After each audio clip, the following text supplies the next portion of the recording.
Hello guys, நான் தான் உங்களுக்கு இந்த வீடியோவில் என்ன பார்க்க போகிறோன்னா, நம்ம ஹீரோ வந்துட்டு காட்ஸ் கொடுக்குற மிஷின்லாம் முடிச்சுட்டு நிறைய மான்ஸ்டருங்க கூட எப்படி சண்டைலாம் போட்டு நிறைய பவர்ஃபுல்லான ஆளாக மாறினா அப்படின்றத பற்றி தான் பார்க்க போகிறோம். வாங்க வீடியோக்குள்ளே போகலாம். ஸ்டோரி ஸ்டார்டிங்லேயே கடவுளுங்க இந்த உலகத்தை ஒரு கேமாக மாற்றிட்டாங்க. 20 வருஷம் கழிச்சு ஒரே ஒரு மனுஷன் தான் மிச்சம் இருந்தான். கேம் மாஸ்டர் கிட்டே இருந்து மிஷின் வந்த உடனே உயிர் பிழைக்கிறதுக்காக அவங்க கொல்ல வேண்டி இருந்ததுன்னு சென் சொல்கிறான். அவங்களுக்கு பிடிச்ச மனுஷங்களை அவதார் வச்சு எல்லாத்தையும் வேடிக்கை பார்த்த கடவுளுங்க தான் இவங்களை கண்ட்ரோல் பண்ணாங்க. அப்படித்தான் மனுஷ இனமே அழிஞ்சு போச்சு. கேன் தரையில் படுத்துக்கிட்டு இதுதான் உலகத்திலேயே மோசமான கேம்னு நினைச்சிட்டு இருந்தான். கடைசியில் என்ன ஒரு வேறுபாடு, தப்பிக்கிறதுக்கு வானத்தில் ஒரே ஒரு ஓட்டம் தான் இருந்துச்சு. ஆனால் அங்கே ஒரு ரூல் இருந்துச்சு. கடவுளோட அவதாரங்களே அந்த ஓட்ட வழியாக போக முடியாது. இவனும் ஒரு அவதாரங்கிறதுனால இவன் மாட்டிக்கிட்டான். கடவுளுங்க பாப்கார்ன் சாப்பிட்டுக்கிட்டு இவனை பார்த்து சிரிப்பாங்க. அந்த நேரத்தில் சிஸ்டம் ஆக்டிவேட் ஆயிருச்சு. அவன் தன்னோட ஸ்வாட் உருவும் போது சிஸ்டம் ஒன்று கன்ஃபார்ம் பண்ணிச்சு. எல்லா மிஷின்களையும் இவன் தனியாலாம் முடிச்சிட்டான்னு சிஸ்டம் சொன்னிச்சு. சென் பைத்தியம் பிடிச்ச மாதிரி சிஸ்டத்தை நோக்கி தன்னோட ஸ்வாட் வீசினான். ஆனால் ஸ்வாட் திரும்பினதும் ஒரு ஸ்க்ரீன் வந்து அவன் ஆச்சரியப்படுத்துச்சு. அவன் டிஎல்சி ஸ்டோரை அன்லாக் பண்ணியிருந்தான். நீங்கள் கேம் விளையாடி இருந்தா உங்களுக்கு தெரியும் அது எவ்வளவு பெரிய பவர்னு. அவன் எழுந்து நின்னான். அங்கே ஒரு பேக்கேஜ் இருக்கிறத பார்த்தான். இரண்டாவது வாய்ப்பு. சென் இது ஒரு வைல்ட் கார்டுன்னு நினைச்சான். இது உண்மையா பொய்யான்னு அவனுக்கு தெரியல. ஆனால் இது மட்டும் குழப்பம் இல்லைனா இந்த கேமை தலையெல்லாம் மாற்றிடலாம்னு உறுதியாக இருந்தான். அதனால அவன் அந்த ரெண்டாவது வாய்ப்பு பேக்கேஜை வாங்கினான். கேமை மொத்தமாக மாற்றி கடவுளுங்களை பழி வாங்கணும். அவன் கண்ணு முடிச்சப்ப ஒரு பார்க் பெஞ்சில் படுத்திருந்தான். அவன் முதல்ல செஞ்ச வேலை ஸ்டேட்டஸ் விண்டோவை செக் பண்ணது தான். ஆனால் அங்கே ஒன்றுமே இல்லை. அப்போ ஒரு பொண்ணு அவனை கூப்பிட்டுக்கிட்டே கிட்ட வந்தா. அது ஹனா ஜிசோ. ஹைஸ்கூலில் அவன் சந்திச்ச ஒரு க்ளோஸ் ஃப்ரெண்டு. அவனை விட வயசில் சின்னவளாக இருந்தாலும் ஜிசோ மற்றவங்களை நல்லா பார்த்துப்பா. கடைசி வரைக்கும் அவன் கூடவே இருந்தா. அவன் ராத்திரி பூரா கேம் விளையாடுனானு அவ கேட்டா. ஏன்னா இப்படியே பண்ணுனா அவனோட கிரேட்ஸ் பயங்கரமாக குறைஞ்சிடும். இருந்தாலும் இப்போ படிக்கிறது ஒன்றும் முக்கியம் இல்லைன்னு அவ சொன்னான். அவ சொன்னபடி இன்னைக்கு ஆகஸ்ட் 17 எல்லாரையும் கேமோட ஆரம்பத்துக்கு கூட்டிட்டு போற நாள். எல்லாரும் ஆரம்பிக்கிற இடம் ஜிசோ கவனிச்சா. அவன் கொஞ்சம் மெதுவா இருக்கான், அவனுக்கு ஒன்றும் இல்லையேன்னு கேட்டா. அவன் வழக்கம் போல அதை மறைக்க முயற்சி செஞ்சான். அவன் அடுத்த வாரம் ஸ்கூல் திரும்பவும் ஆரம்பிக்கும்னு சொன்னான். ஆனால் அவன் எப்பவும் தன்னை பற்றி கவலைப்படுறதுக்கு அவன் நன்றியோட ஃபீல் பண்ணான். அந்த நேரத்தில் லீஜாங் உங்குங்கிற ஒரு பையன் வந்தான். அவன் ஒரு முட்டாள். சென் அங்கேயே நிற்கிறத பற்றி கவலைப்படாமல் ஜூ கிட்ட வழிஞ்சான். இது நம்ம ஹீரோவை ஒரு மூணாவது மனுஷன் மாதிரி ஆக்கிடுச்சு. இந்த நிலைமையை பார்த்து சென் நினைச்சான் அடுத்த கட்டத்துக்கு இந்த கபோதி உயிர் பிழைக்கிறதே சந்தேகம் தான். ஜிசோ சொன்னா அவளுக்காக அவன் போக தேவையில்லை. ஆனால் அந்த பையனை பார்க்கறதே அவளுக்கு பிடிக்கல. இருந்தாலும் சென் அதை பற்றி கவலைப்படலை. ஏன்னா அவன் மனசில் 10 வருஷம் ஓடி போச்சு. திடீர்னு எல்லா பக்கமும் அலறல் சத்தம் கேட்க ஆரம்பிச்சுது. ஒரு பெரிய கோப்ளிங் கூட்டம் வந்துச்சு. சில பேர் குழம்பி போய் ஏதோ சீரியல் ஷூட்டிங் நடக்குதுன்னு நினைச்சாங்க. ஜிசோ கூட என்ன நடக்குதுன்னு பார்க்க போனான். ஆனா சென் அவளை அங்கேயே நிக்க சொன்னான். அவனுக்கு தெரியும் 10 வருஷம் முன்னாடி இதே மாதிரி இவ கூட நின்று இந்த மாஸ்டரை பார்த்தப்ப விளைவு கொஞ்சம் கூட நல்லால. அவங்கள சுத்தி இருந்த எல்லாரும் ரத்த வெறி பிடிச்ச கோப்ளிங்களால ஒண்ணு வெட்டப்பட்டாங்க. கூட்டத்தில் பயந்து எல்லாரும் ஓட ஆரம்பிச்சாங்க. கோப்ளிங்கள் பலவீனமானவங்களை துரத்துறதுல குறியா இருந்துச்சு. ஏன்னா அதுங்களுக்கு முன்னாடி முதுக காட்டுறது சாவை கேட்டு வாங்குற மாதிரி. இந்த மாஸ்டர்கள் எல்லாரையும் ஆரம்பத்துக்கே திருப்பி அனுப்பி ஜாலியா விளையாட்டு இருந்துச்சு. நிலைமை மோசமாச்சு. சென் ஜிசாவை கூட்டிக்கிட்டு அங்க இருந்து தப்பிக்க பார்த்தான். ஆனா ஒரு கோப்ளின் அவங்களுக்கு சரியா முன்னாடி வந்து நின்னுச்சு. ஜூ அவனை பாதுகாக்க அவனுக்கு முன்னாடி குதிச்சா. அப்போ அவனுக்கு ஞாபகம் வந்தது முதல் ரவுண்டில் மற்றவங்களோட ரத்தம் அவன் மேலே தெரிச்சப்ப பயத்தில் உறைஞ்சு போயிருந்தான். அந்த நேரத்தில் அவன் ஜூவை அங்கேயே விட்டுட்டு தனியாக தப்பிச்சு ஓடிட்டான். ஆனால் இந்த தடவை அப்படி நடக்காது. அவன் இப்போ பழைய ஆள் இல்லை. அவன் இந்த உலகத்தோட முடிவையே பார்த்த பிளேயர். உறுதியோட அவன் குனிஞ்சு கோப்ளினை தாக்கினான். வேகமாக ஒரு கத்தியை பிடிச்சு அந்த மாஸ்டர் மேலே பாஞ்சான். இந்த கதையை மாற்றணும்னு முடிவு பண்ணான். அவன் அந்த கோப்ளினை தோக்கடிச்சதும் ஒரு புது டிஎல்சி அன்லாக் ஆச்சு. அவனுக்கு முதல் கட்ட போனஸ் கிடைச்சது கம்யூனிட்டி ஆக்சஸ். அவன் சம்பாதிச்ச பாயிண்ட்ஸ் அவனோட பலத்தை அதிகமாக்கும். சக்தி வாய்ந்த ஐட்டம்ஸை வாங்க முடியும்னு தெரிஞ்சுக்கிட்டான். அதுதான் இந்த உலகத்தோட அடிப்படை விதி. இப்போ இது ஒரு பெரிய போர்டு கேம் மாதிரி வேலை செஞ்சது. அந்த கோப்ளினை கொன்னதுக்கு அவனுக்கு 300 பாயிண்ட்ஸ் கிடைச்சது. அது ஏற்கனவே அவன் சேர்த்து வச்சிருந்த 7 லட்சம் பாயிண்ட்ஸ் கூட சேர்ந்துடுச்சு. சென் ஆச்சரியப்பட்டான். அவன் இப்போ ஆர்பிஜி கேம்ஸ்ல ஆரம்பத்திலேயே எல்லா பவர்ஃபுல் ஐட்டம்ஸையும் வாங்குற பணக்கார நூப்ஸ் மாதிரி இருந்தான். அந்த நேரத்தில் வானத்தில் கண்கள் தெரிய ஆரம்பிச்சது. எல்லாரும் அதிகாரப்பூர்வமாக கடவுளோட விளையாட்டுக்கு அழைக்கப்படுறதா அறிவிப்பு வந்துச்சு. இனிமே எல்லாரும் மிஷன்களை முடிக்க வேண்டிய பிளேயர்ஸ். அவங்க தோத்துட்டா அவங்களுக்கு தண்டனை கிடைக்கும். மேலும் தகவலுக்கு சிஸ்டம் ஹெல்ப்பை பார்க்க சொன்னாங்க. கீழே இருந்த கூட்டம் என்ன நடக்குதுன்னு புரிஞ்சுக்க முயற்சி பண்ணிட்டு இருந்தப்ப சென் ஏற்கனவே உசாரா யோசிச்சுட்டு இருந்தான். அவனுக்கு தெரியும் அவன் தன்னோட சக்திகளை வேகமாக அதிகப்படுத்தினா கடவுளோட கவனத்தை ஈர்த்துடுவோம்னு. அவன் ஜாக்கிரதையா இருக்கணும். ஏன்னா அவங்க எல்லாத்தையும் கண்காணிச்சிட்டு இருந்தாங்க. அந்த வானத்தில் மிதக்கிற உருவங்கள் தான் அப்சர்வர். கடவுள்களோட கண்கள் அப்புறம் கேம் மாஸ்டர். அவன் மேல அதிக கவனம் போச்சுன்னா அது மிஷன்களோட கஷ்டத்தை அதிகமாக்கிடும். இதை மனசுல வச்சு சென் ஜாக்கிரதையா நடந்துக்கிட்டான். இதற்கிடையில ஜூ இதெல்லாம் புரிஞ்சிக்க கஷ்டமா இருக்கு. ஆனா இது நமக்கு தெரிஞ்ச உலகம் மாதிரி தெரியலன்னு சொன்னா. அவ சொன்னது சரிதான். ஆனா அவ ஆச்சரியமா அமைதியா இருந்தா. ஆனா சென் அவளை விட அதிக அமைதியா தெரிஞ்சான். குறிப்பா அந்த மாஸ்டர்ஸை இவ்வளவு சுலபமா தோற்கடிச்சதுக்கு அப்புறம் அந்த நேரத்தில் மெயின் மிஷன் வந்துச்சு. காலேஜ் கேம் விட்டு தப்பிச்சு போ. டைம் லிமிட் 2 நாள். என்ன முடியாத அளவுக்கு கோப்ளின்கள் மனுஷங்களை தாக்க ஆரம்பிக்கும். அவங்க உயிர் பிழைக்க ஓடணும் இல்லனா சண்டை போடணும். ஒவ்வொரு பிளேயருக்கும் அவங்க செஞ்ச சாதனைக்கு ஏற்ற மாதிரி வித்தியாசமா ரிவார்ட் கிடைக்கும். இதை பார்த்ததும் சென் இது ரொம்ப ஈஸியா இருக்கும்னு நினைச்சான். அவன் ஜூவை கூப்பிட்டு உடனே கிளம்ப சொன்னான். ஏன்னா கோப்ளின்கள் மனுஷங்களை வேட்டையாட ஆரம்பிச்சிருச்சு. 2 பேரும் காட்டுக்குள்ள ஓடுனாங்க. ஒரு கோப்ளின் கூட்டம் அவங்களை துரத்திக்கிட்டு வந்துச்சு. கொஞ்சம் தூரம் போனதும் 2 பேரும் ரெஸ்ட் எடுக்க நின்னாங்க. அப்ப ஜூ மத்தவங்களை பத்தி கேட்டா. சென் சொன்னா எல்லாரும் நல்லா இருப்பாங்க. ஏன்னா ஒரு கோப்ளின் ஒரு பெரிய மனுஷனுக்கு சமம். மனுஷங்க ஒன்னா சேர்ந்தா அவங்களை தோற்கடிக்கிறது ஒன்றும் கஷ்டம் இல்ல. ஹாப் கோப்ளின்ஸ் வர வரைக்கும் அவங்க வந்து நின்ன இடம் அது ஒரு சேஃப் ஜோன். சென் சொன்னா அவனோட முதல் ரவுண்டில் அவன் தவழ்ந்து ஓடியும் ஒரு பாதுகாப்பான இடத்துக்கு வந்துட்டான். அதிர்ஷ்டவசமா அவன் இங்கே வந்து சேர்ந்துட்டான். இது ஒரு கேமுங்கிறதுனால மாஸ்டர்ஸ்கள் நுழைய முடியாத இடங்கள் இருக்கிறதுல அர்த்தம் இருக்கு. கோப்லின்கள் சேஃப் ஜோன் வழியா போயிட்டு கடைசியா கிளம்பிடுச்சு. ஜிசோ இன்னும் உயிரோட இருக்கும்னு நிம்மதி அடைஞ்சா. ஆனா சென் மனசுல ஜிசோவை எப்படி சண்டை போட தயார்படுத்துறதுன்னு யோசிச்சுட்டு இருந்தான். குறைஞ்சது அவ தனியா ஒரு கோப்லினையாவது சமாளிக்கிற அளவுக்கு. இதற்கிடையில கேம்ஸோட இன்னொரு பகுதியில் 2 பசங்க கோப்லின் கிட்ட இருந்து ஓடிட்டு இருந்தாங்க. ஜூ வந்து ஒரு கத்தியால அந்த 2 மாஸ்டரையும் ஜெயிச்சா. இது எப்படி நடந்துச்சுன்னா 3 மணி நேரத்துக்கு முன்னாடி சென் தன்னோட ஒவ்வொரு அசைவையும் நிறைய கண்கள் பார்க்கறத உணர்ந்தான். அவனுக்கு தெரியும் இந்த சோம்பேறி கடவுளுங்க அவனை வேடிக்கை பார்க்க காரணம் அவங்களோட பொழுதுபோக்குக்காக மட்டும்தான். இந்த ஜீவன்கள் தங்களோட பிளேயர்ஸை தேர்ந்தெடுத்து அவங்கள கேம்ஸ்ல அவதாரா பயன்படுத்துவாங்க. அவங்க மிஷன்களை முடிக்கிறத வேடிக்கை பார்ப்பாங்க. அது மட்டும் இல்லாம ஜிஎம்னு சொல்ற கேம் மாஸ்டரும் இருந்தான். அவன் தான் மிஷன்களை கொடுத்து நிர்வாகம் பண்றான். கொரியாவோட ஜிஎம்க்கு அகாட்டர்ஸ்னு ஒரு பர்சனல் அப்சர்வர் இருந்துச்சு. அது அவங்களுக்கு முன்னாடியே நின்னுட்டு இருந்துச்சு. சும்மா ஒன்னும் உதவாத மாதிரி காட்டிக்க சென் தரையில படுத்து சோர்வா இருக்க மாதிரி நடிச்சான். அந்த அப்சர்வர் நகர வரைக்கும். அதுக்கப்புறம் அவன் சிஸ்டத்தை பார்த்தான். சத்தம் பயங்கரமா இருந்துச்சு. ஆனா மிதக்கிற ஸ்கிரீன்ல வரது அவனுக்கு மட்டும் தான் தெரிஞ்சது. அது ஒரு அட்வான்ஸ்டு கம்ப்யூட்டர் மாதிரி இருந்துச்சு. கடவுளுங்க பயன்படுத்துற ஒரு கம்யூனிட்டி இருந்துச்சு. அதுல சாட் ரூம்ஸ் பிளேயர்ஸை பத்தின கட்டுரைகள் எல்லாம் இருந்துச்சு. சென் ஒரு சாட் ரூம்ஸ்ல நுழைஞ்சான். உடனே மெசேஜ் வர ஆரம்பிச்சது. சிலர் அந்த அனானிமஸ் யாருன்னு கேட்டாங்க. மற்றவங்க அனானிமஸ் இருக்கிறது எவ்வளவு முக்கியம்னு பேசிட்டு இருந்தாங்க. சென் அசந்து போயிட்டான். கடவுளுங்க அப்போதைய நிலவரத்தை பத்தியும் எந்தெந்த பிளேயர்ஸ் ஜெயிக்கணும்னு அவங்க சப்போர்ட் பண்றாங்கன்னு பேசிட்டு இருந்தாங்க. இப்போ இன்னொரு முக்கியமான விஷயத்தை பார்க்க வேண்டிய நேரம். ஒரு பெரிய ஸ்கிரீன் வந்துச்சு. அதுல பல தரமான ஐட்டம்ஸ் இருந்துச்சு. துதிஷ்டவசமாக சிலது இன்னும் லாக்ல இருந்துச்சு. ஏன்னா அதை அன்லாக் பண்ண மிஷன்களை முடிக்கணும். இன்னும் தேடி பார்த்தப்ப சென் மல்டிபிளேயர் பேக் ஒன்ன பார்த்தான். அது ஒரு கியூப். மற்றவங்க கூட ஒரு குரூப் ஃபார்ம் பண்ண உதவும். அதோட விலை 20,000 பாயிண்ட்ஸ். அவன்கிட்ட இன்னும் நிறைய பாயிண்ட்ஸ் இருந்ததால அதை வாங்க முடிவு பண்ணான். கொஞ்சம் தூரத்தில் ஒரு கூட்டம் ஒன்னா சேர்ந்து எப்படி மாஸ்டர்ஸை தோக்கடிக்கலாம்னு பேசிட்டு இருந்ததை பார்த்தான். அப்புறம் அவங்க கோப்லின்கள் மேல பாஞ்சாங்க. அப்போ ஜிசோ கேட்டா நம்ம இங்கேயே நிற்க போறோமான்னு. உண்மையிலேயே அவங்க ஏற்கனவே கிளம்ப தயாரா இருந்தாங்க. ஜிசோ நிம்மதியா பெருமூச்சு விட்டா. அவளுக்கு பசிக்க ஆரம்பிச்சிடுச்சுன்னு சொன்னான். சென் ஆச்சரியப்பட்டான். ஏன்னா இந்த நிலைமையிலையும் அவ ரொம்ப அமைதியா இருந்தா. அவங்க கிளம்புறதுக்கு முன்னாடி அவன் முன்னாடி எடுத்த கத்தியை அவகிட்ட கொடுத்தான். அவளை பாதுகாக்க அதை யூஸ் பண்ண சொன்னான். ஜிசாவுக்கு ஆச்சரியம். இது நிஜமாவே நமக்கு தெரிஞ்ச செந்தானா. ஆனா அவன் நன்றி சொல்லிட்டு கத்தியை யூஸ் பண்றதா சத்தியம் பண்ணான். அது மட்டும் இல்லாம அவன் அவகிட்ட ஒரு விஐபி ப்ரூட் கொடுத்தான். அது குணமடைகிற வேகத்தையும் பாயிண்ட்ஸ் வரதையும் அதிகப்படுத்தும். ஒரு கோப்லின்களை கொண்டதும் இந்த ஐட்டம் கிடைச்சதா சொன்னான். உண்மையில ஒரு ப்ரூட் ஸ்டோர்ல 10,000 பாயிண்ட்ஸ் விலை அதிகமாக இருந்தாலும் சென் அதுக்கு தகுதியானதுன்னு நினைச்சான். ஏன்னா செத்து போன கேம் முடிஞ்சிடும். இந்த மாதிரி நிலைமையில இப்படி ஒரு போனஸுக்காக பணம் செலவு பண்றது அவசியம்னு சொன்னான். அவங்க சேஃப் ஜோனை விட்டு வெளியே வந்ததும் அவன் ஜியோவை டிஃபென்ஸ்ல மட்டும் கவனம் செலுத்த சொன்னான். இதற்கிடையில் கடவுளுங்க மனுஷங்க சாகுறதையும் தெய்வீக உதவி கேட்டு கெஞ்சுறதையும் பார்த்து ரசிச்சிட்டு இருந்தாங்க. கொரியாவை நிர்வகிக்கிற கடவுள் சொன்னா அந்த டிஸ்ட்ரிக்ட்ல ரொம்ப திறமையான ஒருத்தன் இருக்கான்னு திரும்ப சென் ஜூ கிட்ட வந்தான். அவங்க ஒரு பில்டிங் மேல இருந்தாங்க. ஏன்னா சென் கிட்ட ஒரு பிளான் இருந்துச்சு. ஜூ கோப்லின்களை கவர கீழே போனான். அப்போ அவன் சொன்னது அவளுக்கு ஞாபகம் வந்தது. எங்க அதிகமாக கோப்லின்கள் இருக்கோ அங்க வழக்கமா ஒரு தலைவன் அந்த கூட்டத்தை வழி நடத்துவான். அந்த தலைவன் தான் இந்த மிஷனோட பாஸா இருக்க வாய்ப்பு இருக்கு. அவனை தோற்கடிக்கலனா தப்பிக்கிறது ரொம்ப கஷ்டம். ஜூ கோப்லின்கள் கிட்ட இருந்து ஓட ஆரம்பிச்சா. பர்ஃபியூம் ஆஃப் டெம்ப்டேஷன் ஒன்னை யூஸ் பண்ணி அது வீக்கான மாஸ்டர்ஸை யூஸ் பண்றவங்க கிட்ட இருக்கும். பிளான் சிம்பிள் தான். கோப்லின்களை ஒரு பக்கமா இழுக்கணும். அதுங்க பிடிக்க வர நேரத்தில் இன்விசிபிலிட்டி போஷன் யூஸ் பண்ணி மற்ற வேலையை முடிக்கணும். ஆனா அவன் அந்த போஷனை யூஸ் பண்ண போற நேரத்தில் 2 பசங்க கீழே ஓடி வரதை பார்த்தா உதவி கேட்டு கத்திக்கிட்டு சென் சொன்னது ஞாபகம் வர அவ உடனே செயல்பட முடிவு செஞ்சா. ஜூ கீழே இறங்கி முதல் கோப்லினை ஒரே அடியில கொன்னா. அந்த 2 பசங்களும் ஆடி போய் நின்னாங்க. ஒரு பொண்ணு வந்து இவ்வளவு தைரியமா மாஸ்டர் அடிச்சது அவங்களால நம்பவே முடியல. ஜூ அவங்க கிட்ட சொன்னா வாயை மூடிட்டு எனக்கு நன்றி சொல்லுங்கன்னு சொல்லிட்டு போய்கிட்டே இருந்தா. ஆனா திடீர்னு அவ உடம்புக்கு என்னவா ஆச்சு. அவ சக்தி இழக்க ஆரம்பிச்சா. இப்போ நிலைமை ரொம்ப சீரியஸ் ஆச்சு. ஏன்னா எல்லா கோப்லின்களும் சென்னை நோக்கி போயிட்டு இருந்துச்சு. இருந்தாலும் ஜிசோ அதை நடக்க விட கூடாதுன்னு முடிவு செஞ்சா. இன்னொரு பக்கம் சென் அந்த பேஸோட சீக்ரெட் பாஸை கண்டுபிடிச்சிட்டான். அவன் நினைச்சான் சுமார் 10 வருஷம் ஆச்சு. அந்த நேரத்தில் அந்த மாஸ்டர் அவனை முறைச்சு பார்த்து ஒரு பலமான தாக்குதல் ஆரம்பிச்சது.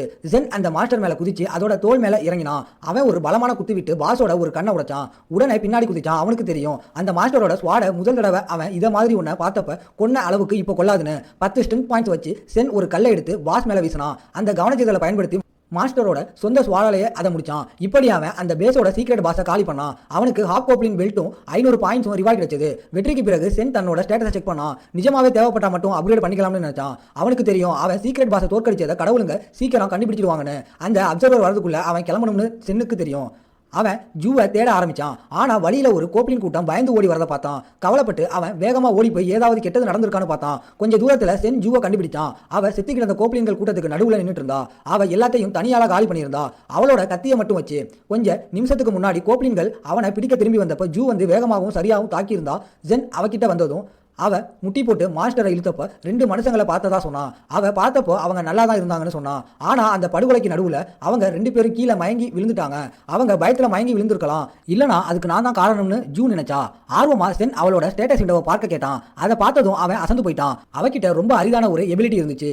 சங்க் சாலின் ஒரு எஸ் ரேங்க் பேசிவ் ஸ்கில். சென் இது மாதிரி ஒன்றை இதுக்கு முன்னாடி பார்த்திருக்கேன். ஹில்மானு ஒருத்தன் மார்ஷியல் ஆர்ட்ஸ் இருந்த வேற உலகத்தை சேர்ந்தவன். அவன்கிட்டையும் இதே ஸ்கில் இருந்துச்சு. அவன் அவனோட உலகத்திலேயே ரொம்ப பலமானவன். இப்போ எல்லாம் புரிஞ்சது. இந்த அபிலிட்டியோட பயத்தை உண்டாக்குற எஃபெக்ட்னால தான் கோப்ளின்கள் பயந்துடுச்சு.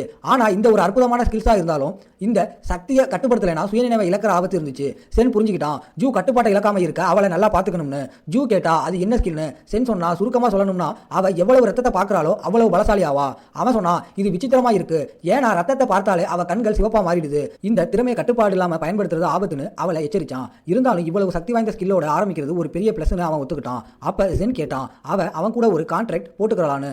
ஜூ கொஞ்சம் குழம்பி அது என்ன மாதிரியான கான்ட்ராக்ட்னு கேட்டா அவன் சொன்னா அது ஒன்றும் சீரியஸான விஷயம் இல்ல, அவ ஏன் இவ்வளவு வெக்கப்படுறா, அவன் உண்மையிலேயே அவ கூட ஒரு பார்ட்டி ஃபார்ம் பண்ணாதான் ஆசைப்பட்டான், ஏன்னா அவன் அந்த குரூப் பேக் வாங்கியிருந்தான். இப்படித்தான் ஜூ சென்னோட பார்ட்டியோட முதல் மெம்பர் ஆனான். இப்போதைக்கு ஷேர் பண்ணிக்கிற மாதிரி அபிலிட்டிஸ் எதுவும் இல்லை. ஆனால் சென் அதற்கான வாய்ப்பை பற்றி யோசிக்க ஆரம்பித்தான். அவனுக்கு ஒரு ஸ்கில் தெரியும், அது ஜூஸு கிட்ட சரியாக பொருந்தி போகும், அது அவளோட பிளட் அபிலிட்டி இன்னும் நல்லா யூஸ் பண்ண உதவும். இதற்கிடையில் அவங்கள சுற்றி ஏதோ மிதக்கிற ஜீவன்களை அவன் கவனிச்சான். அவன் ஜூவை கூப்பிட்டு மிஷினை தொடரலாம்னு சொன்னான். அந்த நேரத்தில் மயங்கி விழுந்த அந்த 2 ஸ்டூடெண்ட்ஸும் பயந்து போய் எந்திரிக்க ஆரம்பிச்சாங்க. சென் நேரடியாக விஷயத்துக்கு வந்தான். அவங்க இங்கே என்ன பண்ணுறாங்கன்னு கேட்டான். அதில் ஒருத்தன் திமுறா கேட்டான், ஒரு படிக்கிற முட்டாளான உனக்கு இந்த நிலைமையில் என்ன வேலைன்னு. அவன் பேசி முடிக்கிறதுக்குள்ள ஜிசோ கத்தியோட கிட்ட வந்து அவனை பேச சொல்லி மிரட்டினான். ஒரு 4 அறை விட்டதுக்கு அப்புறம் அந்த ஸ்டூடெண்ட் பதில் சொல்ல தயாரானா. அவன் சொன்னான் அவனும் இன்னொரு பையனும் இந்த பகுதியை சுத்தி பார்த்துட்டு இருந்தாங்களாம். பிளான் சிம்பிள் தான், அவங்கள ஒருத்தன் செத்துட்டா இன்னொருத்தன் ஓடி போய் குரூப் கிட்ட ஆபத்தை பற்றி சொல்லணும். இதுக்கு அர்த்தம் ஸ்டூடெண்ட்ஸுக்கு நடுவில் ஏற்கனவே ஒரு தலைமை உருவாகிட்டு இருந்தான். உண்மையில் எல்லா ரிஸ்கான வேலைகளும் ஒரு லாட்டரி மூலமாக தான் முடிவு செய்யப்பட்டுச்சு. அப்படித்தான் அவன் இங்கே வந்து மாட்டிக்கிட்டான். இதை கேட்டதும் சென் யோசிக்க ஆரம்பிச்சான், யாரோ ஒருத்தன் சண்டை போட ஆட்களை சேர்த்துட்டு இருக்கான்னு. இப்படி ஒரு பீதியான நிலைமையில் ஆட்களை ஒன்று சேர்க்கிற திறமை இருந்தால் அது ஒரு புத்திசாலியான தலைமை பண்பு உள்ள ஆளாக தான் இருக்க முடியும். அதனால தான் அவன் அந்த ஸ்டூடெண்ட்ஸ் கிட்ட அவங்களை அந்த தலைமை கிட்ட கூட்டிட்டு போக சொன்னான். ஆனால் அந்த பையன் சென்னை எதிர்த்து நிற்க முயற்சி பண்ணான். அந்த நேரத்தில் ஒரு கோப்ளின் அவங்க பக்கத்தில் வந்துச்சு. சென் அதை சுலபமாக தட்டி விட்டான். அவன் சொன்னான் கோப்ளின்கள் கிட்ட ஒரு சுவாரஸ்யமான விஷயம் இருக்கு, ஒரு சண்டையில் அதுங்க எப்பவும் பலவீனமானவங்களை தான் முதல்ல காலி பண்ணும். இதை சொல்லி அந்த ஸ்டூடெண்ட் கிட்ட அவனுக்கு 2 ஆப்ஷன் தான் இருக்குன்னு தெளிவாக சொன்னான். ஒன்று ஒத்துழைக்கணும், இல்லைனா தனியாக கோப்ளின்களை சமாளிக்கணும். கொஞ்ச நேரம் நடந்ததுக்கு அப்புறம் அவங்க ஜிம் கிட்ட வந்தாங்க. அங்கே தான் நிறைய பேர் தஞ்சம் புகுந்திருந்தாங்க. அந்த இடம் அலையில் தாக்கப்பட காயம் பட்டவங்களால நிறைஞ்ச இருந்துச்சு. இந்த கூட்டத்தை ஒன்று சேர்த்த ஆள் கண்டிப்பாக பாப்புலரான செல்வாக்கு உள்ள ஆளாக தான் இருக்கணும். அங்கே இருந்தான் அவன் காலேஜோட ஸ்டூடெண்ட் பிரசிடென்ட் யூன். அழகான புத்திசாலியான தலைமை பண்பு உள்ள யூன் நிலைமையை தன் கையில் எடுத்து எல்லாரையும் வழி நடத்திட்டு இருந்தான். சென் அவனை அடையாளம் கண்டுக்கிட்டான். இப்போதைக்கு இவன் ஒரு அரிதான அவதார் மதிக்கப்படுவான்னு. ஆனால் இன்னொரு டைம் லைனில் இவன் முதல் ரவுண்டிலே செத்து போயிட்டான். அங்கே இருந்த நிறைய பேருக்கு தாங்கள் அழிஞ்சு போக போறோம்னு தெரியல. இதுக்கு அர்த்தம் யுங்கான் இன்னும் எந்த கடவுளோட அவதாரும் ஆகல. ஆனால் இவ்வளவு அப்சர்வர்கள் சுத்திட்டு இருக்கும்போது அவனுக்கு ஏற்கனவே ஏதோ ஒரு அழைப்பு வந்திருக்கலாம். இப்போ கேள்வி என்னன்னா, அவன் கடவுள்களை நம்பி அவதாரா சம்மதிப்பானா? ஏன்னா அப்படி ஆனா நிறைய நன்மைகள் கிடைக்கும். அந்த நேரத்தில் யூன் கேட்டான், மயங்கி விழுந்த 2 பேரும் பாதுகாப்பா திரும்பி வந்துட்டாங்களான்னு. சென் முன்னாடி வந்து இப்ப முக்கியமான விஷயம், எல்லாரும் உடனே கிளம்பணும்னு சொன்னான். மாஸ்டரோட தலைமை செத்துட்டான், அதனால கோப்ளின்கள் குழப்பத்தில் இருக்கு. இதுதான் கேம்ஸ் விட்டு தப்பிக்க சரியான வாய்ப்பு. சென் எச்சரிச்சான், மிஷின் விண்டோல டைம் லிமிட் இருக்கு, அது முடிய போகுது. அவன் இன்னும் சொன்னான், இங்க இருக்கிற யதார்த்தம் யாரோ மாத்தி அமைச்ச மாதிரி இருக்கு, யாரோ நம்ம எல்லாரையும் ஒரு கேம்ல தூக்கி போட்டு பாப்கார்ன் சாப்பிட்டுக்கிட்டே வேடிக்கை பார்க்குற மாதிரி இருக்கு. யுங்க்கு இந்த கமெண்ட் விசித்திரமா இருந்துச்சு. ஜென்னுக்கு இதெல்லாம் எப்படி தெரியும்னு கேட்டான். ஆனா ஜென் உண்மையை சொல்லல, ஏன்னா அங்க நிறைய கண்கள் வேடிக்கை பார்த்துட்டு இருந்துச்சு. அவங்க யாரா இருந்தாலும் இந்த கடவுளுங்க இங்க இருக்கிற மனுஷங்க உயிர் பிழைக்கிறதுல ஆர்வம் காட்டல.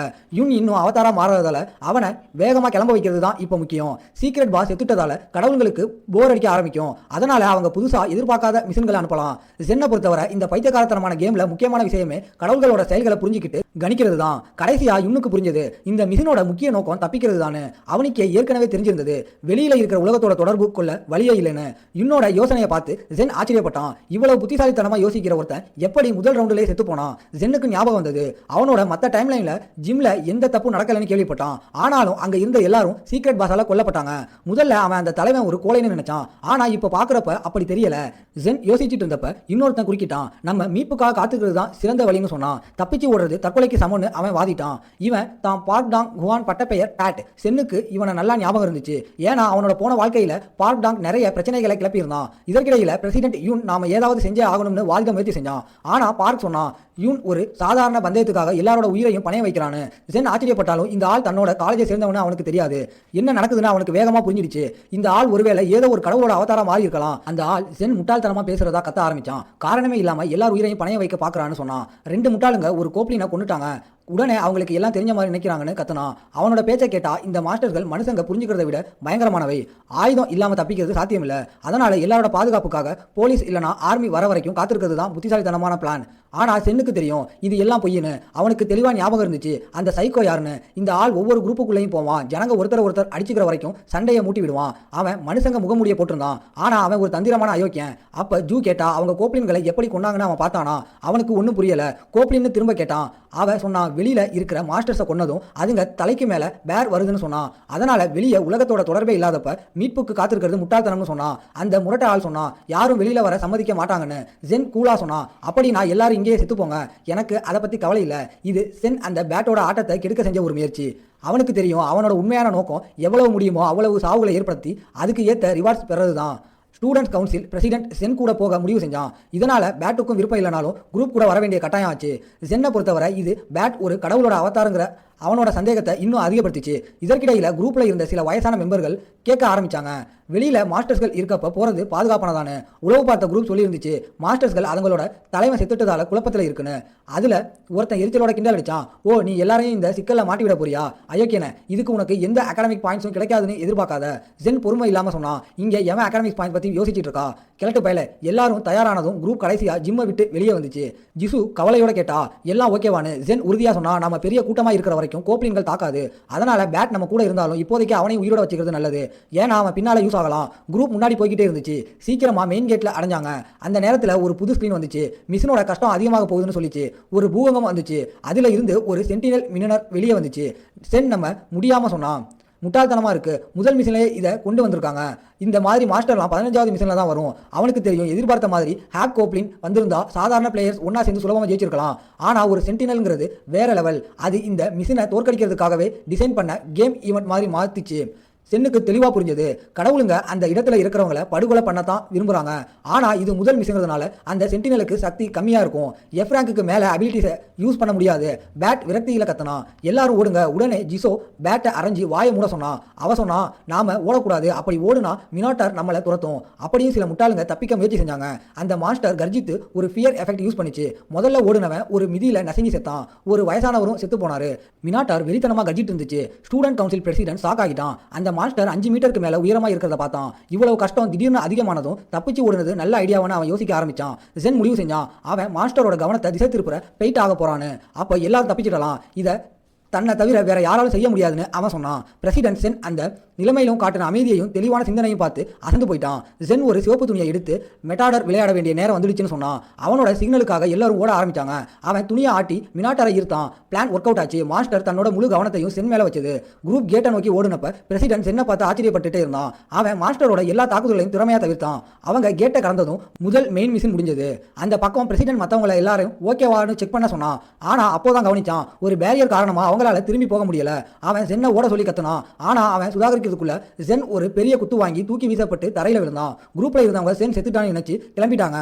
ஆனா ஆழமா சென் இன்னும் உயிரோட தான் இருந்தான். அவன் அமைதியா உடம்ப நீட்டினான். தனியா உயிர் பிழைக்கிறது மட்டும் போதாதுன்னு அவனுக்கு தெரியும். அந்த மாடு கூட உண்மையா சண்டை போட வேண்டிய நேரம் வந்துடுச்சுன்னு அவனுக்கு தெரிஞ்சது. அந்த அடியை வாங்குறதுக்கு முன்னாடி ஜென் தன்னோட ரெசிடென்ஸ் தகுதியை 94 பாயிண்ட்ஸ் அதிகப்படுத்தியிருந்தான். மினாட்டரோட லெவலுக்கு அவனுக்கு தெரியும் இந்த சென்டினல் ஜெயிக்க முடியாத மாதிரி உருவாக்கப்பட்டிருக்கு. அவனோட போன வாழ்க்கையில அவன் எப்பவும் ஓடிடுவான், இல்லனா மற்றவங்களை பலி கொடுத்து தப்பிச்சிடுவான். ஆனா இந்த தடவை அப்படி நடக்காது. மினாட்டோர் மறுபடியும் தாக்குச்சு. ஆனா ஜென் ஸ்ட்ரென்த் 83 பாயிண்ட்ஸ் ஏற்றி அந்த மாஸ்டரோட கொம்புகளை பிடிச்சான். அந்த மிஷனுக்காக அனுமதிக்கப்பட்ட லிமிட்டை அவன் தொட்டுட்டான். அது மட்டும் இல்லாம அவன் ஹாப் கோப்ளின் பெல்ட் போட்டிருந்தான். அது லிமிட்டை தாண்டி 10 ஸ்ட்ரென்த் பாயிண்ட்ஸ் கொடுத்துச்சு. அவனோட பலம் மினோட்டரை தாண்டினதும் ஜென் அதோட ஒரு கொம்பை உடைச்சான். அவன் நினைச்சான் அவனோட போன வாழ்க்கையில அவன் இது மாதிரி ஒரு விஷயத்தை செஞ்சிருக்கவே மாட்டான். ஏன்னா அப்ப அவன் ஒரு கொடூரமான லோனர். ஆனா இப்போ ஒரு 2வது வாய்ப்பு கிடைச்சதால அவன் ஒரு உண்மையான ஹீரோவா மாற உறுதியா இருந்தான். தொடர்ச்சியா பலமான அடிகளை கொடுத்ததுக்கு அப்புறம் ஜென் மினோட்டரை தோக்கடிச்சான். மிஷன் முடிஞ்சது. அவன் பிளாட்டினம் ரேங்க் அடைஞ்சான். ஜென் சொன்னான், இதுதான் ஒரு மிஷன்ல வாங்கக்கூடிய அதிகமான ரேங்க், இதுக்கு என்ன மாதிரி ரிவார்ட் கிடைக்கும்னு யோசிக்க ஆரம்பிச்சான். கேட்டை விட்டு வெளியே வந்ததும் ஜென் பார்த்தான், ஜிசோ மட்டும்தான் அவனுக்காக காத்திருந்தா. மற்ற எல்லாரும் அவன் செத்துட்டான்னு நினைச்சு கிளம்பிட்டாங்க. ஆனா ஜிசோவுக்கு தெரியும் அவன் நல்லா இருப்பான்னு. ஏன்னா அவளால மற்ற குரூப் மெம்பர்ஸோட ஸ்டேட்டஸை பார்க்க முடியும். அவன் அந்த அடியை வாங்கினப்ப அவனோட ஹெல்த் பார் பெருசா குறையவே இல்லை. அவனுக்காக காத்திருந்த ஜூ சொன்னான், அவன் மற்றவங்க கவனத்தை ஈர்க்க விரும்பல. அவனுக்கு என்ன ரேங்க் கிடைச்சதுன்னு கேட்டா ஜென் சொன்னான், அவன் பிளாட்டினம் ரேங்க். ஜூ அவனுக்கு கீழே கோல்டன் ரேங்கே ரொம்ப சிறந்தது, ஏன்னா பிளாட்டினம் கிடைக்கிறது ரொம்ப ரொம்ப அரிது. அப்ப சிஸ்டம் ரிவார்டுகளை கொடுத்துச்சு. சீக்ரெட் பாஸையும் சென்டினலையும் தோற்கடிச்சதுக்காக சாக்ரிஃபைஸ்ங்கிற சாதன பரிசுகளா சென்னுக்கு ஒரு காம்பாக்ட் ஓர்ச்சலாம் எண்ட் ஆஃப் டைம் எபிலிட்டின்னு கிடைச்சது. அது ஒரு growth டைப். அப்புறம் ஒரு ஹீலிங் எபிலிட்டி, அதுவும் growth டைப் கூடவே 1000 எக்ஸ்ட்ரா பாயிண்ட்ஸ் கிடைச்சது. அவன் அந்த முதல் ஐட்டத்தையும் growth டைப் எபிலிட்டிஸையும் பார்த்து அசந்து போயிட்டான். ஏன்னா அதெல்லாம் கிடைக்கிறது ரொம்ப கஷ்டம். ஆனா அவனுக்கு எந்த எஸ் ரேங்க் எபிலிட்டியும் கிடைக்கலன்னு ஒரு சின்ன ஏமாற்றம் இருந்துச்சு. ஜிசோ கேட்டா ரெண்டாவது மெயின் மிஷன் பத்தின மெசேஜ் அவன் பார்த்தானானு. புது மிஷன் ரோம்ல இருக்கிற வேர்ல்டு டவர்கிட்ட போய் 14 மெயின் பாஸை தோற்கடிக்கணும்னு. ஜென்னுக்கு இது ஒரு பழக்கப்பட்ட மிஷன் தான். ஏன்னா அவன் இதுக்கு முன்னாடி இது மாதிரி ஒன்றை ஃபேஸ் பண்ணியிருக்கான். அவன் முடிவு செஞ்சான், மற்ற எல்லாரும் ஏற்கனவே டவருக்கு போயிட்டு இருப்பாங்க, ஜூ ஏன் அவங்க கூட போகலன்னு கேட்டான். அவ சொன்னா அவங்களுக்கு கூட்டமான இடங்கள் பிடிக்காது. பேட் மேல அவளுக்கு சந்தேகமா இருந்துச்சு. ஜென் ஜூவை எவ்வளவு பார்க்கறானோ அவ்வளவு அவ திறமையானவளா தெரிஞ்சா. அவன் நினைச்சான் அவனோட போன வாழ்க்கையில அவ சீக்கிரம் சாகாம இருந்திருந்தா அவ ஒரு பயங்கரமான ஃபேமஸ் பிளேயரா ஆகியிருப்பா. அவங்க நேரா டவருக்கு போக வேண்டாம்னு முடிவு செஞ்சாங்க. ஏன்னா டெட்லைனை முடிக்க இன்னும் 2 வாரம் இருந்துச்சு. ஜென் கேட்டான் ஜிசோ ஏதாவது கடவுளோட அவதாரா இருக்க சம்மதிச்சாலான்னு. ஆனா அவ தனக்கு வந்த 12 ரெக்வஸ்டையும் ரிஜெக்ட் பண்ணிட்டதா சொன்னா. அவளுக்கு தெரியாத ஒருத்தரோட கட்டுப்பாட்டில் இருக்க அவ விரும்பல. அது மட்டும் இல்லாம அவ ரொம்ப புத்திசாலியா இருந்ததால அவளோட திறமைகள் இன்னும் பைத்தியக்காரத்தனத்தால பாதிக்கப்படல. இந்த பயணத்தில் அவங்க ஒன்றா இருக்கிறதால ஜென் ஜிசோவை ஒரு கடவுளோட அவதார அளவுக்கு பலசாலியாக மாத்திரதா சத்தியம் பண்ணான். அவங்க முதல்ல ட்ரைன் பண்ண போகிற ஸ்கில் பெர்ஸ்கர்ஸ் செலக்டிசிக்கல் பிளட் டெக்னிக். இந்த ஸ்கில்ஸை சென்னால் அவனோட போன வாழ்க்கையில் மாஸ்டர் பண்ணவே முடியல. மார்ஷியல் ஆர்ட்ஸில் பெரிய அறிவை பெற்றிருந்தோம், அரக்க ரத்தத்தோட சண்டை போட்டிருந்தோம். இந்த டெக்னிக்கை கற்றுக்க தேவையான செலக்டிசிக்கல் அசாசின் உடம்பமைப்பு அவன்கிட்ட இல்லை. இப்போ அவன் ஜிசோவுக்கு உதவி செஞ்சாலும் அவ ஒரு பயங்கர வேகத்தில் முன்னேறிட்டு இருந்தான். இந்த 2 மணி நேரத்துக்கு முன்னாடி சென் நிறைய எதிரிகளை சந்திச்சிட்டு இருந்தான். அப்போ ஒருத்தன் எதிர்பார்க்காம அவனை தாக்குனப்ப அவன் ஒரு பர்ஃபெக்ட் ஐடியா கொடுத்தான். ஹீலிங் ஸ்கில்ஸை மற்ற எஃபெக்ட்ஸ் கூட சேர்த்தா எவ்வளவு பவர்ஃபுல்லா இருக்கும்னு புரிஞ்சுக்கிட்டான். அப்புறம் அவன் கேட்டான் பாயிண்ட்ஸ் எல்லாம் சரியா ஷேர் ஆகுதானு. சிசோ சொன்னான் உற்சாகமா ஆமான்னு சொன்னான். ஏன்னா அந்த ப்ரூட் கிடைச்ச பாயிண்ட்ஸை 20% அதிகப்படுத்தி இருந்தது. ட்ரெயின் முடிஞ்சதும் சென்ஸ் ஸ்கில்ஸை ஷேர் பண்ற ஃபங்க்ஷன் டெஸ்ட் பண்ண முடிவு செஞ்சான். சிஸ்டம் சொல்லிச்சு ஷேரிங் ஆரம்பிச்சிருச்சுன்னு. ஷேர் பண்ண ஸ்கில்ஸ் ஹீலிங் அப்புறம் செலஸ்டியல் அசாசின் பிசிக் ஆன ஒரு மெசேஜ் வந்துச்சு. ஷேர் பண்ண ஸ்கில்ஸ் அதோட ஆரம்ப சக்தியில 30% தான் வேலை செய்யும். குரூப் மெம்பர்ஸுக்கு நடுவில் பிணைப்பு அதிகமாக 80% வரைக்கும் போகலாம். ஜிசோ சொன்னா ஷேர் பண்ண ஸ்கில்ஸ் நல்லா இருக்கு, ஆனா அதுல ஒண்ணு கூட தாக்குற ஸ்கில்ஸ் இல்லைன்னு வருத்தப்பட்டா. சென் சொன்னா உண்மையில ஹீலிங் ஒரு சக்தி வாய்ந்த தாக்குதல் ஸ்கில்ஸ், ஏன்னா அது தந்திரமா ஒரு சிறந்த தாக்குதல் கருவியா வேலை செய்யும். நல்லா புரிஞ்சுக்கோ, ஏதாவது ஒரு தாக்குதலை கற்பனை பண்ண ஒரு சாதாரண மனுஷன் அதை தவிர்க்க பார்ப்பான். ஆனா உன்கிட்ட அபாரமான குணமடைகிற சக்தி இருக்கிறதால அது தேவையில்லை. ஒருத்தன் தவிர்க்கிறதுக்கு யூஸ் பண்ற நேரத்தையும் சக்தியையும் அதுக்கு பதிலாக தாக்குதலுக்கு செலுத்தலாம். சுருக்கமா சொன்னா ஹீலிங் ஸ்கில் காயங்களை ஆக்குறது மட்டும் இல்லாம உன்னோட ரெசிடென்ஸ் உடம்பு பலத்தையும் பாதிக்கும். இப்படி ஒரு அற்புதமான விளக்கத்துக்கு அப்புறம் ஜிசோ அந்த ஸ்கில்ஸை பார்த்து அசந்து போயிட்டா. அவங்களுக்கு இன்னும் நிறைய நேரம் இருந்ததால அவங்க அரினாவுக்கு போறதுக்கு முன்னாடி ஒரு புது டெக்னிக் கத்துக்க முடிவு செஞ்சாங்க. சென் சொன்னா குரூப்ல நேரடியா ஷேர் பண்ணாம இன்னொரு ஸ்கில்ஸை தரலாம்னு. ஜிசோ ஆர்வமா அவனுக்கு என்ன ஆச்சு, ஏன் இப்போ இப்படி மாறிட்டான், அவன் மற்றவங்களை பத்தி கவலைப்படுற ஆளே கிடையாதுன்னு கேட்டா. திரும்பவும் ட்ரைனிங்க்கு வந்தான். ஜிசோ அந்த கடுமையான டெக்னிக்கை பிராக்டிஸ் பண்ணிட்டு இருந்தான். அப்ப ஜென் கடவுளோட கம்யூனிட்டியில கனெக்ட் பண்ணான். சாட்ல ஜனங்களை கேமை வச்சு செம்ம ஜாலியா இருக்க மாதிரி தெரிஞ்சது.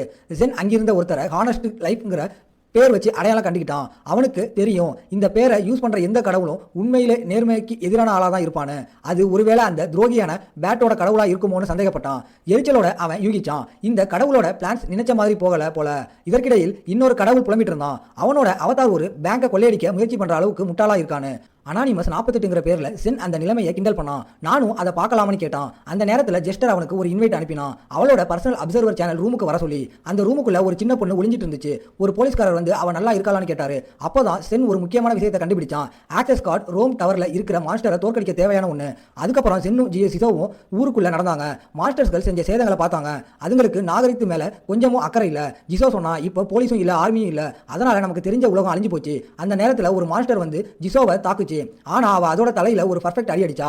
இந்த கபோதியை இவ்வளவு ரத்தத்தை சிந்துரான்னு திட்டிக்கிட்டு நேற்று வரைக்கும் உலகம் அமைதியா நார்மலா இருந்தது மாதிரி தெரியவே இல்லை. தன்னோட கத்தியை தொடச்சிக்கிட்டு ஜூ சொன்னா அவளுக்கு கண்ணு தெரியாம போயிடுச்சு, எப்படி கொல்ல முடியும்னு கேட்டா. இப்படி மாஸ்டர்ஸ ஆனா அவளோட ஸ்கில்லுக்கு நன்றி எக்ஸ்ட்ரா டேமேஜ் கொடுக்க முடிஞ்சது. அவங்க இன்னும் முதல் ஸ்டேஜில் தான் இருக்காங்கன்னு வச்சுக்கிட்டா. அவ ஏற்கனவே ரொம்ப பலசாலி ஆகிட்டா. அதுக்கப்புறம் அங்க வேற இடத்துக்கு போக முடிவு செஞ்சாங்க, ஒரு பேங்க்குக்கு. ஜூ குழப்பமா கேட்டா இங்க பணம் எடுக்க வந்தோமான்னு. ஆனா ஜென் சொன்னா இந்த உலகத்துல பணத்துக்கு மதிப்பே இல்லை. அவங்களோட நோக்கம் 2வது ஸ்டேஜுக்கு தேவையான ஒரு முக்கியமான நபரை கண்டுபிடிக்கிறது. பேங்க்குள்ள ஒரு போலீஸ்காரர் சில கொள்ளைக்காரங்க கூட சண்டை போட்டுட்டு இருந்தாரு. அந்த குழப்பமான நிலைமையிலையும் அவர் எதிரிகளை ஒண்ணா வீழ்த்திட்டு இருந்தாரு. சீன் வேகமா முடிஞ்சது. ஆனா ஜூ அசந்து போயிட்டா. அந்த ஆள் கிட்ட ஏதோ ஸ்பெஷல் ஐட்டம் இருக்கும்னு சொன்னான். ஆனா ஜென்னுக்கு தெரியும் அந்த ஆள் உண்மையிலேயே ஒரு கடவுளோட அவதார். அவங்க வரதை கவனிச்சதும் அந்த ஆபீசர் கிட்ட வந்து இந்த பகுதி ஆபத்தானது, திருடனுங்க வந்துட்டே இருக்காங்கன்னு எச்சரிக்கிறாரு. உண்மையிலேயே அவங்க ஒளிஞ்சிக்கிறதுக்காக பேங்க்குக்கு வரல, அவங்க ஹுனான்றவங்களை பார்க்க வந்தாங்க. அந்த ஆள் சொன்னா, இந்த பேரை நான் இப்போதான் முதல் தடவையா கேட்குறேன், என் பேரு கான் சியல். அப்போ திடீர்னு ஜூ அவரோட கையை பிடிச்சு அவரோட பல்ஸ் ரொம்ப வேகமாக அடிக்குது. அவர் கேட்டதை கேட்டு ரொம்ப ஆச்சரியப்பட்டிருக்கோம்னு சொன்னான். கண்டிப்பா இந்த பொண்ணோட இன்ஸ்டிடியூஷன் இந்த நேரத்தில் ரொம்ப நல்லா வேலை செய்யுது. அவர் கேட்க ஆரம்பிச்சாரு, அவங்க யாருன்னு. உண்மையில இவருக்கு நல்லா நடிக்க தெரியல. அது மட்டும் இல்லாம அங்க இருந்தவ வேடிக்கையான சூழ்நிலைகளை விரும்பும் முட்டாள் கடவுளோட அப்சர்வர். அதனால சென் அவகிட்ட அவளோட ஸ்கில்ஸை காட்ட சொன்னான். உண்மையில அவ அந்த போலீஸ் ஆபீசரோட உடம்பை எடுக்கிறதுக்கு முன்னாடி ஒரு பலவீனமான ஆள் மாதிரி ஏதாவது செய்ய முடிஞ்சது. அது ஒரு பர்ஃபெக்ட் பிளான். ஆனா சென் அந்த பிளானை கெடுத்துட்டான். அதனால அவளுக்கு தெரியணும் அவனுக்கு என்ன வேணும். ஏன்னா அவ பிஸியா இருந்தா பேங்கை கொள்ளையடிக்கிறதுல. ஜூ கேட்டா, இது ஏதும் டிரான்ஸ்ஃபர்மேஷன் ஸ்கில்லான்னு கேட்டா. உண்மை என்னன்னா இந்த பொண்ணால இன்னொரு நபரா இல்லனா ஒரு பொருளா கூட மாற முடியும். அப்ப ஜூ கேட்டா, நீ ஜனங்களுக்கு உதவத்தான முயற்சி பண்ற, அப்புறம் என் பேங்கை கொள்ளையடிக்கிற. உண்மையில அவ ஜனங்களுக்கு உதவிதான் பண்ணிட்டு இருந்தா. ஆனா அந்த திருடனுங்களை அங்க வர வச்சதே அவதான். அவங்களுக்கு தெரியும் இவ்வளவு ஜனங்க இருக்கும்போது அவளால எல்லா பணத்தையும் திருட முடியாதுன்னு. இந்த வழியில அவளால எல்லாத்தையும் அவளுக்கே எடுத்துக்க முடியும். உண்மையிலே இந்த பொண்ணு அந்த பேட் கூட சேர்ந்து ஜனங்களை ஏமாத்துறதுல பெஸ்ட். சென்னுக்கு என்ன வேணும்னா அவங்க 2வது மிஷனை முடிக்கிற வரைக்கும் அவ கூட வரணும். இதை கேட்டதும் அவர் ரொம்ப உற்சாகமாகிட்டா. ஏன்னா அவ 3வது மிஷன்ல இருந்தா. அவன் எத்தனை மாஸ்டர்ஸை கொண்டு இருக்கான்னு கேட்டா. ஆனா அவனுக்கு அவளோட பதில் மட்டும் தான் வேணும், ஆமா இல்ல. அப்ப அவ சொன்னா, ஓ எனக்கு விருப்பம் இல்ல. ஜென் சொன்னா, ஒரு பார்ட்னர்ஷிப்புக்காக அவன் பாயிண்ட்ஸ் தரதா. ஆனா அவகிட்ட நிறைய பாயிண்ட்ஸ் இருக்கக்கூடாது. ஏன்னா அவ 2வது மிஷன்ல இருக்கா. அவனுக்கு பொறுமை போனதால அவன் அவளை ஒரு தட்டு தட்டி அவ இன்னும் கொஞ்சம் மரியாதையா இருக்கணும்னு சொன்னான். அப்ப அவ ஒரு குத்து விட வந்தா. ஆனா ஜிசோ அவளோட அடியை தடுத்துட்டா. அவளால என்ன பண்ணாலும் வெளியே வர முடியல. இதற்கிடையில ஜிசோ புரிஞ்சுக்கிட்டா, வலி காரணமா அவ கவனம் சிதறும் போது அவளால டிரான்ஸ்ஃபார்ம் ஆக முடியாது. அதனால அவ இன்னும் கொஞ்சம் மரியாதையா இருக்க சொன்னான். இப்போ நமக்கு ஒரு புது கூட்டாளி கிடைச்ச மாதிரி தெரியுது. அவங்க தெருவில் நடந்து போகும்போது அவ கேட்டா, அவங்களும் ஆஃப்னு. ஆனா உண்மை என்னன்னா இங்க சுத்தமான பலம் தான் உண்மையா முக்கியமானது. உன்னோட எக்யூப்மெண்ட்ஸ் தான். ஸ்டேஜை சமப்படுத்தவும் முன்னேறவும் உனக்கு ஐட்டம்ஸ் தேவை. ஜிசோ அப்ப கேட்டா, அவங்க எப்படி எக்யூப்மெண்ட்ஸ் வாங்க போறாங்கன்னு. பதில் சிம்பிள் தான். ஒரு ஸ்டோர்ல இருந்த சேஃப் ஜோனுக்குள்ள நுழைஞ்சதும் ஜென் ஒரு பாயிண்ட் ஆஃப் பர்ச்சேஸ் ஓபன் பண்ணான். 2 பேரும் ஆச்சரியப்பட்டாங்க. ஏன்னா அவங்க இதுக்கு முன்னாடி இதை பார்த்ததே இல்லை. அந்த பொண்ணோட கடவுள் கூட அவளுக்கு இதை எப்படி செய்யணும்னு சொல்லி கொடுக்கல. இந்த கடவுள் தான் கோர்ட்டுஃபுல் சாடிஸ்டிக் குணம் கொண்டவனு பேர் போனவ. இதனால அவ தன்னோட அவதார்களுக்கு எப்படி விஷயங்களை செய்யணும்னு காட்டவே மாட்டா. அதனால சென் இதை தற்செயலாக தான் கண்டுபிடிச்சான். இப்போ அவங்களுக்கு இந்த ஸ்டேஜுக்கு தேவையான எக்யூப்மெண்ட்ஸ் வாங்கணும். அவன் நினைச்ச மாதிரி நிறைய ஐட்டம்ஸ் காமனா இருந்துச்சு. அதுக்கு ஸ்பெஷல் எஃபெக்ட்ஸ் எதுவும் இல்லை. ஏன்னா சீக்கிரமா பிளேயர்ஸ் அவங்களோட சொந்த ஐட்டம்ஸை உருவாக்க முடியும். ஆனா இப்போதைக்கு எக்யூப்மெண்ட்ஸ் வாங்க ஒரே வழி இந்த மிஷின்ல வாங்குறது தான். அதனால அவன் முதல்ல ஜூவுக்காக ஒரு டிஃபென்சிவ் ஐட்டம் வாங்கினான். ஏன்னா இங்க டேட் கையில நிறைய காசு இருக்கு. அப்புறம் அவகிட்ட என்ன மாதிரி ஆயுதம் வேணும்னு கேட்டான். உண்மையில அவ தேர்ந்தெடுக்க நிறைய வகைகள் இருந்துச்சு. ஆனா அவளுக்கு ஆரம்பத்தில் தேவைப்படுறது ஒரு ஹெவி வெப்பன், ஒரு மேஸ். இதற்கிடையில் அவ கேட்டா, யாருக்காவது அவளுக்கு ஏதாவது வாங்கி தர விருப்பம் இருக்கான்னு. அவ பாயிண்ட் சம்பாதிக்கிற ஆஃபரை ரிஜெக்ட் பண்ணிட்டதால அவ உட்கார்ந்து அழலாம். ஏன்னா ஒவ்வொரு ஐட்டமும் 200 பாயிண்ட்ஸ்னு அவன் சொன்னான். அவ பேங்கை கொள்ளையடிக்காம இருந்திருந்தா இந்நேரம் அவ நிறைய பாயிண்ட்ஸ் சம்பாதிச்சிருக்கலாம்.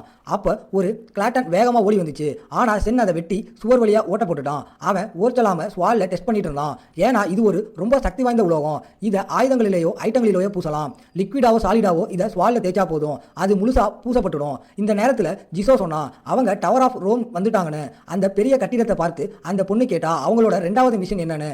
அது வாச பிடிக்கிறதுன்னு சொன்னதும் அவ ஆச்சரியப்பட்டா. ஏன்னா அவளோட மிஷின் உயிர் பிழைக்கிறது மட்டும்தான். உயிர் பிழைக்கிறதுனா சென்னால புரிஞ்சிக்க முடிஞ்சது. ஏன்னா இந்த மிஷின் ஒரு குறிப்பிட்ட அளவு பிளேயர்ஸ் மிஞ்சிற வரைக்கும் கொல்லணும், இல்லனா சாகணும். அவங்களுக்கு கிடைச்ச மிஷினோட ஒப்பிடும்போது இது ரொம்ப அமைதியான மிஷின் தான். ஏன்னா எல்லாரும் பாஸ் கிட்டையும் சென்டினல் கிட்டையும் செத்துருப்பாங்க. ஜென் மட்டும் இல்லைனா அவங்க சுவத்துக்கு பின்னாடி யாரும் ஒளிஞ்சிருக்கிறத பார்த்து நின்னாங்க. ஆனா சுவத்துக்கு பின்னாடி நல்லா பார்த்தப்ப அங்க இருந்த பசங்க ஒரு தடுப்பு வச்சு காவலுக்கு நின்னாங்க. ஆனா மாஸ்டருக்கு இல்ல, சுத்தி திரிகிற மனுஷங்களுக்காக. அதனால சென் அந்த பொண்ணை டிரான்ஸ்ஃபார்ம் ஆகி ஏதாவது நியூஸ் இருக்கான்னு பார்க்க சொன்னா. அவங்க 2 பேரையும் இந்த நிலைமையில பார்த்ததும் அவளால மறுக்க முடியல.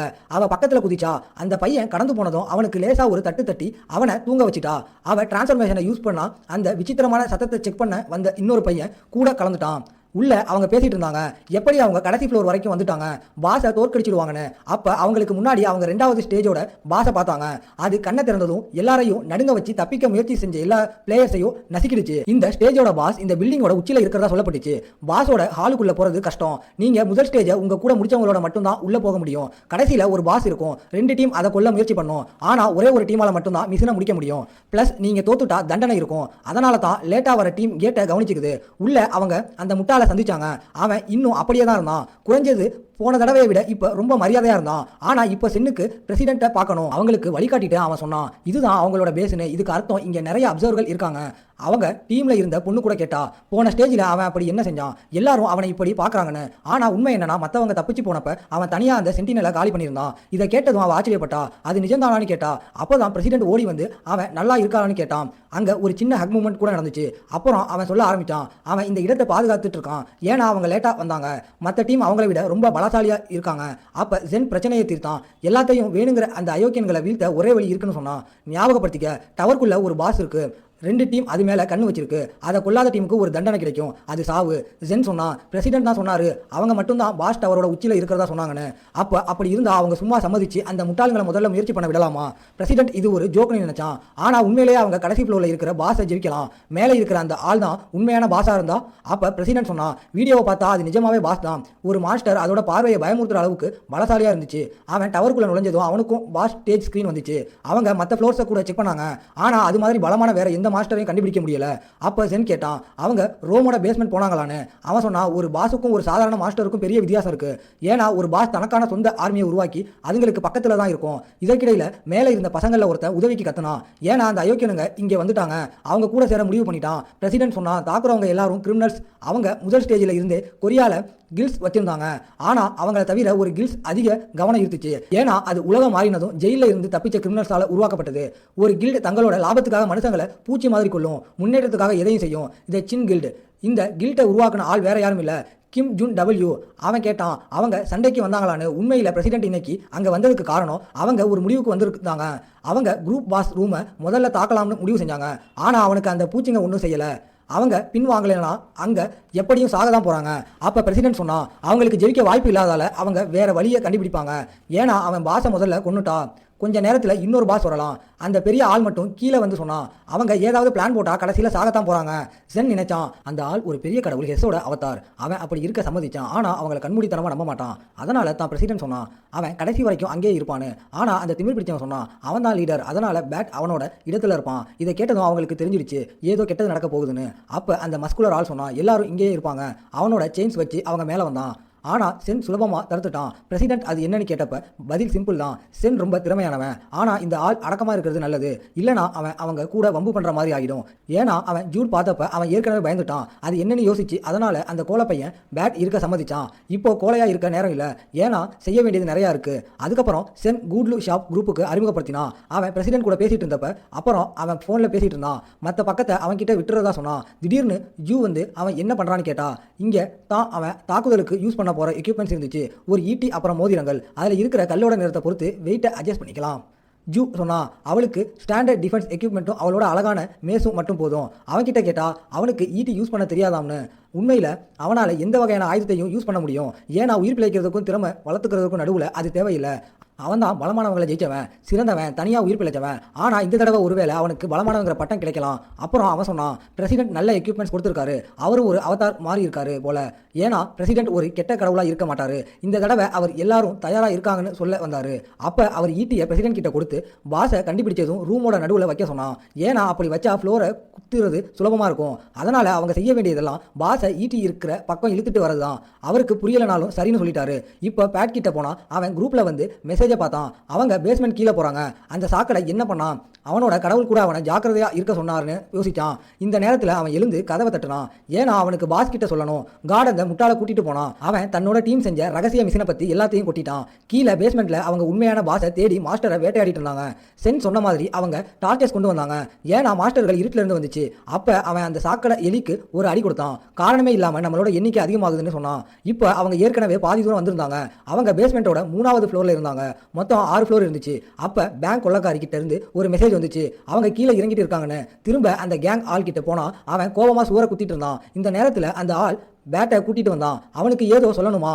அப்போ அவன் பேஸ்மெண்ட்டில் இருக்கிற வழியை பற்றி உளறிட்டான். அதனால தான் அவங்க கடைசி ஃப்ளோரை கைவிட்டாங்க. அதனால அவன் தன்னோட எல்லா ஆட்களையும் கூப்பிட்டுட்டான். ஏன்னா அவங்க அந்த புழுக்களை தேடி போக போகிறாங்க. ஆனால் பில்டிங்குக்கு வெளியே யாரும் இல்லை. அதனால எல்லோரும் தேட ஆரம்பித்தாங்க. அதில் ஒருத்தன் சொன்னான், அவங்க ஸ்டேஜை வேகமாக முடிக்க கடைசி ஃப்ளோருக்கு ஓடி இருக்கலாம்னு. அப்போ அவங்க பேஸ்மெண்ட்டுக்கு கீழே போனாங்க. ஆனால் முன்னாடி 2 பேர் வழியை மறிச்சு நின்னாங்க. ஜென் சொன்னான், அவங்க ரொம்ப லேட் பண்ணுறாங்க. அந்த சாக்கடை பேட் காட்டி கொடுத்துருவான்னு அவனுக்கு தெரியும். அந்த அயோக்கியன் இதுதான் அவனுக்கு கடைசி படின்னு சொல்ல முயற்சி பண்ணான். அப்போ இன்னொரு டிரான்ஸ்ஃபார்ம் ஆனா. ஏன்னா அவள் யாருக்கும் தெரியாம அண்டர் கவர் வேலை பார்த்துட்டு இருந்தா. இதுதான் எல்லாரையும் ஒன்னா சேர்த்து எல்லாரையும் ஒரே நேரத்தில் காலி பண்ற பர்ஃபெக்ட் பிளான். அவங்களுக்கு டைம் இல்லாததால ஜிசோ சொன்னா அவளால் தனியாவே எல்லாரையும் சமாளிக்க முடியும்னு. அதனால சென் திருடியை பிடிச்சிட்டான். ஏன்னா அவங்க பிளானோட அடுத்த ஸ்டேஜுக்கு போக போறாங்க. கிளம்புறதுக்கு முன்னாடி அவன் ஜூ கிட்ட அந்த கோல சாக்கடையை கட்டி போட சொன்னான். அவங்க அவன் கிட்ட கொஞ்சம் பேசணுமா. அந்த ஆள் சென்னை நிறுத்த முயற்சி பண்ணான். ஆனா சென் ஒரு குத்து விட்டு எல்லாரையும் பின்னாடி தள்ளனா. இப்போ அவங்களோட செல்ல யாண்ட்ரேவும் அவளோட மேஸும் கொஞ்சம் ஜாலியா இருக்க போறாங்க. அந்த விடாப்படியான ஆள் இன்னும் அவனோட ஆட்களை அவன் பின்னாடி அனுப்புனான். ஆனா ஒண்ணு ஒண்ணா எல்லாரும் அடி வாங்கி விழுந்தாங்க. ஏன்னா கண்டிப்பா யாரும் இந்த இடத்தை விட்டு போக போறதில்ல. அந்த ஆளுக்கு ஏற்கனவே அவளோட கண்ணை பார்த்ததும் தெரிஞ்சிடுச்சு. அவங்கள பூச்சி மாதிரி தான் பாக்குறாங்கன்னு. அதனால அவன் எல்லாரையும் அவளை தாக்க சொன்னான். அமைதியா எல்லாரையும் காலி பண்ணா. ஆட்கள் பின்னாடி இருந்து வந்தாங்க. ஆனா முகத்துல ஒரு அடி வாங்கினாங்க. கொஞ்ச நேரத்துல அவன் அந்த லீடரோட ஆட்களை காலி பண்ணிட்டு இருந்தா. அவன் நினைச்சான் அவன் ஹேடிஸோட அவதாருங்கிறனால அந்த பொண்ணை விட அவன் பெரியவனு. அதனால அவன் டெத் சென்டென்ஸ் அபிலிட்டியை யூஸ் பண்ணான். ஒரு ஸ்கில், அது பட்டா டார்கெட் ஒரு நிமிஷத்துல செத்துடும். ஆனா அது ஹையர் லெவல்ல இருக்கிற டார்கெட்ஸ் மேல வேலை செய்யல. அதனால அவன் தயாராகி ஜூவை பிடிக்க போனான். ஆனா அந்த நேரத்துல அவன் மேஸ் ஆகல ஒரு அடி வாங்கி அவனோட பால்ஸ் காத்துல பறந்துச்சு. இதற்கிடையில திருடி ஜென் கிட்ட கேட்டா யூ நல்லா இருப்பாளான்னு. அதை பத்தி சொல்ல ஒண்ணுமே இல்லையா? ஏன்னா அவங்க பலமான எதிரிகளா இருந்தாலும் சூசு அவங்கள விட ரொம்ப பலசாலி. அது மட்டும் இல்லாம முன்னாடி இருந்த அவதாருக்கு அவனோட கடவுள்கிட்ட இருந்து ஒரே ஒரு ஸ்கில் தான் கிடைச்சிருக்கும். இப்போ அவங்க அடுத்த மாஸ்டரை சந்திக்க ரூஃப் டாப்புக்கு போயிட்டு இருந்தாங்க. திருடி சாஹின் கிட்ட கேட்டா அவனால நிஜமாவே இந்த மாஸ்டரை தோற்கடிக்க முடியுமான்னு. ஆனா அதுக்கு தான் அவன் அவளை இங்க கூட்டிட்டு வந்தான். அவன் கேட்டான் அவன் முன்னாடி சொன்னதை கத்துக்கிட்டாளான்னு.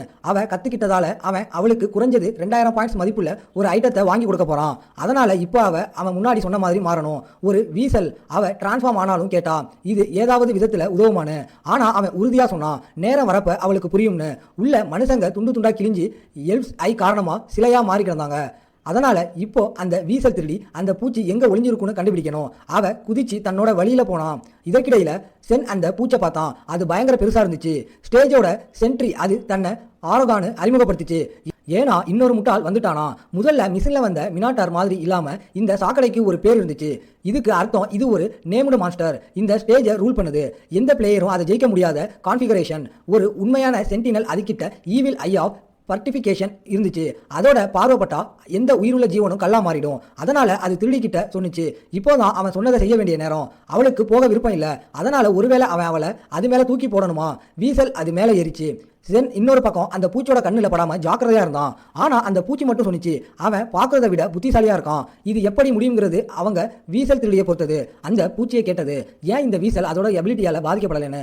ஆனா சென் சொன்னா நாட்டுப்புற கதைகளின்படி பேசிலிக்ஸோட இயற்கை எதிரிகள்ல ஒன்னு வீசல், சாம்பியனோட வீக்னஸ். இதை கேட்டதும் அந்த பூச்சி தன்னோட கிளப்பை வீசி அது ஒர்க் அவுட் ஆகுதான்னு சொல்லிச்சு. அப்போ வீசல் அது மேல ஏறிச்சு. அது தன்னோட கண்ணை யூஸ் பண்ண முயற்சி பண்ணிச்சு. ஆனா மறுபடியும் அது ஒர்க் அவுட் ஆகல. அது பக்கத்துல இருந்த சென் கிட்ட போச்சு. அந்த நேரத்துல திருடி கடைசியா சொல்லிச்சா அவன் அந்த பூச்சை சரியா கண்ணில் கடிச்சா. அப்ப சென் அவளை பிடிச்சுக்கிட்டான். அந்த மிருகம் கோபமா சார்ஜ் பண்ணிட்டு வந்துச்சு. அவன் குதிச்சு தப்பிச்சான். ஏன்னா அதோட பெரிய உடம்பால அதோட தாக்குதலை தவிர்க்கிறது சுலபமா இருந்துச்சு. அந்த நேரத்துல பிரசிடென்ட்டோட மெசேஜ் வந்துச்சு. பிளானை எக்ஸிக்யூட் பண்ண வேண்டிய நேரம் வந்ததால அவங்க பிரிஞ்சாங்க. அந்த பெரிய ஆள் நினைச்சான் இது ஜாலியா இருக்கு. ஏன்னா அவன் செஞ்ச எதுவும் அவனை நிறுத்த முடியல. அவன் தன்னோட பெரிய பாதத்தை வச்சு முன்னாடி வந்தான். ஏன்னா அதுதான் அவங்களுக்குள்ள இருந்த ஸ்கில் வித்தியாசம்.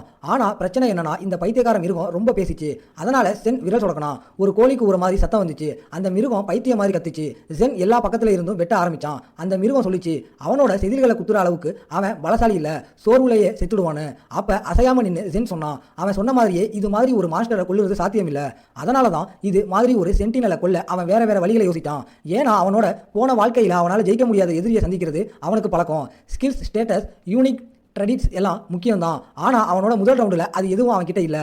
ஏன்னா கடைசியா நின்னவன் பலசாலியோ புத்திசாலியோ இல்லை, அது அவன் தான். அதனால தான் அனுபவமும் பொறுமையும் இருந்தா எதுவும் சாத்தியம். ஆனா அந்த மிருகம் கத்துச்சு இதெல்லாம் முட்டாள்தனம், இதுதான் அவனுக்கு முடிவுன்னு. அப்போதான் மொத்த ரோம் டவரும் வெடிச்சு சேர்ந்துச்சு. ஏன்னா உண்மையிலேயே ஜென்னோட பிளான் டவர் முழுக்க பாம் வைக்கிறது தான். அதனால தான் அவன் சும்மா உள்ள சுத்திட்டு இருக்கல. அவன் அந்த மிருகத்தோட கையில வெயிட் பிரேஸ்லெட் மாட்டியிருந்தான். அதனால ஜென் வெயிட்டை ஏற்ற ஆரம்பிச்சான். ஸ்கில் வித்தியாசத்தை பத்தி பேசிட்டு குட் பாய் குட்டி மிருகமேனு சொன்னான். அது ரோம் டவர் வழியா கீழே விழுந்துருச்சு. விழுந்தாலும் உயிர் பிழைச்சிடுவோம். ஆனா இந்த மனுஷனை கொன்னுடுவோம்னு நினைச்சிட்டு பிரச்சனை என்னன்னா கீழே சரியா ஒரு கோல்டன் ஈட்டி நடப்பட்டு இருந்துச்சு. அங்கதான் அந்த மிருகம் விழும். அது தரையில மோதினப்ப ஈட்டி சரியா அதை குத்திடுச்சு. அப்ப கொஞ்சம் நிமிஷம் முன்னாடி பிரசிடென்ட்டும் அவனோட குரூப்பும் ஃபைனல் பாஸை எதிர்த்து சண்டை போட்டு இருந்தாங்க. ஆனா அவங்களுக்கு ஒரு சீரியஸான பிரச்சனை இருந்துச்சு. யாராலையும் இந்த மாஸ்டரை முடிக்க முடியல. சண்டை இன்னும் கொஞ்ச நேரம் போச்சுன்னா அவங்க கஷ்டத்துல மாட்டிப்பாங்க. அப்போதான் நம்ம பெரிய மிருகம் மேலே இருந்து வந்து பாஸ் மேலேயே விழுந்து நசுக்கிடுச்சு. அது சரியா நட்டு வச்சிருந்த ஈட்டியால குத்தப்பட்டு செத்து போச்சு. இந்த வழியில அவங்க மெயின் மிஷனை முடிச்சாங்க. நம்ம பிரசிடென்ட் சில்வர் ரேங்க்ல முடிச்சான். இன்னொரு ஸ்கிரீன் வந்துச்சு. மூணாவது மிஷன்ல இருந்து ஸ்டேஜஸ் கொஞ்ச நேரம் கழிச்சோ இல்ல சில கண்டிஷன்கள் பூர்த்தியானதும் ஆக்டிவேட் ஆகும்னு.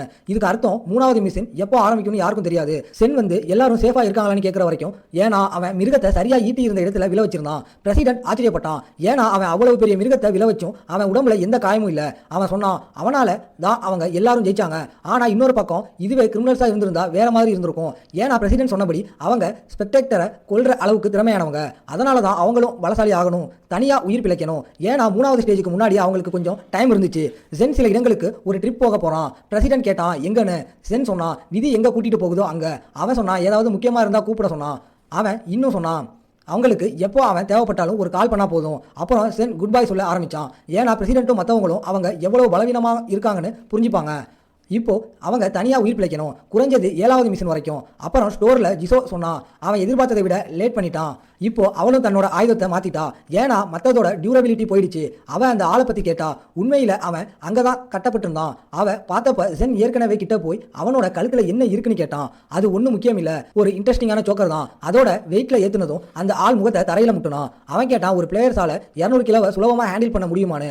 அவன் வெயிட்டில் ஏற்றுனான். அப்போ அந்த ஆள் கேட்டான் அவன் என்ன இளவு செஞ்சான் இப்படி நடத்தப்படுறதுக்கு. உண்மையில் முதல் மிஷனில் அவன் எல்லாரையும் ஆடிட்டோரியத்தில் ஒன்றா சேர்த்ததுக்கு அப்புறம் கொல்ல போனான். ப்ளஸ் அவன் செயின் வச்சிருந்த ஆள் கூட சேர்ந்து அவங்களுக்கு மறுபடியும் துரோகம் பண்ணான். திருடி அவனை பார்த்துட்டு இருந்தது கூட தெரியாமல் அவன் தோத்துட்டாலும் ஜென் மட்டும் இல்லைனா அவனோட பிளான் ஜெயிச்சிருக்கும். அதனால தான் அவனோட கழுத்தில் இருக்கிற அந்த விஷயம் ஒரு ஃபிசிக்கல் ரெஸ்ட்ரிக்ஷன். இப்போ ஜென் ஒரு மென்டல் ரெஸ்ட்ரிக்ஷன் போட்டான், ஒரு அப்சல்யூட் கான்ட்ராக்ட். அவன் அதில் கையெழுத்து போடணும். அவன் எப்பவும் அந்த நிபந்தனைகளை மீற மாட்டேன்னு புரிஞ்சுக்கிட்டு சுருக்கமாக சொன்னான் அவன் ரூல்ஸை மீறினா அந்த ஜோக்கர் அவனோட கழுத்தை நெரிக்கும், அவனோட தலை வெடிச்சிடும். அவன் பின்னாடி கோபமாக நிற்கிற பொண்ணை பார்த்ததும் அவனுக்கு கையெழுத்து போடுறதை தவிர வேற வழி இல்லைன்னு தெரிஞ்சிருச்சு. அவன் அப்படி செஞ்சதும் அவன் நம்ம பேட்டுக்கு ஒரு கையை ஆட்டினான். ஏன்னா இனிமேல் அவன் செய்கிற ஒவ்வொரு அசைவும் அவனுக்கு தெரியும். அவங்க 2வது மிஷனை முடிச்சதால பார்ட்டியை ஷேர் பண்ணுறதுக்கு ஜூவுக்கு பாயிண்ட்ஸ் கிடைச்சிருக்கணும். அவன் கேட்டா அவன் எங்கே போகிறான்னு. அவன் சில இடங்களுக்கு போக போகிறதால அவளுக்கும் சில இடங்களுக்கு போக வேண்டி இருந்துச்சு. அவங்க ஒரே குரூப்போட மெம்பர்ஸ் இருந்தனால குரூப் சிஸ்டம் வழியாக ஒருத்தரோட லொக்கேஷனை ஒருத்தர் பார்க்க முடியும். அவன் இன்னும் சொன்னான் திருடிக்கு வேணுங்கிற ரிவார்டாக கொடுப்பான். அப்புறம் அவன் அவளுக்கு சீக்ரெட் ட்ரிங்க் கொடுத்தான். ஒரு ஐட்டம் யூஸரை 1 மணி நேரத்துக்கு முழுசாக மறைக்க முடியும், ஒரு நாளைக்கு ஒரு தடவை யூஸ் பண்ணலாம். இதை பார்த்ததும் அவள் உற்சாகமாயிட்டா. அவன் நிஜமாவே சொல்கிறானான்னு கேட்டான். ஜென் சொன்னான் அவங்க அடுத்த தடவை சந்திக்கிறப்ப அவளுக்கும் ஏதாவது தரதா. இப்போ எல்லாம் முடிஞ்சது, கிளம்ப வேண்டிய நேரம். ஜூ கேட்டா அவன் எங்கே போகிறான்னு. உண்மையில் அவன் கொஞ்சம் ஃபார்ம் பண்ண போகிறான். சுற்றி நிறைய அப்சர்வர்கள் இருந்ததால் கடவுளுங்க அவன் மேலே கவனம் வச்சிருக்க வாய்ப்பு இருக்குது. அவன் இன்னும் கேட்டான் ஏன் இந்த திருடி அவனை ஃபாலோ பண்ணுறான். ஏன்னா அவங்க தான் அவளை ஃபாலோ பண்ண அப்சர்வர்களால் எப்படியோ அவனுக்கு தெரியணும் அவன் ஏன் அவன் கூட வந்தானு.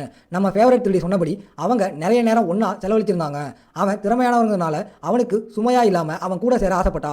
அவளால் எதுக்கு வேணாலும் உதவ முடியும். அப்போ 2 பசங்க முன்னாடி வந்து அவங்க அங்கே என்ன பண்ணுறாங்கன்னு கேட்டாங்க. அவங்க இந்த டஞ்சன்ஸை தாக்கிட்டு இருந்தாங்க. அவங்க நல்லபடியாக சொல்லும்போதே கிளம்ப சொன்னாங்க. ஜென் சும்மா கேஷுவலாக நடந்து போனான். ஏன்னா அவங்க இடத்தை கண்டுபிடிச்சதால அது இங்கே தான் இருக்க போகுது. அந்த பொண்ணு கேட்டா அவன் எப்படி வாசலில் இருக்கிற பசங்களை சமாளிக்க போகிறான். ஏன்னா அவங்க டஞ்சனை சுற்றி வளைச்சிருக்கலாம், யாரும் உள்ளே போகாமல் தடுக்க. அவன் சொன்னா ஒரே ஒரு வழி தான் இல்லை, அவங்க புதுசாக ஒரு வழியை உருவாக்கணும். ஹேனஸ் லைஃப் கடவுள் புலம்பிட்டு இருந்தான் யாரோ தன்னோட அவதார் கூட வம்பு பண்ணுறாங்கன்னு. கார்ட் ஜெஸ்டர் சிரிக்க ஆரம்பிச்சாரு. அவனுக்கு அவனை பற்றி ஒன்றுமே தெரியாதுன்னு சொன்னான். இந்த தைரியத்துக்கு காரணம் சென் அந்த பேட்டை இதுவரைக்கும் எந்த கெட்டதும் பண்ண விடலை. சென் இந்த டஞ்சனை இப்போ தான் கண்டுபிடிச்சான். ஏன்னா அந்த அயோக்கியனுங்க அதை பற்றி சாட்டில் பேசிட்டு இருந்தாங்க. அவன் யோசிக்க ஆரம்பித்தான் இந்த டஞ்சன் எங்கே இருக்கும்னு. அதனால் அவன் எக்ஸ்ப்ளோர் ஸ்கில்ஸை இங்கே கீழே யூஸ் பண்ணான். அது 50 மீட்டர் ரேடியஸை எக்ஸ்ப்ளோர் பண்ணணும். அவன் இதை எல்லா இடத்துலையும் கொஞ்சம் செஞ்சான். சரியான இடத்தை கண்டுபிடிக்கிற வரைக்கும் அந்த பொண்ணு ஏன் இதெல்லாம் பண்ணுறோம்னு கேட்டு சோர்ந்து போய் கடைசியாக கண்டுபிடிச்சா. உண்மையிலே கீழே தான் அந்த டஞ்சனோட பாத்ரூம் இருக்குது. அந்த பசங்க யாரையும் உள்ள விடலை. அது 20 மீட்டர் பூமிக்கு அடியில் இருந்ததால் அவளுக்கு தெரியணும் அவங்க எப்படி அங்கே போகிறாங்கன்னு. ஏன்னா டஞ்சன் ஸ்பெஷல் மேஜிக்கால் பாதுகாக்கப்பட்டிருந்துச்சு. அதனால் கட்டாயப்படுத்தி உள்ளே போக முடியாது. அப்போ ஜென் தன்னோட பாக்கெட்டில் இருந்து ஒரு டஞ்சன் ட்ரில்லிங் டூல் எடுத்தான். ஒரு ஐட்டம் டஞ்சனோட நிலப்பரப்பை மாற்ற முடியும். அந்த டூலில் கோட்டிங் போட்டு அவன் நேராக தரைக்குள்ளே துளை போட ஆரம்பித்தான். பாத்ரூமை நோக்கி அந்த ட்ரில் கேட்டா இதுக்கு எவ்வளவு நேரம் ஆகும்னு. அவன் சொன்னான் சுமார் 2 மணி நேரம் தோண்டணும். 5 மணி நேரம் கழிச்சு எல்லாம் உடைய ஆரம்பிச்சுது. அவங்க டஞ்சனோட ஆழமான பகுதியில் பாஸ் ஹாலில் பிரேயிங் மேண்டிஸையும் அதோட ஆர்மியையும் பேஸ் பண்ணாங்க. மீனன் கேட்டா அவ சின்னவங்களை சமாளிக்க ஓகேவானு. அவன் ரெடியாக இருந்ததால் அவன் நேராக பாஸ் கிட்ட போனான். கோட்டிங் போட்ட ஈட்டியை யூஸ் பண்ணி தன்னோட ஸ்டேஜ் ஏற்றிக்கிட்டான். அப்போ ஒரு பூச்சி அவன் மேலே வந்துச்சு. அவன் ஈட்டியை தூக்கி அதை முடித்தான். ஏன்னா இந்த பூச்சிகளுக்கு எதிராக நீங்கள் செய்ய வேண்டியதெல்லாம் அதுங்களோட பிளேட்ஸை கவனிக்கிறது, அதுங்களோட வீக் ஸ்பாட் குறி வைக்கிறது தான். அதனால் அவன் ஒரு கூட்டத்தையே நசுக்கிட்டு அப்புறம் ஹாலோட பாஸை ஃபேஸ் பண்ணான். பிரேயிங் மாஸ்டிகள் சுலபம், ஏன்னா அதுங்களோட அசைவுகளை கணிக்க முடியும். அவன் தாக்கினப்ப ஜென் ஈட்டிய வீசி அந்த மிருகத்தில் ஒரு டோனட் ஷேப் ஓட்டையை போட்டான். டஞ்சன் பாஸை முடித்தான். அவன் தான் முதல் ஆளுங்கிறதுனால ரிவார்ட்ஸ் கொட்ட ஆரம்பிச்சது. நான் முதல் ஆள் இல்லைனா எனக்கு இது வேணுங்கிற டைட்டில் உட்பட. அது மட்டும் இல்லாமல் அவனுக்கு மேஜிக் ஸ்டோன் அப்புறம் ஃபேட்டல் ஸ்டிங் ஸ்கில்ஸும் கிடைச்சது. டஞ்சனை கிளியர் பண்ணதுக்கு இன்னும் நிறைய ரிவார்ட்ஸ் இருந்துச்சு. அப்புறம் அவங்க கயிறு கட்டி மேலே ஏறிட்டாங்க. 4 நாள் கழிச்சு அந்த குரூப் கடைசியாக பாஸ் ஹாலுக்கு வந்துச்சு. அவங்க நாம தான் முதல்ல இதை வாங்க போகிறோம்னு நினச்சாங்க. அவங்க கதவை திறந்தப்ப ரூம் காலியாக இருந்துச்சு. சுவத்தில் ஃபேமஸ் ஃபேமஸான நீ தோத்துட்ட லூசர்னு எழுதியிருந்துச்சு. ஏன்னா அந்த அயோக்கியனுங்க சீலிங் வழியாக தப்பிச்சு போயிருந்தாங்க. அப்போ ஜென் கம்யூனிட்டியில் அனானிமஸாக நுழைஞ்சான். அப்போ அந்த நீலமுடி கடவுள் கோபமா இருந்தான். ஏன்னா அவனோட அவதார் க்ளீன் பண்ணிட்டு இருந்த டஞ்சனை யாரோ ஒருத்தன் காலி பண்ணிட்டான். அதுவும் ஒரு பெரிய ஸ்பெல்ல. யாருன்னு கெஸ் பண்ணுங்க. சரியா? ஜோக்கர் யோசிக்கவே இல்லை. அதை பற்றி சிரிச்சிட்டு இருந்தான். ஜென் வந்து அவனுக்காக ஒரு நல்ல டஞ்சன் அவன்கிட்ட இருக்கலாம்னு சொன்னான். நீலமுடி ஆள் உடனே உற்சாகமாகிட்டான். எங்கன்னு கேட்டான். அப்போ ஜென் மேப்பில் காட்டினான். அது கை ஸ்டேஷன் பக்கத்தில் இருக்கு. அவனுக்கு தெரிஞ்ச வரைக்கும் அங்கே சி ரேங்க் ஐட்டம்ஸ் தான் இருக்கும். ஜோக்கர் சொன்னான், இது 3வது தடவையா ஜென் சொன்னது சரியா இருக்கு. அதனால இந்த நியூஸ் உண்மையாக தான் இருக்கும். கண்டிப்பாக நம்ம ஆள்கிட்ட அவனோட திட்டம் இருந்துச்சு. ஒரு கடவுள் கேட்டான். அவன் என்ன ப்ரிடிக்ஷன் கடவுளானு. ஆனால் அங்கே அந்த அனானிமிட்டி விஷயம் இருந்துச்சு இல்லையா? யாரும் ஒருத்தரோட அடையாளத்தை தெரிஞ்சிக்க முடியாது. அவங்க முயற்சி பண்ணி பார்த்தாங்க. ஆனால் கடைசியில் அது எங்கேயும் கொண்டு போய் விடலை. இதற்கிடையில் நீலமுடி ஆள் கிளம்பிட்டான். அவனோட அவதார் எல்லாரையும் துடைச்சி எடுத்துடுவான்னு சொல்லிட்டு. இதனால் அந்த ஏரியாவில் இருந்த எல்லா அவதார்களும் வேற இடத்துக்கு இழுக்கப்பட்டாங்க. அந்த பொண்ணு கூட கேட்டா அவங்க எங்கே போகிறாங்க. ஏன்னா அவளோட கடவுள் ஜோடா ஸ்டேஷன் பக்கத்தில் ஒன்று இருக்குன்னு சொன்னாங்களே. உண்மையில் அது ஒரு டெக்காய் தான். சரியா? பார்ட்னர்ஸ் ஏன்னா பிளான் வேற. அவ கேட்டா ஏன். ஆனால் அவன் சொன்னான், அவங்க 3வது மிஷனை முடிக்கணும். டைம் லிமிட் இல்லைனாலும் 4வது மிஷன் ஆரம்பிச்சிட்டா அவங்க மாட்டிக்கிடுவாங்க. ஆனால் அங்கே போகிறதுக்கு முன்னாடி அவங்க ஒரு ஸ்கில்ஸை எடுக்கணும். அவள் எப்பவும் அவனுக்கு வேற என்ன தெரியும்னு கண்டுபிடிக்க முயற்சி பண்ணான். ஆனால் அவன் சொல்ல மாட்டேன்னு அவளுக்கு தெரியும். நம்ம ஆள் டாப்பிக்கை மாற்றி நட்சத்திரங்களை பற்றி பேச ஆரம்பித்தான். ஏன்னா உலகம் அழிஞ்சாலும் வானம் ரொம்ப அழகாக இருந்துச்சு. அவங்க போக போகிற இடத்துக்குள்ள நுழைய சில ஸ்பெஷல் விஷயங்கள் தேவைப்பட்டுச்சு. அது பார்க்க அசிங்கமாக இருந்தாலும் அவள் சொன்ன மாதிரி அது அவங்கள அம்புகளில் இருந்தும் தாக்குதல்களில் இருந்தும் பாதுகாக்கும். ஏன்னா கீழே ரொம்ப அமைதியாக இருந்துச்சு. அவ கேட்டா இது நிஜமாவே டஞ்சனா? குறைஞ்சது அவன் ஒரு டார்ச்சாவது கொண்டு வந்திருக்கலாம்னு சொன்னான். உண்மையில் அவன் அந்த ஸ்கார்ஃப் தவிர வேற எதையும் கொண்டு வராதுக்கு ஒரே காரணம் இருந்துச்சு. அதனால அவங்க நடந்து போய்கிட்டே இருந்தாங்க. அந்த பொண்ணு புலம்பிட்டே வந்தா. அப்போ அவன் கவனிச்சான், அதுங்க வரத. அப்போ அந்த ஸ்கார்ப் ஒரு அம்பை தடுத்துச்சு. ஏன்னா அது ஒரு பாதுகாப்பான துணியால் செய்யப்பட்டது. 5 லாங் ரேஞ்ச் தாக்குதல்களை தடுக்க முடியும். கடைசியாக அவளுக்கு புரிஞ்சது அது எவ்வளவு ஆச்சரியமான விஷயம்னு. அங்கே இருட்டாவும் அம்புகள் பறந்துட்டு இருந்ததால அவங்க சரியான இடத்துல தான் இருந்தாங்க. அவன் அந்த பொண்ணுக்கிட்ட சொன்னான், ஏதாவது ஓட்டைகள் இருக்கானே தேட சொன்னான். அம்புல அடிபடாமல் ஜாக்கிரதையாக இருக்க சொன்னான். அவளுக்கு சிக்னல் கிடைச்சதும் அவளுக்கு என்ன செய்யணும்னு தெரியும். அப்போ ஜென் ஒரு ட்ராக்கிங் லைன் யூஸ் பண்ணான். ஒரு ஸ்கில் அந்த லைன் இணைக்கப்பட்ட பொருளோட ஓனர் வரைக்கும் நீளும். லைன் பறந்து போச்சு. அவங்க கடைசியாக அதை கண்டுபிடிச்சிட்டாங்க. ஜென் அந்த ஆர்ச்சர் பக்கத்தில் தோன்றினான். தாக்குனது மூன்லெஸ் நைட் ஓட அசாசின். ஒரு மான்ஸ்டர் இருட்டில் வேகமாக நகரும். டமாமா மாதிரி ஸ்கார்ப்புக்கு இன்னும் 3 யூஸ் இருந்துச்சு. அவன் அந்த பூச்சியை துரத்திட்டு ஓடி போன ஒரு ஷாட்டை மிஸ் பண்ணான். ஜென் மேலே குதிச்சான். கீழே இறங்கினப்போ இதற்கிடையில் அந்த பூச்சி பைத்தியம் மாதிரி சிரிச்சிட்டு இருந்துச்சு. ஆனால் ஒன்று நான் கவனிக்கல. ஏன்னா கேம்ஸில் டஞ்சன்ஸில் மிருகங்கள் இருக்கிறது சகஜம்தான். மேலே இருந்து வந்தது அவங்களோட குட்டி பேட். அந்த பொண்ணு ஒரு லைட் ஃபிளேர் யூஸ் பண்ணி எதிரியை 10 செகண்டுக்கு குருடாக்கினான். அதுக்கப்புறம் அது சுலபம். சென் அதை முடிச்சிட்டான். ஏன்னா இந்த கேம் முழுக்க முழுக்க ஸ்ட்ராட்டஜி தான். மாஸ்டரை முடிச்சதுக்கு அப்புறம் அவ கேட்டா, இந்த டஞ்சனில் மற்ற மாதிரி சீக்ரெட் ரூம் எதுவும் இல்லையான்னு. ஒருவேளை இதில் இல்லை. இங்கே அவங்க சம்பாதிக்கிற ஒரே விஷயம் இந்த ஆள்கிட்ட இருந்து வர ஐட்டம்ஸ் தான். ஏன்னா இந்த மாதிரி டஞ்சனில் பாஸை தவிர வேற மாஸ்டர்ஸ் இருக்காது. அதனால பாஸை தோற்கடிக்கிற ரிவார்ட்ஸ் ரொம்ப ஓபியா இருக்கும். டார்க் ஜாக்கெட் அப்புறம் டார்க் கிளவுஸ் இதுங்களுக்கு பெஸ்ட் ஸ்டேஜஸ் இல்லைனாலும் அதோட ஸ்பெஷல் அபிலிட்டிஸை ஒதுக்க முடியாது. அதனால அவன் 2 ஐட்டத்தையும் அவனுக்கே எடுத்துக்கிட்டான். மீதியை அவளை வச்சுக்க சொன்னான். அதை முடிஞ்சதுக்கு அப்புறம் அவன் யோசிச்சான். அவன் போதுமான அளவு தயாராகிட்டான்னு. அவனோட ஸ்டேஜ் நல்லா இருந்துச்சு. இந்த அபத்தமான ஸ்கில்ஸ் எண்ணிக்கையோட அவனுக்கு மெயின் ஸ்குவாட்ஸ் எந்த பிரச்சனையும் இருக்கக்கூடாது. ஆனால் அவனோட கோல் எப்பவும் ஃபுல் கிளீனப் தான். அந்த டிஎல்சி பேக்கேஜ் மூலமாக அவன் ரொம்ப அதிர்ஷ்டசாலியாக இருந்தான். ஏன்னா அதை யூஸ் பண்ணி அவன் 3வது ஸ்டேஜில் அந்த சாக்கடை ரேவன் காகத்தை கொல்ல முடியும். இப்போ அவங்க மெயின் மிஷனில் முன்னேற ஆரம்பிக்க போகிறாங்க. இதற்கிடையில் ஜிசோ அவளோட இடத்துக்கு போய் சேர்ந்தா. ஆனால் அங்கே யாரும் இல்லை. அவள் கதவை திறந்து அவளோட அம்மாவையும் அப்பாவையும் கூப்பிட்டா. ஆனால் உள்ள அந்த இடம் பூசணிக்கா தலைகளால் நிறைஞ்சிருந்துச்சு. அதனால் அவள் அந்த ஸ்டைலில் எல்லாரையும் வெளுக்க ஆரம்பிச்சா. ஒரு மாஸ்டர் அவளை பின்னாடி கடிச்சுது. ஆனால் அவளோட கை பலத்தால் அவள் அதோட தலையை வெடிக்க வச்சு அந்த ஸ்கில்ஸால் தண்ணியை ஹீல் பண்ணிக்கிட்டா. எல்லா பூச்சிகளையும் கொன்னதுக்கு அப்புறம் அவ கவனிச்சா அவளோட அப்பா அங்க தரையில கிடக்கிறத. அப்ப போன் அடிக்க ஆரம்பிச்சது. அவ ஒரு பயங்கரமான பார்வையோட அதுக்கு ஆன்சர் பண்ணா. அப்புறம் ஜென் கூட அவங்க முன்னாடி போனாங்க. அங்க ஒரு பொண்ணு அவங்கள ரோமோ வேல்டுக்கு வரவேற்றா. அவ கேட்டா, இப்படி ஒரு பேரழிவு நடுவுல நிஜமாவே ஒரு பார்க் திறந்திருக்கானு. அந்த பொண்ணு அந்த பெண் கிட்ட பேச்சு கொடுக்க முயற்சி பண்ணா. ஆனா அவ ஸ்கிரிப்டை மட்டும் ஃபாலோ பண்ணா. இன்னைக்கு என்ட்ரன்ஸ் ஃப்ரீ, 2 பேரையும் பார்க்குக்குள்ள போக சொன்னா. உடனே அந்த பொண்ணுக்கு ஏதோ தப்பா பட்டுச்சு. அவங்க நிஜமாவே உள்ள போறாங்களான்னு கேட்டா. அது மிஷினோட ஒரு பகுதிங்கிறதுனால அவங்க போக முடிவு செஞ்சாங்க. இந்த ரோம் வேர்ல்டுல ஒரு நல்ல பராமரிக்கப்பட்ட இடம் இருக்கு. அங்க இருந்த ஜனங்க பிளேயர்ஸும் இல்ல, மாஸ்டர்ஸும் இல்ல. அதனாலதான் எல்லாமே அந்த பகுதியை கட்டுப்படுத்தி இருந்த அந்த அயோக்கியனோட கனெக்ட் ஆயிருந்துச்சு. அப்ப அவன் சொன்னான், இந்த ஜனங்க சாதாரண பொதுமக்கள் பார்க்கில் இப்படி வாழ கட்டாயப்படுத்தப்பட்டிருக்காங்க. ஆனால் அந்த நேரத்தில் குவாட்ஸ் கடைசியாக வந்துச்சு. அதை பார்த்ததும் அவனுக்கு உடனே ஏதோ தப்புன்னு தோணுச்சு. ஏன்னா 3வது மிஷின் பொழுதுபோக்கு பூங்காவில் இருக்கிற ஜனங்களை காப்பாற்றுறது. அங்க வேலை செய்யற ஜனங்க மாஸ்டர்ஸால வேட்டையாடப்பட்டிருந்தாங்க. அவன் இந்த இடத்தை விட்டு தப்பிச்சு ஜனங்களை காப்பாற்ற ஒரு வழியை கண்டுபிடிக்கணும். நேரா முன்னாடி அவங்க சந்தேகமா உன்னை பார்த்தாங்க. பொதுமக்களில் ஒருத்தன் தன்னோட காலர் ஒளிவதால விரக்தியில இருந்தான். அந்த பொண்ணு கேட்டா என்ன ஆச்சுன்னு. அந்த நேரத்துல அவனோட தலை வெடிச்சது. அதை பார்க்கும்போது குவாட்ஸை முடிக்கிறதுக்கு முன்னாடி உயிர் பிழைக்க ஒரு டைம் லிமிட் இருக்குன்னு தோணுச்சு. மேலும் இந்த பைத்தியக்கார மிஷின் அவன் கற்பனை செஞ்சதை விட ரொம்ப மோசமா இருந்துச்சு. அந்த பொண்ணு அதிர்ச்சியாகி என்ன நடந்ததுன்னு யோசிச்சா. ஆனா அது அவ தப்பு இல்ல, அது வெறும் பைத்தியக்காரத்தனமான கேம். எப்படி இருந்தாலும் அவன் தேடிட்டு இருந்த ஆள் சீக்கிரம் வந்துருவான். அதனால எல்லா ஸ்டாம்பையும் கலெக்ட் பண்றது நல்லது. அவன் அந்த ஆள் கிட்ட போய் அவங்களுக்கு வழிகாட்ட சொன்னான். அந்த சின்ன பையன் அவங்களை தடுத்து அங்க போனா நல்லது நடக்காதுன்னு சொன்னான். ஆனா அவங்க குவாட்ஸை முடிக்கலனா எல்லாரும் செத்துருவாங்க. அவனுக்கு அது ரொம்ப தேவைப்பட்டதால அவன் அவங்கள ஹேண்டட் ஹவுஸுக்கு அறிமுகப்படுத்த ஆரம்பிச்சான். இதுல ஜெயிக்கிற வழி சிம்பிள், கடைசி வரைக்கும் போய் சேரணும். அதனால அவங்க உள்ள போனாங்க. உள்ள ரொம்ப பயங்கரமா இருந்ததால அந்த பொண்ணு அவன் பக்கத்திலேயே ஒட்டிக்கிட்டா. ஆனா அவ பக்கத்திலேயே இருக்க சொன்ன காரணம் அப்பதான் அவங்க தொலைஞ்சு போக மாட்டாங்களாம். அப்போ முன்னாடி முட்களோட ஒரு பெரிய டிமாலிஷன் வால் பறந்து வந்ததால அவன் தலையை குனிஞ்சான். பல பந்துகள் அவங்க தலைக்கு மேல போயிட்டு இருந்தப்ப அவன் ஊர்ந்து போக வேண்டியிருந்தது. ஒரு மாஸ்டர் அந்த பொண்ணை தாக்க வந்துச்சு. அவன் தன் ஈட்டிய அதோட வாய்க்குள்ள வீசினான். அப்புறம் அவ தரையில அழுதுட்டு இருக்கியான்னு கேட்டான். அவ இப்படி இருக்கிறதால கஷ்டமா இருக்குன்னு. அவளை தூக்கிட்டு வா போலாம், மாஸ்டருங்க ஒண்ணு மேல ஒண்ணு வந்துட்டே இருக்கு, இதை முடிப்போன்னு சொன்னான். ஸ்டான் அவன் முன்னாடி இருந்த எல்லாத்தையும் அழிக்க ஆரம்பிச்சான். அவன் அங்க பயந்து போய் நின்றுட்டு இருந்தா. மற்ற ஹண்டட் ஹவுஸ் மாதிரி தான் இதோட அட்டாக் பேட்டர்ன் இருக்குன்னு நினைச்சுக்கிட்டு இன்னும் 2 மாஸ்டரை காலி பண்ணான். டிராப்ஸ் வரும், அப்புறம் மாஸ்டருங்க தாக்குவாங்க. ஒரே வித்தியாசம், இந்த மாஸ்டருங்க உங்களை ஒரு பெட்டிக்குள்ள அடைக்க நிஜமாவே முயற்சி பண்ணுதுங்க. அதுக்கப்புறம் வாசல்ல இருந்த ஆள் ஆச்சரியப்பட்டான். ஏன்னா செந்தான் 15 நிமிஷத்துக்குள்ள வெளியே வந்த முதல் ஆள். ஜென் சும்மா ஜாலியா இருந்துச்சுன்னு சொன்னா. ஆனா அந்த பொண்ணு தரையில செத்த மாதிரி கிடந்தா. அவ இப்பதான் பயத்துல யூரின் பண்ணிட்டு அழுதுட்டு இருந்த மாதிரியே தெரியல. ஜென் அந்த ஆள் கிட்ட அவன் கழுத்துல இருந்த பொருளை பத்தியும் அது எங்க கிடைக்கும்னு கேட்டான். அப்ப அந்த ஆள் உன்னை எடுத்து சில டெஸ்ட் பண்ண ஆரம்பிச்சான். அது மேல ஓர்ச்சலாம் பூசினா. எதையோ டெஸ்ட் பண்ண அதை முன்னாடி வீசினா. உடனே அந்த நெக்லஸ் பைத்தியம் பிடிச்ச மாதிரி குதிக்க ஆரம்பிச்சது. ஏன்னா அந்த வெடிப்புனால அந்த பூச்சை உடைக்க முடியல. அதனாலதான் உள்ள இருந்த சிதறிச்சு. மிஷின்ல இருக்கிற மக்களுக்கு உதவலாம்னு இதை அவன் கவனிச்சிட்டு இருந்தான். அப்போ அவனுக்கு கடந்த காலத்துல நடந்த ஒண்ணு ஞாபகம் வந்துச்சு. யாரோ ஒருத்தர் சொல்லியிருந்தாரு, உன்னை ஏற்கனவே அவாய்ட் பண்ணின ஒருத்தரை அவாய்ட் பண்றது சுலபம், உன் வாழ்க்கையை பார்த்துட்டே போயிட்டு இருக்கலாம்னு. ஆனா இந்த முறை நிலைமை வேற மாதிரி இருக்கும். இப்போ அவங்க வேற ஏரியாவுக்கு போயிட்டு இருந்தாங்க. ஏன்னா இங்கேயே சுத்திட்டு இருக்கிறது ஆபத்து. கேம்ல இந்த கட்டத்துல சிஸ்டம் சொல்றபடி போறதுதான் பாதுகாப்பு. அதனால அவங்க அடுத்த ரைடு ரோலர் கோஸ்டருக்கு போனாங்க.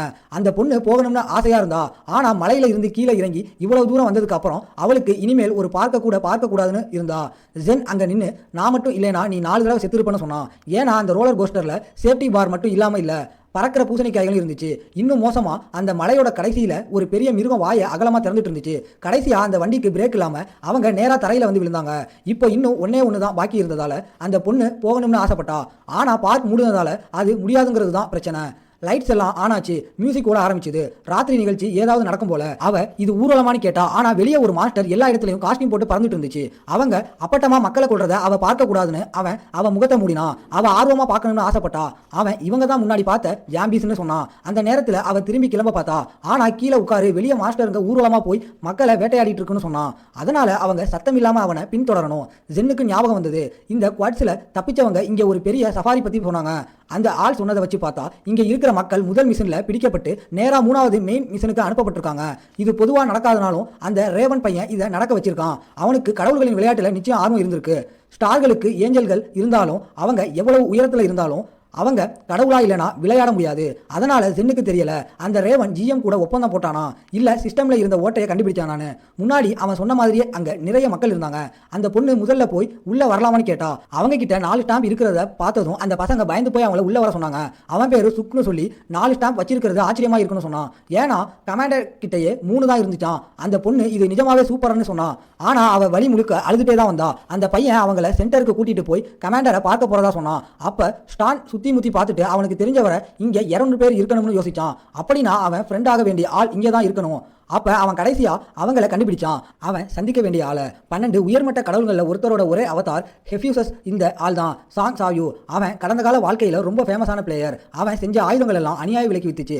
எல்லா டாப் பிளேயர்ஸ் கிட்டையும் அவனோட ஒரு ஐட்டமாவது இருக்கும். இவனால தான் நிறைய பேர் உயிர் பிழைச்சாங்கன்னு சொன்னா அது நம்ப முடியாது. கடைசியில யாரும் சாவுல இருந்து தப்பிக்கலனாலும் ஆனா இங்க இறக்குறவன் சென்னுக்கு தெரிஞ்ச சாங் சாய் மாதிரியே இல்ல. அவன் தன்னம்பிக்கை நிறைஞ்சவன். ஆனா இவன் வாழ்க்கையை வெறுத்து போன மாதிரி இருந்தான். அவன் பக்கத்துல இருக்கிறவன் அவன் அண்ணனா இருக்கணும். சென் கேள்விப்பட்டவரை இந்த ஆள் 3வது குவாட்ஸோட கடைசியில செத்துட்டான். சென் பக்கத்துல போய் பக்கத்துல உட்காரலாம்னு கேட்டான். அந்த ஆளும் சம்மதிச்சான். சஃபாரியில இருக்க எல்லாரும் எங்க பக்கத்துல வரமாட்டாங்கன்னு சொன்னான். அந்த வாயாடி பொண்ணு நல்லதா போச்சு, இவங்களும் நம்மளை ஒதுக்கிடுவாங்கன்னு சொல்ல ஆரம்பிச்சா.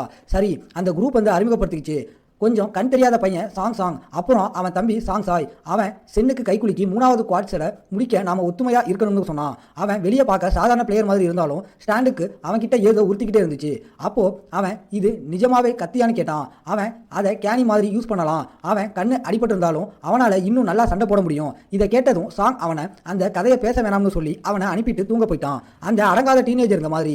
அதுக்கப்புறம் அவன் கொஞ்சம் நாளைக்கு முன்னாடி தான் அந்த ஆள்கிட்ட இருந்து தப்பிச்சதா சொல்ல ஆரம்பிச்சான். அவங்க தப்பிச்ச ஆள் தான் இந்த இடத்தை கண்ட்ரோல் பண்ண சென்டினல் அயன் ரூல். இந்த தகவலை கேட்டதும் சென் அதிர்ச்சி அடைஞ்சான். ஏன்னா எஸ்சியூல இந்த ஏரியாவை கண்ட்ரோல் பண்ற ஒரே சென்டினல் அவன் கொண்ட டிராகன் ஓர்கா மட்டும்தான். ஆனா இங்க ரொம்ப தூரத்துல இல்ல, இன்னொரு சென்டினல் இருக்கு. அப்போ அது இவனால தான் இருக்கணும். அதனால தான் குவாட்ஸ் மாறிச்சு. சாய் இந்த நிலைமையில இருக்கான். இந்த உலகம் ஒரு கேம். இங்க அட்மின்கள் சர்வரை மெயின்டைன் பண்றாங்க. ஆனா அவங்க கேமோட ராஜாக்கள் இல்ல. அவங்களுக்கு மேல சட்டம் இருக்கு. அது உலகத்தோட எல்லா கேம்ஸையும் கட்டுப்படுத்துது. அதுதான் சிஸ்டம். இந்த சிஸ்டம் தான் இது எல்லாத்துக்கும் காரணமா இருந்திருக்கணும். ஏன்னா சென்டினல்ங்கிறது சிஸ்டம்தால மறைச்சு வைக்கப்பட்ட ஒரு மான்ஸ்டர். இந்த யோசனைகளோட இனிமே ஜாக்கிரதையா இருக்கணும்னு நினைச்சுக்கிட்டு தூங்க போனான். அந்த பொண்ணு பக்கத்துல குரட்டை விட்டுட்டு இருந்தா. அப்ப ஏதோ வினோதமா நடந்துச்சு. சாங் சுவர்களை தாண்டி வெளியே போயிட்டு இருந்தான். காவலாளிகள் ராத்திரி ஆகிவிட்டதால கூட வர முடியாதுன்னு சொன்னாங்க. அவன் பரவாயில்லைன்னு அவனுக்கு ஏரியா தெரியும்னு சொன்னான். அதனால காவலாளிகள் அவனை போக விட்டாங்க. ஒரு அப்சர்வர் அவனை ஃபாலோ பண்ணிட்டு இருந்ததால இது சென்னுக்கு வித்தியாசமா தெரிஞ்சது. அவன் கடவுள்களின் கம்யூனிட்டிக்குள்ள நுழைஞ்சி அவங்களோட வைல்ட் கார்டு கிட்ட பேசினான். நீ சாட்ல ரொம்ப ஆக்டிவா இருக்க மாதிரி தெரியுதுன்னு சொன்னான். அப்ப அந்த தந்திரக்காரன் அவளோட அப்சர்வர் வழியா கொஞ்ச நேரம் பார்க்க முடியுமான்னு கேட்டான். அவ சம்மதிச்சா. ஆனா முதல்ல எதுக்குன்னு கேட்டா. உண்மையில அவனுக்கு ஒரு பிளேயர் மேல ஆர்வம். ஆனா அந்த ஆள் எதையுமே ஏத்துக்க மாட்டேங்கிறான். அந்த வைல்ட் கார்டு அவதாரோட நடந்து போற பிளேயரை பத்தி பேசிட்டு ஸ்கிரீனை கனெக்ட் பண்ண ஆரம்பிச்சா. சமீப காலமா நிறைய கடவுள்கள் அவன்கிட்ட பேச முயற்சி பண்ணாங்க.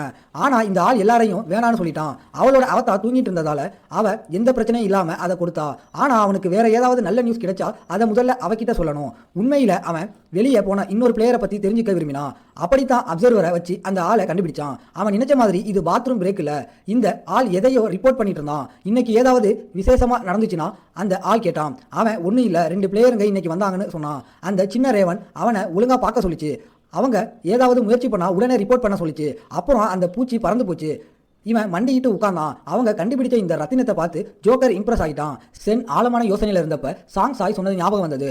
அவனோட கடந்த கால வாழ்க்கையில அவனோட அண்ணன் ரொம்ப நல்லவன். அவனை காப்பாற்ற தியாகம் பண்ணிட்டான். அடுத்த நாள் சென் சஃபாரியில எல்லாத்தையும் விசாரிச்சுட்டு சுத்தினான். நியூஸ் சேகரிக்கிறது அவ்வளவு சுலபம் இல்லைன்னு நினைச்சான். ஏன்னா எல்லாமே அவனோட கடந்த கால வாழ்க்கை மாதிரி தான் இருந்துச்சு. ஒரே ஒரு விஷயத்தை தவிர அயன் ரூல்னு ஒரு கேவலமான பூச்சி, திடமான ரொம்ப கடினமான தோல் கொண்ட ஒரு மான்ஸ்டர். அது மெட்டல் சாப்பிட்றதால அதோட டிஃபென்ஸ் அப்புறம் அட்டாக் ஸ்டேட்ஸ் அதிகப்படுத்த முடியும். ஜென்னோட இப்போதைய ஸ்கில்ஸை வச்சு அதனால அதை ஒன்றும் பண்ண முடியாது. அதனால தான் இந்த சென்டினல் விஷயங்களை கஷ்டமாக்கிட்டு இருந்துச்சு. அந்த பொண்ணு நீ அந்த சென்டினல் காலி பண்ண யோசிக்கிறியான்னு கேட்டா. ஆனால் அது இன்னும் அவனோட சக்திக்கு மீறினது. அவன் இப்படி சொல்றதால அநேகமா அப்புறம் அதை காலி பண்ண பிளான் பண்ணுவான். எப்படி இருந்தாலும் எல்லாம் சரியா போனா அது நடக்கும். சாய் விஷயத்துல அவங்க ஏதாவது முயற்சி பண்ணாலும் அவன் சரியாக மாட்டான். அதனால அவனை அங்கேயே விட்டுட்டு காலம் சரி பண்ணட்டும்னு முடிவு பண்ணான். இப்போ அவன் வெளியே போக முடிவு பண்ணான். ஏன்னா அவன் கண்டுபிடிக்க வேண்டிய ஒருத்தர் இருந்தாரு. அது வரைக்கும் அந்த பொண்ணு இவங்க 2 பேரையும் கண்காணிச்சுப்பா. அவன் கிளம்ப போறப்ப கார்ஸோட கோட்டைக்கு போவோம். அதுவும் தரையில முழுக்க நாக் அவுட் ஆகிட்டு இருந்துச்சு. அப்ப அயன் ரூல் வந்துச்சு. கேரிஸ் சொன்னா 3 ஸ்டாம்ப் வாங்கின ஆளை எனக்கு ரொம்ப பிடிச்சிருந்துச்சு. ஏன்னா 2 ஸ்டாம்ப் வாங்கவே நிறைய பேர் பயத்துல நடுங்குவாங்கன்னு. அயன் ரூல் அது நேற்று வரைக்கும் உண்மைதான். இப்போ 4 ஸ்டாம்ப்னு ஒரு புது ரெக்கார்டு வந்திருக்கு. அதுவும் ஒருத்தர் இல்ல 2 பிளேயர்ஸ்னு சொல்லிச்சு. ஒரு கடவுளோட உதவி இல்லாம இது எப்படி சாத்தியம்னு அது ஆச்சரியப்பட்டுச்சு. ஆனா அந்த 3 பேரும் சுலபமா ஃபேஸ் பண்ணிட்டாங்க. இது தொடர்ந்தா அவங்க 5 ஸ்டாம்ப் வாங்கி இன்னைக்கே மிஷனை முடிச்சிருவாங்க. அவன மாதிரி ஒரு ஸ்டார் இவ்வளவு சீக்கிரம் இதுல தலையிட்டா அது பிரச்சனை ஆகிடும். கடைசியில அவன் அந்த ஆளை போக விட சொன்னான். ஏன்னா அட்லீஸ்ட் 2 பிளேயராவது மிஷனை முடிக்கிறது நல்லது. அதை முடிக்க முயற்சி பண்ற பிளேயர்ஸோட எண்ணிக்கை குறைஞ்சிட்டே இருக்கு. அட்லீஸ்ட் 2 பேர் முடிச்சா மற்றவங்களும் அதே மாதிரி பண்ணா ஊக்கம் கிடைக்கும். அவங்க பார்க்க விட்டு போயிடுவாங்க. அதனால அயன் ரூல் ரோந்து போக கிளம்பிடுச்சு. கேரிஸ் அவனை முதல்ல பார்த்தப்ப அயன் ரூல் ஒரு முட்டாள்னு நினைச்சான். அதனாலதான் அவன் தன் உயிருக்காக கெஞ்சிறதை பார்க்க ரொம்ப காமெடியா இருந்துச்சு. இதுக்கப்புறம் அவன் ஏன் சேர்க்கப்பட்டான்னு மர்மமாவே இருக்கு. கொரியாவோட ஜிஎம்கே அது தெரியாது. அப்புறம் அவன் அயன் ரூல் கிட்ட போய் அந்த பூச்சிங்க கூட ஜாலியா இருன்னு சொன்னான். ஜென் கரெக்டா அது ரோந்து போற அதே வழியில தான் போயிட்டு இருந்தான். முன்னாடி அவன் கடைசியா வந்து சேர்ந்தான். ஒரு பெரிய யானை பேசிச்சு. சாதாரண முட்டாளை கொடுறதுக்கு ஜாலியே இல்லைன்னு அது கையை ஓங்கி தரையில குத்திச்சு. சென் தப்பிச்சு அதோட காலை தாக்க போனான். ஆனா ஓர்ச்சிகாம் சுத்தின கத்தியால கூட எந்த டேமேஜும் கொடுக்க முடியல. ஏன்னா இந்த பூச்சி ரொம்ப டஃபா இருந்துச்சு. அது திரும்பவும் அவனை தாக்க வந்துச்சு. அந்த பூச்சி என் முழு சக்தியையும் நான் இன்னும் கட்டவிழ்க்கவில்லைனாலும் உன்ன மாதிரி ஒரு பிளேயர் இருப்பான்னு நான் நினைக்கவே இல்லைன்னு சொல்லிச்சு. சென் வெட்டிக்கிட்டே இருந்தான். அந்த பூச்சி அவன் ஒண்ணுமே பேசாம இருக்காமனு கம்ப்ளைண்ட் பண்ணிச்சு. சென் ஆர்வமா சென்டினன்ஸ் எல்லாம் எப்போதுமே இப்படித்தான் அதிகமா பேசுவீங்களா வாரான்னு சொன்னான். அயன் ரூல் கோபமா ஒரு பஞ்ச் விட்டுச்சு. ஆனா ஜென் தப்பிச்சு பதிலுக்கு அதோட கையில் அடிச்சான். இந்த மாஸ்டர் பெரிய சைஸ்ல இருந்ததால அதுகிட்ட நிறைய ஓப்பனிங்ஸ் இருந்துச்சு. அது தாக்குச்சு. ஆனா அடி விழுந்தாலும் அந்த பூச்சிக்கு எந்த டேமேஜும் ஆகல. கத்திக்கும் டேமேஜ் ஆகாததால அதோட உடம்பு போர்ச்சுகலாம் விட கடினமா இருக்காது. அப்படின்னா அவனுக்கு இன்னும் கொஞ்சம் பலம் தேவை. அவன் கால்களை தாக்க போனான். ஒருவேளை அந்த பூச்சிக்கு வீக்னஸ் இருக்குமோன்னு. ஆனா நோ லக். அது இன்னும் கோபமா அவனை தாக்க வந்துச்சு. ஜென்னோட ஸ்டாட்ஸ் அதிகபட்சமாக இருந்ததால் மட்டும்தான் அவனால் இந்த ஆள் கூட சண்டை போட முடிஞ்சது. இல்லைனா வழியே இல்லை. அதனால் அவனால் இப்போதைக்கு அயன் ரூல்ஸை கொல்ல முடியாது. இதுவே இவ்வளவு ஸ்ட்ராங்காக இருந்தால் காரிஸோட ஸ்டாட்ஸ் இன்னும் அதிகமாக இருக்கும். அவன் காரிஸை கொல்ல பிளான் பண்ணுறதால முதல் ரவுண்டில் டிஎல்சி வாங்குறதை தவிர வேறு வழி இல்லை. அந்த பூச்சி கத்துச்சு, எங்கடா இருக்கேன்னு. அயன் ரூல் ஒரு நத்த மாதிரி கோபமாக வந்து எல்லாத்தையும் அடிச்சு நொறுக்குச்சு. ஆனால் ஜென் அப்போதே ரொம்ப தூரம் போயிட்டான். ஏன்னா இப்போ இருக்கிற நிலைமையில இந்த பூச்சி கொல்ல வழியே இல்லை. அவனுக்கு ஃபேட்டல் ஸ்ட்ரைக் தேவை. கடைசியில் ஒரே ஒரு வழி தான் இருந்துச்சு. அப்புறம் சஃபாரியில் இருக்கிற பொண்ணுக்கிட்ட போவோம். அந்த கண் தெரியாத பையன் அவன் சென்னோட தங்கச்சியான்னு கேட்டான். கண்டிப்பா இல்லை, ஏன்னா அவங்க லாஸ்ட் நேம்ஸ் வேற. அவன் நீங்க 2 பேரும் நிஜமாவே அண்ணன் தம்பியான்னு கேட்டா. ஏன்னா பெரும்பாலான உடன்பிறப்புங்க சண்டை போடுவாங்க. அவன் அதை கேட்டான். ஏன்னா சென் 4 ஸ்டாம்ப் வாங்கினது ஆச்சரியமா இருந்துச்சு. அந்த பொண்ணு தனக்கும் 4 இருக்குன்னு பெருமை அடிச்சுக்கிட்டா. அப்ப அந்த டஃப் கை பின்னாடி வந்து நின்னா. அவ திடீர்னு வந்ததால அவ ஜெர்க்காகிட்டா. அந்த கண் தெரியாத பையன் இப்போதான் உன்னை பத்தி பேசிட்டு இருந்தோம்னு சொன்னான். அவங்க எப்படி மீட் பண்ணாங்கன்னு தெரிஞ்சுக்க ஆசைப்பட்டான். அப்ப அவன் பட்டும் படாம நாங்க பேங்க் கொள்ளையடிக்கும் போது மாட்டிக்கிட்டோம்னு சொல்லிட்டு அந்த கண் தெரியாத பையனை தனியா பேச கூப்பிட்டான். ஜென் அவன் கூட காட்டுக்கு நடுவுல போனான். நீதானே அயன் ரூலுக்கு நியூஸ் அனுப்புறவன்னு கேட்டான். உடனே அந்த பையன் கத்தியை நீட்டி அது உனக்கு எப்படி தெரியும்னு கேட்டான். ஜென் அதை தடுத்தான். ஆனா விஷயம் என்னன்னா அவனுக்கு ஒன்னு கேட்கணும். அப்படின்னா அவன் ஜென் மேல முழு பலத்தோட வரணும்.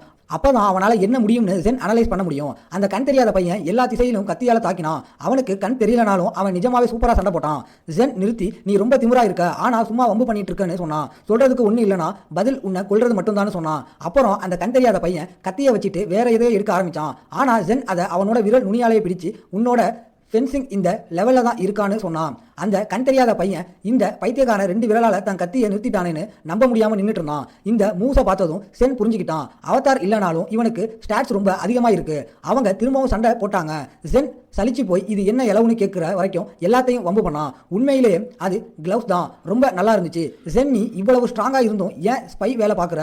உன் தம்பிக்காகவான்னு கேட்டான். அயன் ரூல் அந்த கண் தெரியாத பையன் உதவி செஞ்சா அவனோட தம்பி உயிரை விட்டுறதா வாக்கு கொடுத்துருக்கணும்.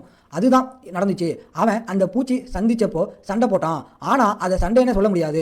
அவன் அந்த அயோக்கியனோட கையில ஒரு பொம்மை மாதிரி இருந்தான். அதனால அவனுக்கு தம்பியை காப்பாற்ற அந்த ஆஃபரை ஏத்துக்கிறத தவிர வேற வழி இல்லை. சென் சொன்னபடி அவனுக்கு இப்போதைக்கு சில பிளான்ஸ் இருக்கு.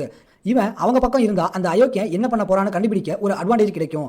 அப்ப அந்த பையன் கோபமாகி நீ நிஜமாவே அயன் ரூலை எதிர்க்க போறியா? அது முடியாதுன்னு சொன்னான். ஸ்டாங்க்கு அது தெரியும். ஏன்னா அவன் இப்போதான் அந்த யானைக்கிட்ட மாட்டிக்கிட்டு வந்தான். ஆனா அதை இப்போ கொல்ல முடியாதுன்னு தான் அர்த்தம். எப்பவுமே முடியாதுன்னு இல்லை. எப்படி இருந்தாலும் அவன் அந்த பையன்கிட்ட நீ பண்றதே பண்ணு, ஆனா நியூஸ் சென்னுக்கும் பாஸ் பண்ணணும்னு சொன்னான். கண்டிப்பா அவன் தம்பிக்கிட்ட எல்லாத்தையும் சொல்லணும். ஏன்னா அவன் தான் முக்கியமான ஆள். அப்புறம் அவங்க அந்த பையன்கிட்ட சொன்னாங்க. அவன் கோபமாகி இப்படி ஒரு விஷயத்தை எப்படி மறைக்கலாம்னு கேட்டான். அந்த பொண்ணு அதனாலதான் நீ முன்னாடி அதை கேட்டாயா, என்ன பண்ண போறேன்னு கேட்டா. இப்போ பிளான் அயன் ரூலை கொள்றதுதான். அவன் அவளை குவாட்ஸை முடிக்க கூப்பிட்டா. ஆனா இப்போ அது நல்ல ஐடியா இல்ல. அப்புறம் அந்த பையன் நாம நிஜமாவே ரூலை எதிர்க்க போறோமான்னு கேட்டான். அந்த கண் தெரியாத பையன் சொன்னபடி அவங்களுக்கு இன்னும் 1 வாரம் தான் இருக்கு. அதனாலதான் அவனுக்கு அந்த பையனோட உதவி தேவை. அவன் அயன் ரூல்ஸை கொல்லக்கூடிய ஒரு ஆயுதத்தை உருவாக்க நீ ஆசைப்படுறியான்னு கேட்டான். அந்த பையன் ரொம்ப ஆர்வமாகி கண்டிப்பா நான் இருக்கேன்னு சொன்னான். அப்புறம் அவன் பேசிக் எக்யூப்மெண்ட் ப்ரொடக்ஷன் பேக்கேஜை கொண்டு வந்து இது முன்னாடி ஒரு குவாட்ஸ்ல கிடைச்சதுன்னு ஒரு சாக்கு சொன்னான். இதை வச்சு ஏதாவது உருவாக்க முடியுமான்னு கேட்டான். அதனால அவன் டெஸ்ட் பண்ணி பார்க்க ஒன்னு செய்ய முடிவு பண்ணான். அப்ப அந்த பொண்ணு மற்ற பிளேயர்ஸை பிளாக் பண்ண ஒரு ஷீல்டு செய்ய முயற்சி பண்ண போறா. அவ ரொம்ப ஆர்வமாகி உனக்கு இதெல்லாம் எப்படி தெரியும்னு கேட்டா. உண்மை என்னன்னா அந்த பொண்ணோட ஸ்கில் மக்களை திசை திருப்புறது. அவ ஸ்பாஷியல் டிஸ்ட்ராக்ஷன் யூஸ் பண்ணி அந்த இடத்தோட சேர்த்து தன்னையும் மறைய வச்சா. அப்ப ஜென் நினைச்சான் இதான் காரணமா. அதனாலதான் கடந்த வாழ்க்கையில அவ மறைஞ்சதுக்கு அப்புறம் யாராலையும் அவளை கண்டுபிடிக்க முடியல. சென் அந்த கண் தெரியாத பையன்கிட்ட சில பொருட்களை உருக்கி ஏதாவது செய்ய சொன்னான். அவன் கத்தியா ஈட்டியா இல்ல சின்ன கத்தியான்னு கேட்டான். ஆனா உண்மையில அது எதுவுமே இல்ல. அவன் ஒரு ப்ளூ பிரிண்ட் கொடுத்தான். அதை பார்த்து அந்த பையன் அதிர்ச்சி ஆகிட்டான். ஏன்னா அவன் இப்போதான் முதல் முறையா இப்படி ஒன்ன பாக்குறான். இது கண்டிப்பா அயன் ரூலை கொல்லக்கூடிய ஒரு ஆயுதம். அந்த பெரிய ஆள் அங்க பொருட்களை உடைச்சிட்டு ஜென் கடைசி ஸ்டாம்பை தேடி போயிருப்பான்னு நினைச்சிட்டு இருந்தான். ஆனா எந்த எச்சரிக்கையும் வராம இருக்க அவன் இன்னும் சவாரியில தான் இருக்கணும். ஒரு ஸ்டஃப்டு கரடி ஓடி வந்து அயன் ரூலை கூப்பிட்டுச்சு. ஏன்னா காரிஸ் அவனை தேடினானா. இதனால கொஞ்சம் ஜாலியா இருக்க வேண்டிய நேரம் வந்த மாதிரி தெரிஞ்சது. அந்த கரடி மாஸ்டர் இன்னும் தயாராகணும்னு சொல்ல முயற்சி பண்ணுச்சு. ஆனா அது முக்கியம் இல்ல. ஏன்னா இவன் ஒருத்தனே போதும். அப்ப ஒரு மலை உச்சியில ஒருத்தன் அவங்க நிஜமாவே வராங்களான்னு கேட்டான். ஏன்னா எல்லாரும் மலைக்கு தப்பிச்சு ஓடிட்டு இருந்தாங்க. அந்த பொண்ணு ஒரு பறவையா மாதிரி என்ன நடக்குதுன்னு பார்த்தா. கடைசியில அவ அயன் ரூல் முன்னாடி வரதை பார்த்தா. இப்படி உன்னை எப்படி கொல்ல போறோம்னு யோசிச்சா. அவ வந்து அவங்க ரொம்ப பக்கத்துல இருக்கிறதா சொன்னா. அதனால அவங்க இன்னும் வேகமா போகணும். அவ எல்லாரையும் விட்டுட்டு ஓடிடலாமான்னு யோசிச்சா. ஆனா அப்போ அவளுக்கு ஜென் கூட இருந்த நட்பும் அவ கடந்து வந்த பாதையும் ஞாபகம் வந்தது. அப்போ அந்த கண் தெரியாத பையன் வந்து நான் கொஞ்ச நேரம் அவங்களை தடுத்து நிறுத்துறேன்னு சொன்னான். அவன் எல்லாரையும் நினைச்சு ஓடினான். தன் தோழர்களை கைவிட்ட பொறுப்பை அவன் ஏற்கனவே நினைச்சான். அவன் அயன் ரூல் கிட்ட வந்து உனக்காக தான் காத்துட்டு இருக்கேன்னு சொன்னான். மற்றவங்க தப்பிச்சு ஓடுறாங்க, அவன்கிட்ட வேகமாக போக ஒரு ஷார்ட்கட் காட்டுறதா சொன்னான். ஆனால் யோசிக்காமலே அது இல்லைன்னு சொல்லிச்சு. ஏன்னா நேரத்தை கடத்த முயற்சி பண்ணுற ஒருத்தன் பேச்சை கேட்க எந்த காரணமும் இல்லை. அது இங்கே வந்தது உதவி பண்ண இல்லை, அதனால வேற வழி இல்லை. அவன்கிட்ட சண்டை போட்டு நேரத்தை வாங்க தன் கத்தியை உருவினான். அவன் மறைஞ்சு வெட்ட ஆரம்பிச்சான். ரூல் ஒரு நல்ல கத்தியை யூஸ் பண்ணணும்னு சொல்லிச்சு. அப்புறம் ஒரு பஞ்சு விட்டுச்சு. நல்ல வேலை அவன் தடுக்கப்பட்டான். இல்லைனா அந்த கண் தெரியாத பையனோட கதை முடிஞ்சிருக்கும். ஜென் வந்து நீ நல்ல குவாலிட்டியான மெட்டல்ஸை சாப்பிடலனா ஸ்ட்ராங்காக இருந்து என்ன பிரயோஜனம்னு கேட்டான். அப்புறம் அது சென் கையில் என்ன அதுன்னு கேட்டது. ஜென் நான் இந்த தடவை ஒரு ஃப்ரெண்டை கூட்டிட்டு வந்திருக்கேன்னு சொன்னான். ஹலோ சொல்லு. அதை டம்ளர்னு கூப்பிட்டான். கடைசியா அந்த பொண்ணு 4 கண்ணு வச்சிருந்த ஒரு பையனை கண்டுபிடிச்சா. அவளை அவன் கூட ஒளிய சொன்னான். ஏன்னா சென் இதுதான் பாதுகாப்பான இடம்னு சொன்னான். அது உண்மையாலும் அவளுக்கு அந்த மாஸ்டர் அவன் எப்படி கொல்ல போறான்னு ஐடியாவே இல்லை. அப்போ சண்டையில் ரூல் கோபமா வந்து எல்லா இடத்துலையும் குத்துச்சு. ஒரே ஒரு பஞ்ச் பட்டாலும் அது ஹிட் கில்னு நினைச்சது. ஆனா சென் எல்லாத்தையும் வம்பு பண்ணி அதுக்கு மேலே ஏறி நின்று கடைசியா பார்த்ததை விட நீ ஸ்லோ ஆகிட்டேன்னு சொன்னான். அப்போ ரூல் இன்னும் கோபமா அந்த பஞ்சை விட்டுச்சு. உண்மையில அதுக்கு காரணம் சென் அதோட கையை உடைச்சிருந்தது தான். அவன் வந்தப்போ அது தலை சுத்தின கரப்பான் பூச்சி மாதிரி சண்டை போட்டு இருந்துச்சு. ஸ்டான் பின்னாடி குதிச்சு நல்லது, ஆனால் ஒரு தடவை யூஸ் பண்ணதுக்கு அப்புறம் ரீசார்ஜ் பண்ண கொஞ்சம் வெயிட் பண்ணணும்னு சொன்னான். நல்ல விஷயம் என்னன்னா அது முடிய போகுது. அப்படி நான் அயன் ரூல் இன்னும் ஒரு நிமிஷத்துக்குள்ள சாக போகுது. அது கோபத்தில் நான் ஒரு சென்ட்ரி என்னால் சாக முடியாதுன்னு கத்துச்சு. ஆனால் இப்போ பைத்திய மாதிரி குத்துறதை நிறுத்தலாம், ஏன்னா ஓவர் பிரிட்டி பாய்னு சொன்னான். அது கம்ப்ளைண்ட் பண்ண முயற்சி பண்ணுச்சு. ஆனால் முகத்தில் ஒரு குத்து வாங்கினுச்சு. சென் அப்போதே சென்டினல் ஹண்டருங்கிற பட்டத்தை வாங்கிட்டான். சென்ட்ரிஸ் மேலே 30 அதிக டேமேஜ் கொடுக்குற ரிவார்ட்ஸை பெற்றான். அவன் இன்னும் ஸ்ட்ராங் ஆகணும்னு நினைச்சான். அப்போ அந்த கண் தெரியாத பையன் வந்து அது நிஜமாவே செத்துருச்சான்னு கேட்டான். ஆமா அந்த மாஸ்டர் காளி. அந்த டீடைல் அப்புறம் சொல்றதா சொன்னான். ஏன்னா அந்த இடத்துல நிறைய கண்கள் பார்த்துட்டு இருந்துச்சு. அந்த கண் தெரியாத பையன் மனசார நன்றி சொன்னான். ஆனா அந்த நேரத்துல அந்த முட்டாள் இன்னும் ஒன்று இருக்குன்னு சத்தமா யோசிச்சுட்டு இருந்தான். சென் வந்தா அவ வாய மூடி விவரத்தை அப்புறம் சொல்றேன், ஏன்னா கடைசியா காரஸோட நேரம் வந்துருச்சுன்னு சொன்னான். அப்ப கடவுள்களின் கம்யூனிட்டியில பசங்க ஒரு சாதாரண பிளேயர் ஒரு சென்ட்ரியை கொண்டுட்டானேன்னு கத்திட்டு இருந்தாங்க. அவங்க தகவலை பத்தி கேட்டாங்க. ஆனா யாருக்கும் தெரியல. ஸ்வீட்டாஸ் காரியாங்கோ அவங்க கிட்ட ஏதோ சொல்ல போனா. ஏன்னா அவளோட அவதார் எப்பவும் சுத்திட்டு இருக்கும். அவ இது ஒரு இன்ட்ரெஸ்டிங்கான பையன், அந்த காகத்து கூட என்ன பண்ணுவான்னு யோசிச்சுட்டு இருந்தா. அந்த மசான்ல அந்த பொண்ணு எந்த டிராப் விழலையான்னு கேட்டா. ஒரே டிராப் கிரிமோரியான்னு ஒரு கல் தான். அது ஏ ரேங்க் ஸ்கில். அதாவது நீ மெட்டலை சாப்பிட்டுட்டு இந்த ஸ்கில்லை யூஸ் பண்ணா உன் உடம்போட சில பாகங்கள் மெட்டலா மாறிடும். அவ ரொம்ப எக்ஸைட் ஆனா, ஏன்னா அது சூப்பர் ஓபி. ஆனா சென் அவ தலையில தட்டி இந்த ஸ்கில் எனக்கு யூஸ் ஆகிறத விட உனக்கு தான் அதிகமாக யூஸ் ஆகும். நீ சண்டை போட உன் கையை மெட்டலா மாத்தினா சூப்பரா இருக்கும்னு சொன்னான். அப்ப சில் எல்லாம் ஓகேவான்னு கேட்டான். சென் இவ்வளவு நேரம் உதவி செஞ்சதுக்கு இது ஒரு ரிவார்டுன்னு சொன்னான். அப்புறம் அவன் அந்த கல்லில் இருந்து ஸ்டார்ஃபிஷ் ஸ்கில்லை யூஸ் பண்ணான். அதுக்கப்புறம் எல்லாரும் பார்க் முழுக்க ஓடி சின்ன மாஸ்டர் கிட்ட சண்டை போட்டு ஜென் டெவலப் பண்ண ஸ்ட்ராட்டஜியை யூஸ் பண்ணி மக்களை காப்பாற்றினாங்க. அந்த பொண்ணு வந்து நாம ஒரு விஷயத்தை மறந்துட்டோம், நாம இன்னும் எல்லா ஸ்டாம்பையும் வாங்கல, நாம பண்ணிட்டு இருந்த அந்த குவார்டர்ஸ்னு சொன்னான். அப்புறம் அவன் அந்த பையனை கூப்பிட்டு உன்கிட்ட ஸ்டாம்ப் இருக்கான்னு கேட்டான். பார்க்கில் இருந்த ஸ்டாம்ப்ஸில் ஒன்றை யூஸ் பண்ணி அவங்க குவஸ்ட்டை முடிச்சிட்டாங்க. அவ இவ்வளவு ஈஸியானு நம்ப முடியாமல் இருந்தா. ஸ்டான் இதுக்கு ரிவார்டு இல்லைன்னு சொன்னான். அந்த வழியில் வர எல்லோரோட குவாட்ஸையும் முடிக்கலாம் அவனோட தவிர. அப்புறம் அந்த காகங்கிட்ட அவன் ரொம்ப கோவமா இருந்தான். ஏன்னா அயன் ரூல் இன்னும் வரல. அப்போ ஒரு எலி வந்து இப்போதான் தெரிஞ்சது ஒரு எதிர்பாராத சம்பவம் நடந்திருக்குன்னு சொல்லிச்சு.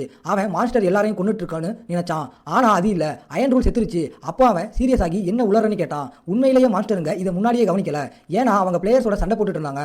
அந்த காகம் கோபத்துல எல்லா மாஸ்டரையும் கூப்பிட்டு சஃபாரியை தாக்க சொல்லிச்சு. ஆனா இன்னொரு பிரச்சனை, மாஸ்டருங்க சஃபாரியை சுத்தி கூடிட்டாங்க. ஆனா அந்த இடம் முழுக்க காலியா இருந்துச்சு. அதனால அவன் கோபமாகி இதை செஞ்சது எவன்டான்னு கத்துனான். அப்ப சென் கடைசியா அந்த அயோக்கியன் வெளியே வருவான்னு நினைச்சான். எல்லாரும் முடிஞ்ச அளவுக்கு வேகமா தப்பிச்சு ஓடிட்டு இருந்தாங்க. அப்புறம் ஜென் அந்த கண் தெரியாத பையனை சந்திச்சான். அவனால அவங்க எல்லாரும் போறதை நம்ப முடியல. உண்மையில எல்லாரும் பாதுகாப்பா வெளியேறினா மட்டும்தான் இது நடக்கும். அவன் காகத்தாலையான்னு கேட்டான். ஆமா அந்த அயோக்கியம் வருவான். ஸ்டானுக்கு ஒரு ஆபத்து வர மாதிரி தோணுச்சு. அந்த பூச்சி வரத உணர்ந்தான். அப்புறம் அந்த காகம் கோபமா பறந்து வந்துச்சு. அப்படி ஒரு பிரசன்ஸ், அது கண்டிப்பா ஒரு ஸ்டார் தான். அது இறங்கி நான் என் சிம்மாசனத்தை விட்டு வெளியே வர வேண்டி இருக்கும்னு நினைக்கலன்னு சொல்லிச்சு. அந்த பூச்சி பார்த்ததுமே இது ஒரு சுலபமான சண்டை இல்லைன்னு தெரிஞ்சது. ஜென்னே கொஞ்சம் நர்வஸா இருந்தான். அன்னைக்கு டிராகனை சந்திச்ச மாதிரி. ஆனா இந்த முறை அது பயம் இல்ல, சண்டைக்காக அவன் பரபரப்பா இருந்தான். மக்கள் தப்பிக்க அவனை நம்பி இருந்ததால அவன் எல்லாத்தையும் நான் காகத்தை பார்த்துக்கிறேன், நீங்க எல்லாரும் ஓடி பார்க்க விட்டு தப்பிங்கன்னு சொன்னான். காகம் கோபமா சகோ இந்த சியோபேன்ஸ் ஓடும்போது நான் சும்மா நின்று வேடிக்கை பார்ப்பேன் நினைச்சியான்னு கேட்டுச்சு. அது அதோட ரெக்கையை யூஸ் பண்ண ஆரம்பிச்சது. ஜென் அதை வெட்டிக்கிட்டு ஆரம்பத்தில் இருந்து எல்லாத்தையும் கொண்டு வர போறியான்னு கேட்டான். காகம் இம்ப்ரெஸ் ஆகி ஒரு மனுஷன் என்கிட்ட இப்படியா பேசுறதுன்னு நினைச்சு அவனை கிண்டல் பண்ணிச்சு. காகம் கோபமாகிட்டே இருந்தப்ப ஜென்னோட பிளான் அட்லீஸ்ட் 30 நிமிஷமாவது நேரத்தை வாங்கணும்னு தான். ஏன்னா அவனோட எல்லா தயாரிப்புகளும் இந்த நேரத்துக்காக தான். காகம் ஷேடோ ரஸ் யூஸ் பண்ணி அவன் மேல பாஞ்சது. ஆனா டார்க் ஜாக்கெட் வச்சு ஜென்னால நிழல்கள் வழியா உடனே நகர முடிஞ்சது. காகம் அவனை தாண்டி பறந்து போச்சு. ஜென் பின்னாடி வந்து அவனோட ஈட்டியை வீசினான். ஆனா அது வேலை செய்யல. காகம் அதை பிடிச்சிட்டு கோபமா அவன் மேல பறந்து வந்து பாறைகளை உடைச்சு அதோட நகங்களை அனுப்பிச்சு. ஜென் தப்பிச்சு பின்வாங்கி அடுத்ததை தப்பிக்க குட் லக்னு சொன்னான். அப்புறம் ஒரு புயல் அவனை நோக்கி வந்துச்சு. ஜென்னால எல்லாத்தையும் வம்பு பண்ண முடியல. அடுத்த ஆள வந்தப்போ அவன் அவனோட வேகத்தை அதிகப்படுத்தினான். செலஸ்டியல் அசாசின் பிசிக்கல் ஆட்ரிபியூட்ஸை ஹீலிங் கூட சேர்த்து யூஸ் பண்ணான். எல்லாரும் எக்ஸிட் பக்கத்துல இருந்ததால அவன் இன்னும் கொஞ்ச நேரம் தாக்கு பிடிச்சா போதும். அப்போ காகம் நீ இனிமேல் பார்க்கவே முடியாத ஒரு அரிய வேதனையை உனக்கு தரப்போறேன்னு சொன்னிச்சு. இதை பார்த்ததும் ஜென்னுக்கு அது அந்த அபிலிட்டியை யூஸ் பண்ண போகுதுன்னு தெரிஞ்சது. ஏன்னா அதுதான் ஒரு ஸ்டாரோட பலம். அந்த ஃபார்ம்ல காகம் யாரையும் இந்த இடத்தை விட்டு போக விட மாட்டேன், ஏன்னா மிஷினோட கட்டுப்பாட்டுக்கு என்ன பாதிக்காதுன்னு சொல்லிச்சு. ஜென் ஸ்தம்பித்து போனான். விக்டரி ஸ்வீப் அபிலிட்டியை எப்படி யூஸ் பண்ணலாம்னு யோசிச்சான். காகம் அவ்வளவு வேகமாக நகர்ந்தது. ஜாக்கெட் இருந்தும் ஜென்னால தப்பிக்கவே முடியல. காகம் அவன் மேலே பாஞ்சு ஆரம்பத்தில் இருந்து கடைசி வரைக்கும் நீ தொல்லையா இருந்தது ஆச்சரியம் தான் சொல்லிச்சு. ஜென் கீழே இருந்து நீ தான் எல்லாத்துக்கும் ராஜான்னு நினைப்பான்னு கிண்டலா பதில் சொன்னான். ஆனா காகம் வேகமா அவன் கழுத்தை பிடிச்சு நான் உன்னை கொண்டுட்டு ஓடுன அந்த அயோக்கியங்களையும் கொன்னா போதும், அதனால அமைதியா சாவுன்னு சொல்லிச்சு. ஆனா வெயிட், இது எல்லாமே பிளானோட ஒரு பகுதி தான். ஸ்டான் அடுத்த தடவை இவ்வளவு அசால்ட்டா இருக்காதான்னு சொன்னான். மூணாவது மெயின் மிஷன் முடிஞ்சதால ரிவார்ட்ஸ் கொடுக்கப்படும். அவனால் லைஃபிற்கான டிஎல்சி பேக்கேஜ் வாங்க முடியும். அதனால ஜென் ஒரு உயர்மட்ட அபிலிட்டி அல்லது ஐட்டமை யூஸ் பண்ண அனுமதிக்கிற பேக்கேஜ் வாங்கினான். அப்போ அவன் டிரான்ஸ்ஃபர் சர்டிஃபிகேட்டை யூஸ் பண்ணி காகத்தோட வயிற்றுல குத்தினான். இந்த எபிலிட்டி growth கேட்டகரி. ஒரு ஸ்டாருக்கு எதிராக சண்டை போடும்போது 30 நிமிஷத்துக்கு எல்லா ஆட்ரிபியூட்ஸும் 100% அதிகமாகும். அதோட கிளீட்டுகள் டேமேஜும் கொடுக்கும். பயந்து போன காகம் பறந்து போய் நீ யாருடான்னு கேட்டுச்சு. அப்புறம் ஜென் அதுக்கு மேலே இருந்த ரெக்கையை அனுப்பினான். காகம் அந்த மாதிரி இன்னொரு ஈட்டியை வீசிச்சு. ஆனா இந்த முறை அவன் நிறுத்தி இது வேலை செய்யாதுன்னு புகார் சொன்னான். திடீர்னு அந்த ஈட்டி காகத்தோட ரெக்கைகளை துளைச்சது. அது சுடப்பட்ட மாதிரி தரையில விழுந்துருச்சு. அந்த பூச்சி கோபத்துல ஒரு சக்தி வாய்ந்த தாக்குதலை நடத்துச்சு. அதை ஜென் சீல்டு வச்சு பிளாக் பண்ண வேண்டியிருந்தது. நேரம் இருந்ததால ஜென் இன்னொன்னு காகத்தோட காலுக்கு அனுப்பினான். இப்போதாவது உயிர் பிழைக்கிறங்கிற என்ன வந்துச்சான்னு கிண்டல் பண்ணான். காகம் இது ஏதோ பகுன்னு நினைச்சுக்கிட்டு தீவிரமா தாக்குச்சு. ஆனா ஜென் சர்வ சாதாரணமா எல்லாத்தையும் தடுத்தான். அது திரும்பவும் முயற்சி பண்ணுச்சு. ஆனா இந்த முறை அவனோட ஃப்ரெண்டு அயான்ட்ரூல காலி பண்ண அதே ஆளை வெளியே எடுத்தான். அப்புறம் அவன் மேலே குதிச்சான். காகம் ஒரு பேரியரை யூஸ் பண்ணிச்சு. அதனால ஒரு பெரிய வெடிப்பு ஏற்பட்டு எல்லாம் நாசமாச்சு. ஜென் காகம் மேலே பாஞ்சான். அது கையால் சண்டை போறதுல நான் தோக்க மாட்டேன்னு சொல்லிச்சு. காகம் ஜென்னை தரையில தள்ளிச்சு. ஆனால் ஜென் சொன்ன மாதிரி அசால்ட்டா இருக்காத. அந்த நேரத்தில் ஒரு ஈட்டி காகத்தோட இதயத்தை தொலைச்சது.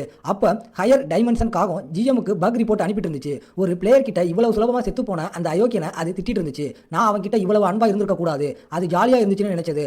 தவிர பிளேயர்ஸ் பேலன்ஸுக்கும் ஒரு பிரச்சனை. எப்படி ஒரு பிளேயருக்கு இவ்வளவு சீக்கிரம் விக்டரி ஸ்வீப் அபிலிட்டி கிடைச்சது? இதனால அவனை கண்காணிக்கும் போது இன்னும் ஜாக்கிரதையா இருக்க முடிவு பண்ணான். அப்புறம் சிஸ்டம் ஒரு பெரிய அப்டேட் பத்தின அறிவிப்பை காட்டுச்சு. இனிமேல் மெயின் மிஷன்ஸ் ஓப்பன் வேர்ல்ட் ஃபார்மேட்ல இருக்கும். கூடவே சைட் மிஷன்ஸ் அப்புறம் கில்ட் உருவாக்கம் இருக்கும். 4வது மெயின் மிஷன் ஒரு பெரிய அளவிலான ரைடு. ஒவ்வொரு பகுதியிலும் ஒரு ரைட் பாஸ் தோன்றுவான். அந்த பாஸை கொண்டா ஸ்பெஷல் ஐட்டம்ஸ் அல்லது மெட்டீரியல்ஸ் கிடைக்கும். கடைசியா நாம ஒரு ஓப்பன் வேர்ல்ட்ல இருந்தோம். பாஸ் மேல ரைடு 15 நாள்ல தொடங்கும். மீன் அலி குழப்பத்தில் இருந்தா. ஏன்னா அவளுக்கு பாஸ் ரைட்னா என்ன கில்டுனா என்னன்னு சரியா தெரியல. முக்கியமா ஏன் இவ்வளவு நாள் ஆகும்னு தெரியல. ஆனா லாஜிக்கலா நம்ம ஜென் விளக்குறான். நிறைய பேர் இன்னும் 3வது மிஷனையே முடிக்கல. அதனால அது எல்லாத்தையும் நியாயமா வச்சிருக்கிறதுக்காக இருக்கலாம்னு அட்லீஸ்ட் அவன் அப்படி நினைக்கிறான். கொஞ்ச நேரத்துக்கு அப்புறம் சிவு அப்புறம் சாங் டபிள்யூ ரூமுக்குள்ள வந்து நம்ம இளவரசருக்கு இப்போ பரவாயில்லையான்னு கேட்டாங்க. சிவு இப்போதான் ஐட்டம்ஸை தயார் பண்ணி முடிச்சிருந்தான். லாஜிக்கலா சாங் கவலையோட இருந்தான். அவனால நிஜமாவே எழுந்து நிற்க முடியுமா? ஏன்னா அவன் இன்னும் ரொம்ப சோர்வா இருக்கான். இன்னைக்கு காலையில கூட எந்திரிக்க முடியலன்னு திரும்பவும் கேட்டான். தெளிவா அந்த பையன் முன்னாடியை விட இப்போ நல்லா இருந்தான். ஏன்னா அவனால இப்போ அவனோட ரேங்க் ஹீலிங் எபிலிட்டிஸை யூஸ் பண்ண முடியும். அவனோட ஸ்கில் லெவல் ஏறினதால அவனோட ஆழமான காயங்கள் கூட ஆறிடுச்சு. அவன் மாயா கிட்ட நான் இப்போ சரியாயிட்டேன், நேரா டேன் போறேன், நீ என்ன பண்ண போறேன்னு கேட்டான். ஆனா அவ ஷூல 4 பாஸ் ரைடு இருக்கும்போது நீ ஏன் அங்க போறேன்னு கேட்டா. நான் சியாங் ஷிம்ரிக்கு போகிறேன், ஏன்னா எனக்கு அங்கே ஒரு வேலை இருக்குன்னு சிம்பிளாக சொன்னான். ஆனால் இந்த முறை அவளுக்கு ஆர்வமாக இருந்தாலும் அவள் மேற்கொண்டு எதுவும் கேட்கல. அவங்க பேசிட்டு இருந்தப்போ நம்ம ஹீரோ திடீர்னு மேலே பார்த்தான். ஜெஸ்டரோட சின்ன கண் அவங்கள பார்த்துட்டு இருந்ததை கவனித்தான். அவள் எப்படி இவ்வளவு அப்பட்டமான ஸ்பெக்டர் ஆனான்னு மட்டும்தான் அவனால் யோசிக்க முடிஞ்சது. மினாவுக்கு இது ரொம்ப வருத்தமாக இருந்துச்சு. கடந்த காலத்தை நினச்சி பார்த்து ஹீரோ நல்ல வேலை காரிஸ் பார்வையை மறைக்கிற ஒரு அபிலிட்டிஸை யூஸ் பண்ணான். கர்டன் ஆஃப் டஸ்ட், அது இருட்ட வச்சு பார்வையை மறைச்சதுன்னு நினைச்சான். அதுக்கு நன்றி அப்சர்வர்களால் சண்டையோட கடைசியை மட்டும்தான் பார்க்க முடிஞ்சது. அப்போ ஈட்டி அவன் நெஞ்சு துளைச்சிருந்தது. இந்த நேரத்தை யூஸ் பண்ணி ஹீரோ மினா கிட்ட உன் கடவுள் நீ என் கூட வரணும்னு ஆசைப்படுறாங்கன்னு சொன்னான். ஆனாலும் அவன் மறுத்தா. ஏன்னா அவ்வளவு தூரம் போக அவளுக்கு எந்த காரணமும் இல்லை.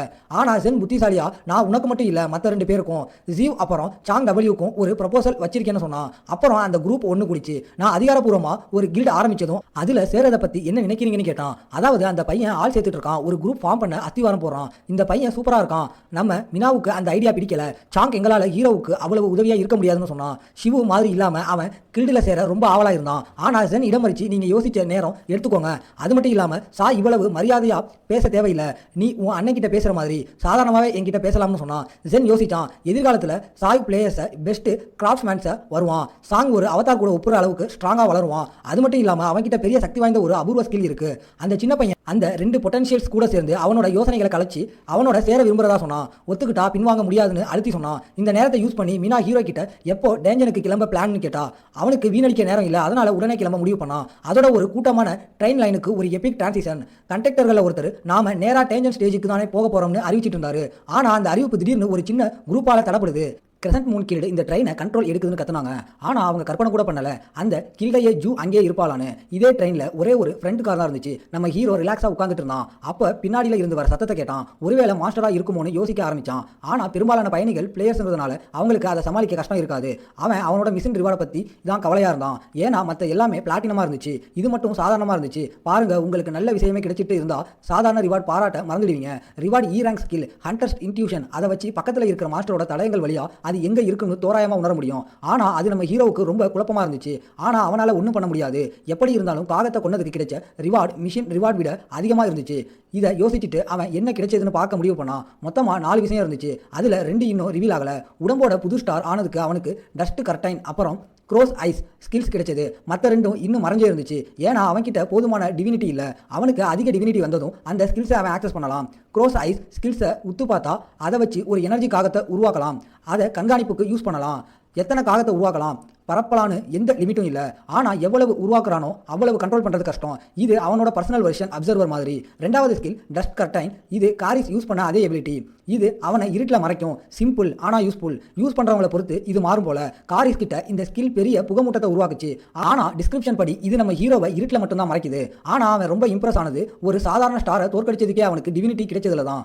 தெய்வீகத்தை பொறுத்தவரை அது ரொம்ப பலவீனமான ஒன்று தான். எப்படி இருந்தாலும் இது ஒரு போனஸ். அவன் இதே மாதிரி நல்லா பெர்ஃபார்ம் பண்ணான். அவன் டென்ஜன்ல அந்த சூனியக்காரியோட விச் அப்சர்வரை சந்திக்கலாம். அவன் சொல்ற சூனியக்காரி மனித குலத்தை நேசிச்சா.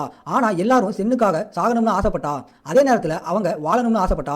என்ன ஒரு பைத்தியக்காரத்தனம். ஹீரோ அவளை ஒரு டான் சூனியக்காரின்னு நினைக்கிறான். அந்த சின்ன குரூப்ல அவளும் மனித குலத்தை பத்தி பாசிட்டிவா யோசிக்கிறதுனால அவனுக்கு காமெடியா இருந்துச்சு. ஆனா அது இப்போ முக்கியம் இல்லை. அவன் ஒரு குட்டி தூக்கம் போட்டான். சீக்கிரம் டேஜன் போய் சேருவான்னு மட்டும் தெரிஞ்சுக்க ஆசைப்பட்டான். ஆனா உன்னை மறக்க வேணாம், ஹீரோ இங்க அமைதியா ரிலாக்ஸ் பண்ணிட்டு இருக்கப்ப பின்னாடி ஒரு பயங்கர சண்டை நடந்துட்டு இருக்கு. முன்னாடி டேக் ஓவர்னு அறிவிச்ச ஆள் இப்போ பயந்து ஓடிட்டு இருக்கான். அவ வதந்திகளில் வர பொண்ணுன்னு நினைச்சிட்டு கருப்பு ட்ரெஸ் கருப்பு முடி இந்த வதந்தியால சாக போறானம்னு யாரும் நினைச்சிருக்க மாட்டாங்க. என் நண்பர்களே, ஜிசு ஒரே கையால ஒருத்தனை காலி பண்ணிட்டா. ஓடினவனையும் அவ சுலபமா விடல. அவ ராபின்ஹுட் மாதிரி அவன் பிடரியில ஒரு அறவிட்டா. அவன் கதவு மேல போய் விழுந்தான். அவன் அவகிட்ட கெஞ்ச துணிஞ்சப்ப இனிமேல் ட்ரெயினை ஹைஜாக் பண்ணவே மாட்டேன்னு சத்தியம் பண்ணான். நான் அதை நம்புவேன்னு நீ நிஜமாவே நினைக்கிறியான்னு கேட்டா. கண்டிப்பா அவன் நான் சொல்றது உண்மை, நான் நல்லவனா வாழ்றேன்னு தன்னை தற்காத்துக்க முயற்சி பண்ணான். ஆனா அவங்களுக்கு அது காமெடியா இருந்துச்சு. அவ கையை அவன்கிட்ட ஓங்கினான். அவ கண்கள் சிவப்பா மாறிச்சு. டேஜன் ஸ்டேஜுக்கு ஜம்ப் பண்ணா. ஜென் ட்ரெயின்ல இருந்து இறங்கி எல்லாரும் பயந்து ஓடுறதை பார்த்து ட்ரெயினில் ஏதாவது ஆச்சான்னு யோசிச்சான். ஏஞ்சல் டிசு தோன்றினா நம்ம ஹீரோ நீ எப்படி இங்கே வந்தேன்னு கேட்டான். ஆனால் அவன் நம்ம ஒரே ட்ரெயினில் வந்தது கூட நீ கவனிக்கலையான்னு கம்ப்ளைண்ட் பண்ணான். அவன் நீ இங்கே வந்த வேலையை முடிச்சிட்டியான்னு கேட்டப்ப அவன் ஆமான்னு சொன்னான். ஆனால் முழுசா உறுதியாக சொல்லலை. முக்கியமாக அவளுக்கு அவன் ஏன் இங்கே வந்தான்னு தெரியணும். அவன் ட்ரெயினில் ஏறுனதுலேருந்து அவனை ஃபாலோ பண்ணிட்டு வந்ததா ஒத்துக்கிட்டா. அவன் எனக்கு இங்கே ஒரு வேலை இருக்குன்னு சொன்னான். ஆனால் அவள் குரூப் வழியா அவனோட லொக்கேஷனை வச்சு ஃபாலோ பண்ணுறதை தெரிஞ்சு அவன் குழம்பிட்டான். அவன் அதை உறுதிப்படுத்தி நாம எப்போ எங்கே மீட் பண்ணணும்னு எப்போவுமே முடிவு பண்ணலை. அதனால நானே உன்னை தேடி வந்துட்டேன்னு சொன்னான். ஆனாலும் ஒருத்தர் எப்போவுமே ஃபாலோ பண்ணுறது விசித்திரமானது. நான் ரோம் வேர்ல்ட்ல இருந்தேன், உனக்கு தெரியுமான்னு கேட்டான். அவ ஆமான்னு சொன்னா. அப்ப ஏன் என்கிட்ட முன்னாடியே வரலன்னு கேட்டான். யோசிச்சு பார்த்தா காகம் கூட சண்டை போடும்போது அவ உதவி செஞ்சிருந்தா. அது ரொம்ப சுலபமா இருந்திருக்கும். அவன் பொய் சொல்லல. அவ பயங்கர ஸ்ட்ராங். துதிஷ்டவசமாக அவ அங்க நேரா வரத்தான் ஆசைப்பட்டா. ஆனா அவளோட 3வது மிஷின் அவ அங்க வர வழியில வந்துச்சு. அது கஷ்டம் இல்லைனாலும் கொஞ்சம் பிரச்சனையா இருந்துச்சு. அதை சமாளிச்சுட்டு வர்றதுக்கு லேட் ஆகிடுச்சு.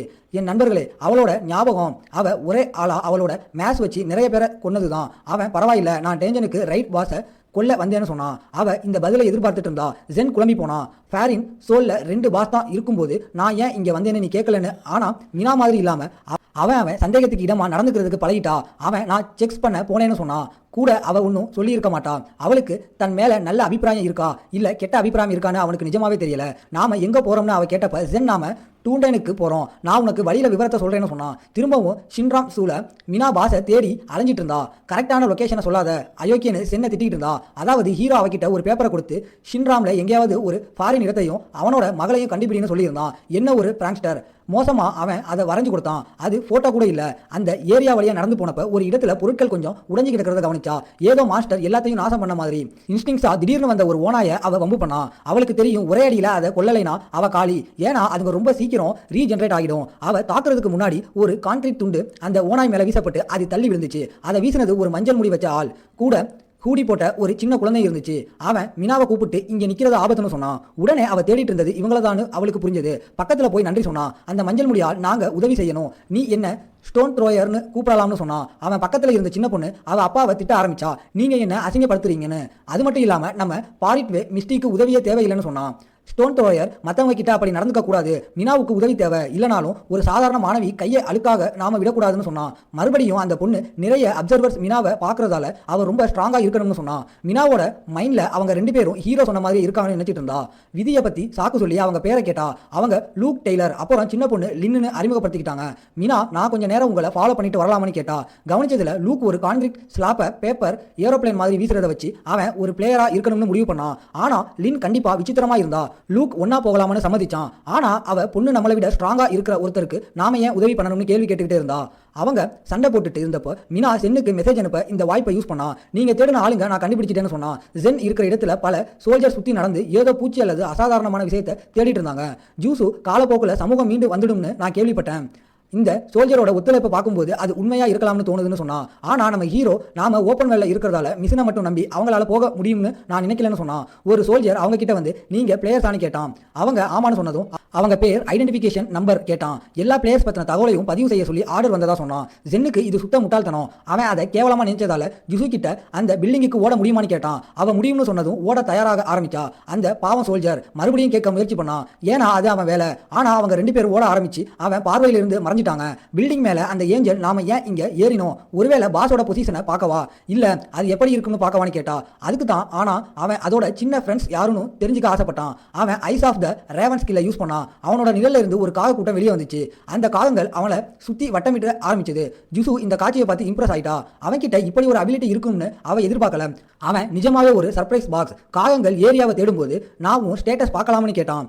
அவ சம்மதிச்சதும் ஹீரோ இவங்களுக்கு எதையாவது மறுக்க தெரியுமான்னு யோசிச்சான். அவளோட ஆட்ரிபியூட்ஸை பார்த்து அதிர்ச்சியானா. இவ்வளவு ஸ்டேட்ஸ் ஏத்த நீ என்ன பண்ண? அது மட்டும் இல்லாமல் நாலேஜ் ஆஃப் த பாடி, அப்புறம் வைட்டல் டேமேஜ் வாங்கியிருக்க. எப்படியோ அவகிட்ட ஏற்கனவே ரேங்க் சி ஹீலிங் அபிலிட்டி, அப்புறம் லெவல் 3 செலடியஸ் அசாசின் பிசிக் இருக்கு. இது அவனை ரொம்ப குழப்புச்சு. ஏன்னா அவகிட்ட இந்த லெவலில் பிசிக் இருந்தா அவ பார்க்கறதுக்கு கொடூரமாவது தெரியணும். அவன் அவளை கேள்வி கேட்கறதுக்கு முன்னாடி காகங்களில் ஒன்றுகிட்ட இருந்து ஒரு வார்னிங் வந்துச்சு. அவனுக்கு ஒரு சிக்னல் கிடைச்சது. முழுக்க நாசமான ஒரு ஏரியாவில் இதுக்கு காரணமான மாஸ்டர் சாதாரணமாக இருக்காதுன்னு அவங்க பேசிட்டு இருந்தாங்க. அந்த தடயங்கள் வாசால ஏற்பட்டது தான். அவங்க பேசிட்டு இருந்தப்ப ஒரு டைமர் தோன்றி 333 மணி நேரம் பாக்கின்னு காட்டிச்சு. ஜிஜு குழப்பத்தில் இருந்தா. இன்னும் இவ்வளவு டைம் இருக்கும்போது பாஸ் இங்க வந்துருச்சானு இது ஹீரோவை நாம இந்த கடிகாரங்களை நம்ப முடியாதுன்னு சொல்ல வச்சது. அதுங்க சரியா இருக்கான்னு கூட நமக்கு தெரியாது. பெரும்பாலான நேரத்தில் அதுங்க நம்மளை தப்பா வழி நடத்தும். ஜூசு புரிஞ்சுக்கிட்டு நகை கீரல்களையும் பெரிய ரெக்கை துண்டுகளையும் கவனிச்சா. இது ஒரே மாஸ்டரோடதானு கேட்டப்போ அவ இல்ல, இந்த மார்க்ஸ் ஒரு பறவையால வந்ததுன்னு சொல்ல முடியாதுன்னு மறுத்தா. ஏன் தான் அவ வாயை திறக்கணுமோ. அவ பேசி முடிச்சதும் ஒரு பெரிய பூச்சி வானத்துல இருந்து இறங்குச்சு. வெள்ளை ரெக்கைகள் கொண்ட ஒரு கருப்பு புலி. இது சீனால வளர்ற மாஸ்டர்ல ஒன்று, 4 ஆபத்துக்கள்ல ஒன்று. கியாங்கி கண்டிப்பா ஜென் அது உடனே வரும்னு எதிர்பார்க்கல. அதை கண்டுபிடிக்க கஷ்டப்படுவோம்னு நினைச்சான். ஆனா அந்த மிருகம் நேரா அவங்க கிட்ட வந்துருச்சு. அதை குகை டஞ்சன்ஸ் அது பாதுகாத்துட்டு இருந்த இடமா தான் இருக்கணும்.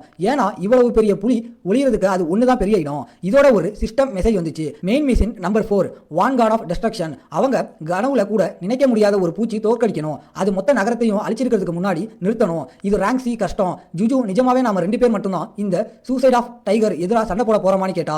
நம்ம ஹீரோ கண்டிப்பா இல்லைன்னு சொன்னான். அவன் நாம எல்லாரையும் விட முன்னாடியே லொகேஷனை கண்டுபிடிச்சதால தான் அது வெளியே வந்துச்சு. அது வந்ததே மிஷினை ட்ரிகர் பண்ணிடுச்சுன்னு சொன்னான். ஆனா அவங்க யோசிச்சுட்டு இருந்தப்போ ஏஞ்சல் எங்கேயோ ரத்த வாட வரத உணர்ந்தா. அந்த பெரிய புலி கர்ஜித்து அவங்க மேல பாஞ்சது. அந்த தாக்குதலுக்கு நடுவுல ஸ்டான் அதோட உடம்புல தழும்புகளை கவனிச்சான். அது அந்த விஷயத்தை டீல் பண்ணிருச்சான்னு யோசிக்க வச்சது. திடீர்னு இந்த மஸ்குலர் ஃபாரஸ்ட் ஃபிளாக்ஸ் டைகர் தாக்குதலை வம்பு பண்ணதுக்கு அப்புறம் அந்த மிருகம் திடீர்னு ஓட ஆரம்பிச்சது. அது கோழைத்தனமா ஓடிடுச்சு. ஜூஸும் நம்மள மாதிரி குழம்பி போனா. நம்ம ஹீரோ யோசிக்க ஆரம்பிச்சான். அவனுக்கு ஞாபகம் இருந்தவரை அவனோட கடந்த வாழ்க்கையில அந்த தழும்புகள் அப்புறமாக தான் வந்திருக்கணும். ஆனா அவனுக்கு எல்லாம் சரியா ஞாபகம் இருக்கும்னு எந்த கேரண்டியும் இல்லை. அதனால அவன் குகைக்குள்ள ஓட ஆரம்பிச்சான். ஆனா இது அந்த பெரிய புலியோட குகை மாதிரி தெரியல. உள்ள அவங்க ரத்தம் வந்த இடத்தையும் இந்த குகையோட உண்மையான சொந்தக்காரனையும் கண்டுபிடிச்சாங்க. தரையில செத்து கிடந்த ஒரு ஃபேலன் யூனிகான் ஃபிலின் புனித கொம்பு மிருகம். ஜூ இந்த பூச்சி நான் சீனால கேள்விப்பட்ட மாதிரி இருக்கு. இது நிஜமாவே கைலின் தானான்னு கேட்டா. ஹீரோ இது நிஜமான ஒன்று தான் இருக்கணும். ஆனா இதுக்கு கொம்பே இல்லையா, அதனால கொஞ்சம் விசித்திரமா இருக்குன்னு சொன்னா. ஸ்டாங்குக்கு புலி மேல குத்தி இருந்த கொம்பு ஞாபகம் வந்தது. அது ஒருவேளை இந்த உயிரினத்தோட தான் இருக்கலாம். அந்த கொம்புல பெரிய சக்தி இருக்கும். அது பழையதோ சிதஞ்சதோ கைலினோட பலமே அதுல தான் இருக்கு. ஹீரோவுக்கு கியோங்கிங் ட்ராக் பண்றதுக்கு அப்புறம் அதோட கொம்பு வேணும். கடைசியில அவங்க காலி. இதுக்கு முக்கிய காரணம் ஹீரோவால அந்த கொம்பு இல்லாம இந்த இடத்தை விட்டு போக முடியாது. அந்த பெரிய புலி அதோட சக்தியை உறிஞ்சிக்கிட்டா நல்லா இருக்காது. அவன் யோசனையில குகையில இருந்தப்ப ஜூ நாம சுத்தி நடக்க ஆரம்பிக்கலாமா, ஏன்னா இங்க என்ன கிடைக்கும்னு தெரியாது, குகையில எங்க ரிவார்ட் இருக்கணும்னு தெரியாதுன்னு கேட்டா. ஆனா இது ஒரு உயர்மட்ட குகை இல்லைங்கிறதால கைலினோட கொம்புக்கு பதிலா வச்சிக்கிற அளவுக்கு மதிப்புல எதுவும் இருக்காது. அவனுக்கு எதிராக சொல்ற மாதிரி ஜூ நான் ஒன்னும் கண்டுபிடிச்சிட்டேன்னு சொன்னா. அவ கையில ஒரு பெரிய பளபளப்பான முட்டையை வச்சுட்டு நின்னா. கண்டிப்பா அவன் அதிர்ச்சியாகி எங்க இதை கண்டுபிடிச்சேன்னு கேட்டான். அவ செத்துப்போன யூனிகானுக்கு அடியில இருந்து மெலிசா இதே துளிப்பு சத்தம் கேட்டுச்சுன்னு சொன்னான். அவன் அவளுக்கு மனசார நன்றி சொல்லிட்டு இது ஒரு மாஸ்டர் முட்டை, ஒரு குர்லின் முட்டை, ஒரு பல மாதிரி போதுமான அளவு அடகாத்த ஒரு புது கைலின் பொறிக்கும். ஆனா காய் பொண்ணுனா லின் ரெண்டையும் சேர்த்தா கைலின்னு சொன்னா. ஜூவுக்கு பல ஐட்டம்ஸ் கிடைக்க ஆரம்பிச்சுது. ஒரு ஹை லெவல் பேபி பாட்டில், சத்தான பெட்ரிங்ஸ், ஹை லெவல் டயப்பர். இப்போ அவங்களுக்கு இந்த மான்ஸ்டரை பொறிக்க வைக்க ஒரு மினி மிஷின் இருக்கு. அவங்க பெட்டுக்கு ஒரு கேட்டலிஸ்டா ஒரு ஹண்டரோட ரத்தத்தை செலுத்தணும். அது பிறக்கும்போது அதோட ஸ்டாட்ஸ் அப்புறம் அபிலிட்டிஸை பாதிக்கும். ஹீரோ யோசிக்க ஆரம்பிச்சான். அவனோட ரத்தம் யூஸ் பண்ற அளவுக்கு மதிப்பு இல்ல. ஜூவோட ரத்தம் அந்த பூச்சி வன்முறையா மாத்திடும். அவங்களுக்கு முடிவு பண்ண 2 நாள் இருக்கு. பெஸ்ட் ஆப்ஷன் மினாவோட ரத்தம் தான். 2 நாள்ல ஒரு டீசென்டான ஹண்டரை கண்டுபிடிக்கிறது கஷ்டம். அந்த நேரத்தில் அவனுக்கு மினா கிட்ட இருந்து ஒரு மெசேஜ் வந்துச்சு. நீங்க சொன்ன ஆளுங்களை நான் கண்டுபிடிச்சிட்டேன்னு. பிங்கோ அது கரெக்டான நேரத்தில் நடந்துச்சு. அங்க நாட்டுல இன்னொரு பக்கத்துல மினா ஒரு நிமிஷத்துக்கு முன்னாடி தான் கண்டுபிடிச்சதா ரிப்போர்ட் பண்ணான். ஆனா அவளை இன்ஃபார்ம் பண்ண சொன்ன குக்கு பதிலே சொல்லல. நம்ப முடியுதா? ஆனா அவ கம்ப்ளைண்ட் பண்ணிட்டு இருந்தப்ப அவன் கடைசியா ரிப்ளை பண்ணான். நீ எங்க இருக்குன்னு மட்டும் கேட்டான். கண்டிப்பா இது அவங்களுக்கு எரிச்சலா இருந்துச்சு. ஏன்னா அவன் கேட்ட ஒரு விஷயத்தை செஞ்சதுக்கு ஒரு தேங்க்ஸ் கூட கிடைக்கல. இந்த தடவை அவன் சரியா பதில் சொல்லலைன்னா அவனை அறைய போறா. ஆனா அவ சத்தமா அவனை கூப்பிட ஆரம்பிச்சப்போ ஜென் அவளுக்கு பின்னாடி வந்து என்னன்னு கூப்பிட வந்தேன்னு கேட்டான். பாவம் அந்த பொண்ணு அதிர்ச்சி ஆகிட்டா. அவ நீ டஞ்சன்ல தானே இருக்கணும்னு கேட்டா. அவன் ஆமா, ஆனா சீக்கிரம் வந்துட்டேன்னு சொன்னான். ஜூ கூட வந்ததை கவனிச்சதோ அவ ஏன் 2 பேரும் ஒரே மாதிரி ட்ரெஸ் பண்ணிருக்கீங்க, கருப்பு மட்டும் போட்டிருக்கீங்கன்னு கேட்க ஆரம்பிச்சா. லூக் இவங்க மினாவோட ஃப்ரெண்ட்ஸ்னு கேட்டான். அவனோட மகளை பாதுகாக்க கொஞ்சம் முன்னாடி வந்து நின்னான். ஆனா கைஸ் இந்த ஆளோட கைக்கு கண்டிப்பா ஒரு சிரோப்ராக்டர் தேவை. அது உடம்புக்கு சம்மந்தமே இல்லாமல் இருக்கு. ஹீரோ தன்னை மினாவோட பார்ட்னர் அறிமுகப்படுத்திக்கிட்டு ஜூவை அறிமுகப்படுத்தினான். லூக் அவனுக்கு கை குலுக்கினப்போ அந்த ஃபேர் கிரவுண்ட் மிஸ்டிக் மனசுக்குள்ள கம்ப்ளைண்ட் பண்ண ஆரம்பிச்சா. பார்ட்னரா ஒரே போய் அவன் என்ன யூஸ் மட்டும் தான் பண்றான். நான் ஸ்டோன் லான்ச்சர் பத்தி ஒண்ணுமே சொல்லல.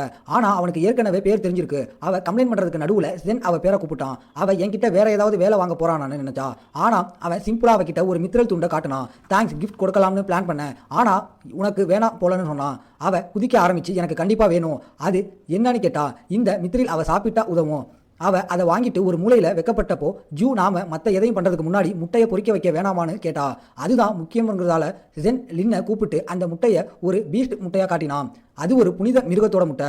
அதை பொறிக்க வைக்க அவளோட உதவி தேவைன்னு சொன்னான். அது பெரிய விஷயம் இல்லை. அவள் முட்டை மேலே கை வச்ச போதும் ஸ்டான் அவளுக்கு என்ன பண்ணணும்னு காட்டினான். அதில் விசித்திரமா ஒன்றும் இல்லை. லூக் நீ பண்ணு, ஏன்னா ஹீரோ பார்க்க கெட்டவ மாதிரி தெரியலன்னு சொன்னதால அவள் முட்டை மேலே கை வச்சா. ஆனால் முட்டை அவள் விரலை வெட்டிருச்சு. அவள் அப்பா கிட்ட அடிபட்டுருச்சுன்னு கம்ப்ளைண்ட் பண்ணப்போ ஹீரோ மன்னிப்பு கேட்டு நீ முட்டை ஓட்டால வெட்டப்பட்டேன்னு சொன்னான். பல மெசேஜ் வர ஆரம்பிச்சது. கேட்டலிஸ்ட் கைலின் முட்டையில வெற்றிகரமாக செலுத்தப்பட்டதுன்னு. இந்த நேரத்தில் மிருகத்துக்கு தேவையான ஊட்டச்சத்துக்களை கொடுக்கணும். அதுக்கு தேவையானது கொடுத்ததுக்கு அப்புறம் அவங்க வெயிட் பண்ணா போதும். மினா நான் இவங்களை கண்டுபிடிக்கிறது மட்டும்தான் உனக்கு தேவையானு கேட்டா. ஆனா அது அவ்வளவு சிம்பிள் இல்ல. ஜென்னுக்கு எதிர்கால பிளான்ஸ் இருக்கு. அதை இப்ப விளக்குறது ரொம்ப கஷ்டம். அது அவளுக்கு ரொம்ப ஆர்வமா இருந்துச்சு. ஆனா அவன் சிம்பிளா நீ அப்புறம் தெரிஞ்சுக்குவான்னு சொன்னான். அந்த நேரம் வர வரைக்கும் அவன் கூடவே நடக்க சொன்னான். அவ சம்மதிச்சா. ஆனா அவளுக்கு ரிவார்ட் வேணும்னு வான் பண்ணான். ஜென் ஏத்துக்கிட்டான். இவளை டீல் பண்றது ரொம்ப ஈஸி, கொஞ்சம் கிஃப்ட் கொடுத்தா போதும் சந்தோஷமாயிரான்னு நினைச்சான். முதல் முயற்சி அப்போ அவனுக்கு எல்லாம் தெரியுங்கிறதால அவன் ஒருத்தனே போதும்னு நினைச்சான். ஆனா அது அப்படி இல்லை. மினாட்டார் அப்புறம் காரிஸ் கூட சண்டை போட்டதுக்கு அப்புறம் தான் அவன் அதை உணர்ந்தான். மோசமா சிஸ்டம் தலையிட்டா அதுக்கும் அவன் தயாரா இருக்கணும். அதனால தான் அவனுக்கு அவ தேவை. லின் தான் ஸ்ட்ராங்கஸ்ட் பெஸ்ட் பிளேயர். அவகிட்ட இருந்த அபிலிட்டிஸ்க்காக கடவுள்களை சண்டை போட்டாங்க. அவ மனித குலத்தோட தூய்மையான எலைட். அவன் முட்டைய லின் கிட்ட கொடுத்தான். அவளுக்கு அது அழகா தெரிஞ்சிச்சு. ஆனா அவ சென்னை கிழவானு கூப்பிட்டு முட்டை இப்பவே பொறிக்க போகுதான்னு கேட்டா. அவன் ஆமான்னு சொன்னான். ஆனா நான் பார்க்க அவ்வளவு வயசான மாதிரியா தெரியுறேன்னு கேட்டான். மீனா அவனை கிண்டல் பண்ண ஆரம்பிச்சா. ஏன்னா அவன் அவளை விட 10 வயசு பெரியவன். உன்னை அப்பான்னு கூப்பிடணுமான்னு கேட்டா. அவளே அவனை கிழவன்னு கூப்பிடணும். ஏன்னா அவன் அவளை விட 4 வயசு பெரியவன். அது ஒரு சின்ன ஜோக் தான். ஆனா என் நண்பர்களே, அவங்களுக்கு பின்னாடி சாவி நிழல், வெறுப்பு அப்புறம் பயத்தின் அவதாரும் மினாட்டோட ஆத்மாவை கிழிக்க காத்துட்டு இருக்கு. பாவம் மிஸ்டிக் ஜிசு அந்த கொலைவெறி ஆரவுடன் நின்று இப்போ என்ன சொன்னான்னு கேட்டதும் நடுங்க ஆரம்பிச்சிட்டா. மினா சும்மா ஜோக்குன்னு சொன்னா. நாம டென்ஷன்ல திரும்பி போறோமான்னு கேட்டா. ஜென் இல்ல, நாம இந்த நேரத்துல ரைட் முடிக்க முடியாதுன்னு சொன்னா. மிஸ்டி குழம்பி போனான். நாம இன்னும் ஆரம்பிக்கவே இல்லையேன்னு. ஆனா ஜூ சொன்னபடி அவங்க ஏற்கனவே பாச கண்டுபிடிச்சிட்டாங்க. அவ இந்த தகவலை கேட்டு அதிர்ச்சியாகி நீங்க என்ன பண்றீங்கன்னு ஏன் என்கிட்ட சொல்லலன்னு கேட்டா. ஒரு பெரிய விளக்கத்துக்கு அப்புறம் அவ கடைசியா இந்த ரைடு ரொம்ப கஷ்டம்னு புரிஞ்சுக்கிட்டா. இதுவரைக்கும் அவ இது சென்டினல்ஸ் மாதிரி ஏதோ ஒன்று நினைச்சிட்டு இருந்தா. ஆனா ஜென் விளக்குனாம். சண்டை திறமையை வச்சு பார்த்தா சென்டினல்ஸ் தான் கஷ்டம். ஆனா பாசங்களுக்கு பிசிக்கல் பலமும் ரெசிடென்ஸும் ரொம்ப அதிகம். அதனால அவங்களை கொல்றது ரொம்ப கஷ்டம். அது மட்டும் இல்லாம அவங்களோட ரேஞ்ச் ரொம்ப பெருசு. அதனால டேமேஜ் ஆபத்து விஷயத்துல அவங்கள ஒப்பிடவே முடியாது. சீக்கிரம் முடிக்கிறது நல்லதுனாலும் இன்னும் ரொம்ப சீக்கிரம். மற்ற பிளேயர்ஸ் தயாராகல. மோசமா இன்னொரு வேரியபிளும் இருக்கு. ஏன்னா ஹீரோவுக்கு போன ஜென்மத்தில் புலி கைலினோட கொம்பால குத்தப்பட்டுச்சான்னு தெரியாது. அவன் டஞ்சனுக்கு போனதால மட்டும் இது நடந்த மாற்றமானு யோசிச்சான். அவன் இதுக்கு முன்னாடி அங்கே போனதே இல்லை. அந்த புலி காத்துட்டு இருந்த மாதிரி அவங்கள தாக்குச்சு. இப்போ யோசிச்சா அது ரொம்ப அப்பட்டமா தெரியுது. அந்த தடயங்கள் அவங்கள வர வச்ச மாதிரி தான் இருந்துச்சு. கைலினும் ஷியாங்கியும் ரொம்ப சீக்கிரமா சண்டை போட்டுட்டாங்க. ரைட் அறிவிச்ச 3 நாள் கூட ஆகல. அவன் இந்த நிலைமையை பத்தி யோசிக்க அவனுக்கு குழப்பம் அதிகமாச்சு. இது ஒருவேளை சிஸ்டம் நம்ம ஹீரோவை குழப்ப முயற்சி பண்றதா கூட இருக்கலாம். இந்த யோசனைகளுக்கு நடுவுல நாம திடீர்னு சிஸ்டம் கண்ட்ரோல் பண்ற அந்த ஐக்கியனோட பார்வையை பார்க்குறோம். ஹீரோ அவ்வளவு சுலபமா புலியை வம்பு பண்ணதை பார்த்து அவன் இம்ப்ரெஸ் ஆயிட்டான். அவன் நிஜமாவே சாதாரண ஆள் இல்ல. அது மட்டும் இல்லாம அவன் குகைக்குள்ள இருந்து கைலின் முட்டையை எடுத்துட்டான். ஆனா அவனால அதை பொறிக்க வைக்க முடியாது. எப்படி இருந்தாலும் புலி ஏன் கைலினால குத்தப்பட்டதால இவ்வளவு வீக்கா இருக்குன்னு யோசிச்சான். கொம்புல இருந்து சக்தியை உறிஞ்ச விட்டதுக்கு அப்புறம் இது நொண்டிட்டு இருக்கு. இந்த பலவீனத்தை மறைக்க அவன் புலியோட அடாப்டபிலிட்டி அப்புறம் ரீஜெனரேஷன் அதிகப்படுத்தணும்னு முடிவு பண்ணான். அவனால அதை சாதிக்க முடிஞ்சா அந்த சின்ன புலி ஒரு பயங்கரமான மிருகமா மாறிடும். இதுக்கெல்லாம் 2 வாரம் கழிச்சு நாம நேரா சிட்டி சென்டருக்கு போறோம். நாம ரொம்ப இன்ட்ரெஸ்டிங்கான ஒருத்தனை பார்க்குறோம். ஜென்னுக்கும் அவனை அடையாளம் கண்டுக்கிட்டான். அது அவன் தான், பார்க் டாங் குவான். ஹீரோ அவன் பேரை கூப்பிட்டதும் அந்த பாவம் பையன் அவனோட ஹூடி கீழே ஒளிய முயற்சி பண்ணான். இவங்க ஏன் இங்கே இருக்காங்கன்னு யோசிச்சான். கொஞ்ச நேரம் பின்னாடி போனா ஹீரோ ஜூ கூட சிட்டியில் நடந்து போயிட்டு இருக்கான். மிலிட்ரி வேலை செய்யறதை பார்த்துட்டு ஜூ போலீஸும் மிலிட்ரியும் ஒன்றும் சாதிக்க போறது இல்லைனா இவங்க ஏன் இங்கே இருக்காங்கன்னு கேட்டா ஹீரோ ஒருவேளை போனா தடவை திடீர் தாக்குதலால அவங்க சரியா செயல்படலைன்னு ஃபீல் பண்ணியிருக்கலாம்னு சொன்னான். ஆனா ஜூவுக்கு ஏற்கனவே தெரியும் வெப்பன்ஸ் மான்ஸ்டர்ஸ் மேல வேலை செய்யாது. இல்லைனா கொஞ்சம் வேலை செய்யும். ஆனா உண்மையான பாதிப்பை ஏற்படுத்தாது. பாஸுக்கு எதிராக அதுக்கு சுத்தமா யூஸ் இல்லை. ஜூ அவங்க பிளேயர்ஸை நம்பி இருக்கலாம்னு சொன்னான். ஆனா எவ்வளவு அவங்க பிளேயர்ஸ் நம்புறாங்களோ அவ்வளவு பவரை அவங்க பிளேயர்ஸ் கிட்ட கொடுக்குறாங்க. உலகம் பழைய நிலைக்கு திரும்பினதும் அவங்க வாங்கின பவரை இழக்க விரும்ப மாட்டாங்க. இப்போதைக்கு அவங்க மற்ற பிளேயர்ஸ் இருக்கிற இடத்துக்கு போக முடிவு பண்ணாங்க. அங்க ஹீரோவோட கடந்த கால வாழ்க்கையை விட அதிக பிளேயர்ஸ் இருந்தாங்க. சில பேர் ஹீலர் தேடி கத்திக்கிட்டு இருந்தாங்க. மற்றவங்க ஹீலிங் எபிலிட்டி இருக்கிறவங்க கிட்ட கெஞ்சிட்டு இருந்தாங்க. இந்த கூட்டத்துக்கு நடுவுல ஒருத்தன் வந்து நீ என் கூட சேர விரும்புறியான்னு கேட்டான். அவன் எனக்கு எந்த குரூப்லையும் சேர ஐடியா இல்லைன்னு சொன்ன பிறகும் அந்த பைத்தியக்காரன் நீ ஜூவுக்காக சீன் போறேன்னு சொன்னான். இப்படியே ஆக்ட் பண்ணிட்டு இருந்தா நீ செத்துருவன்னு வான் பண்ணான். கடைசியில ஜூவுக்காக சீன் போட முயற்சி பண்ணது இந்த பைத்தியக்காரன் தான். ஆனா அவனுக்கு இந்த சின்ன சைக்கோவை பத்தி தெரியாது. அந்த பைத்தியக்காரன் அவனோட ஃப்ரெண்ட்ஸ் கிட்ட ஹீரோ ஒரு அடி வாங்கினதும் திருந்திடுவான்னு சொன்னான். இந்த ரேண்டம் ஆட்களை கண்டுக்காம ஹீரோ நம்ம ஏஞ்சல் கிட்ட பேசினான். அவ ஏற்கனவே அவளோட ஆயுதத்தை எடுத்து இவன மாதிரி ஆளுங்க இடத்தை தெரிஞ்சுக்கணும், நான் போய் அவனை கவனிச்சிட்டு வரவான்னு கேட்டா. ஆனா கண்டிப்பா நம்ம ஹீரோ அந்த பாவம் பையனை அடிச்சு துவைக்காம தடுத்துட்டான். ஹீரோவுக்கு தெரியும் ரைட் ஆரம்பிச்சதும் இவங்க தான் முதல்ல சாவாங்க. திடீர்னு பார்க் டாங் வான் அங்க இருக்கிறத கவனிச்சான். அவங்க கிட்ட போய் ஜியான் ஹியான் எங்க, முக்கியமா அவன் என்கிட்ட போட்ட கான்ட்ராக்டை காப்பாத்துறானான்னு கேட்டான். ரொம்ப பதட்டமா ஜியான் ஹியான் அவனோட குடும்பத்தை பத்தி கவலையா இருந்ததால ஜியான்ஜி போயிட்டான். பார்க்குக்கு ஒரு கால் வந்ததால இங்க வந்துட்டான்னு சொன்னான். ஹீரோ பார்க்கோட ஐட்டம்ஸை கவனிச்சான். அவன் 3வது மிஷின்ல நல்லா பண்ணியிருக்கணும், நல்ல ஸ்கில்ஸ் வாங்கியிருக்கணும்னு புரிஞ்சுக்கிட்டான். ஆனால் முழுமையான விக்டரி ஸ்கில்ஸ் வாங்குறதுக்கு அவன் இன்னும் ரொம்ப தூரம் போகணும். அதை சாதாரண வழியில் வாங்க முடியாது. ஆனால் அதுக்கு ஒரு இன்ட்ரெஸ்டிங்கான எஃபெக்ட் இருக்கு. ஹீரோ விளக்க ஆரம்பிச்சான். ஒரு அவதார் அவங்க கடவுள் மூலமாக மட்டும்தான் ஒரு ஸ்கில்லை வாங்க முடியும். அதனால தான் அது ரொம்ப பிரச்சனை. ஏன்னா கடவுள்கள் அதோட எஃபெக்டை பொறுத்து சுலபமாக ஸ்கில்ஸ் கொடுக்க மாட்டாங்க. பார்க்குக்கு டேஞ்சருக்கு போக சொல்லி வந்த இன்ஸ்ட்ரக்ஷன் யான் ஹியான் கிட்ட இருந்தோ இல்லை ஹேனஸ்ட் லைஃப் கிட்ட இருந்தோ வந்திருக்கணும். நாம அப்புறம் ஒரு சாட்டுக்கு போகிறோம். அங்கே கிரீஸோட கமாண்டர் காரிஸை கொண்ட பையன் என்ன பண்ணுறான்னு கேட்குறாரு. அனானிமஸ் ஆளுங்க அவன் தூங்கிட்டு இருப்பான்னு கெஸ் பண்ணாங்க. சில பேர் அவன் டேஞ்சன் பாஸ் கொல்ல போயிருப்பான்னு பெட் கட்டுனாங்க. கடவுள்கள் அவங்களுக்குள்ள பேசிட்டு இருந்தாங்க. ஜெஸ்டர் கூட என் அவதார் அவன் கூட போயிருக்கலாம், ஆனா அவ மறுத்துட்டான்னு கமெண்ட் பண்ணா. மினா எப்பவும் சொல்லப்ப மாட்டா. அவங்க இன்னும் சில தேவையில்லாத கமெண்ட்ஸ் பண்ணாங்க. அவங்க ஹீரோ யாருன்னு கண்டுபிடிக்க முயற்சி பண்ணிட்டு இருந்தாங்க. அந்த சாட்டை முடிச்சிட்டு இருந்த ஹீரோ அவ ஒருவேளை காலின் படத்தை பத்தி பேசுறான்னு நினைச்சான். ஆனா அவன் நியூஸ் லீக் பண்ற பத்தி கவலைப்பட தேவையில்லை. ஏன்னா அவளுக்கும் அவனை பத்தி தெரிஞ்சுக்க ஆசை. லூக்கோட ஏஞ்சல் ரகசியம் காக்குறதுல கெட்டிக்காரி. ஸோ எல்லாம் சரியா இருக்கும். பார்க் கூட பேசிட்டு இருந்த இடத்துக்கு வந்தா. ஹீரோ நீ இண்டிகேஷன் ஸ்கில்லை யூஸ் பண்ண கத்துக்கிட்டியா, இப்போ அதை யூஸ் பண்ண முடியுமான்னு கேட்டான். பார்க் இன்னும் கத்துக்கலன்னு சொன்னான். ஆனா நம்ம ஹீரோவுக்கு அவன் பொய் சொல்றான்னு ஏற்கனவே தெரியும். அதனால ஒரு சின்ன மிரட்டல் விட்டான். உடனே பார்க் ஒத்துக்கிட்டான். காகம் மூலமா ஹீரோ அவங்களை நோக்கி நகர்வதை கவனிச்சான். பார்க்கிட்ட அந்த இன்ஸ்டிகேஷன் ஸ்கில்லை இப்போவே யூஸ் பண்ண, இல்லைனா எல்லாரும் சாக போறோம்னு சொன்னான். தரைக்கு அடியில் அந்த புலி அவங்களை நோக்கி வந்துட்டு இருந்ததை பார்த்தோம். மறைஞ்சிருந்து சர்ப்ரைஸ் அட்டாக் கொடுக்க முயற்சி பண்ணிச்சு. ஹீரோவுக்கு இது நடக்கலாம்னு ஏற்கனவே தெரியும். ஆனா புலி பிளேயர்ஸ் கூட சண்டை போட போகுதுன்னா அதுக்கு ஸ்டெல்த் தேவையில்லை. பதில் சிம்பிள். உண்மையான சண்டைக்கு முன்னாடி ஒரு குட்டி ஸ்நாக் சாப்பிட ஆசைப்பட்டுச்சு. ஹீரோ எல்லோரும் இங்க இருந்து கிளம்புங்க, ரைட் ஆரம்பிக்க போகுதுன்னு கத்துனான். ஆனா கண்டிப்பா பாஸ் வரதுக்கு இன்னும் 10 நிமிஷம் இருந்ததால யாரும் அவன் பேச்சை கேட்கல. மக்கள் அவனை கிண்டல் பண்ண ஆரம்பிச்சாங்க. முதல்ல டைம் பார்க்க கத்துக்கோங்கன்னு.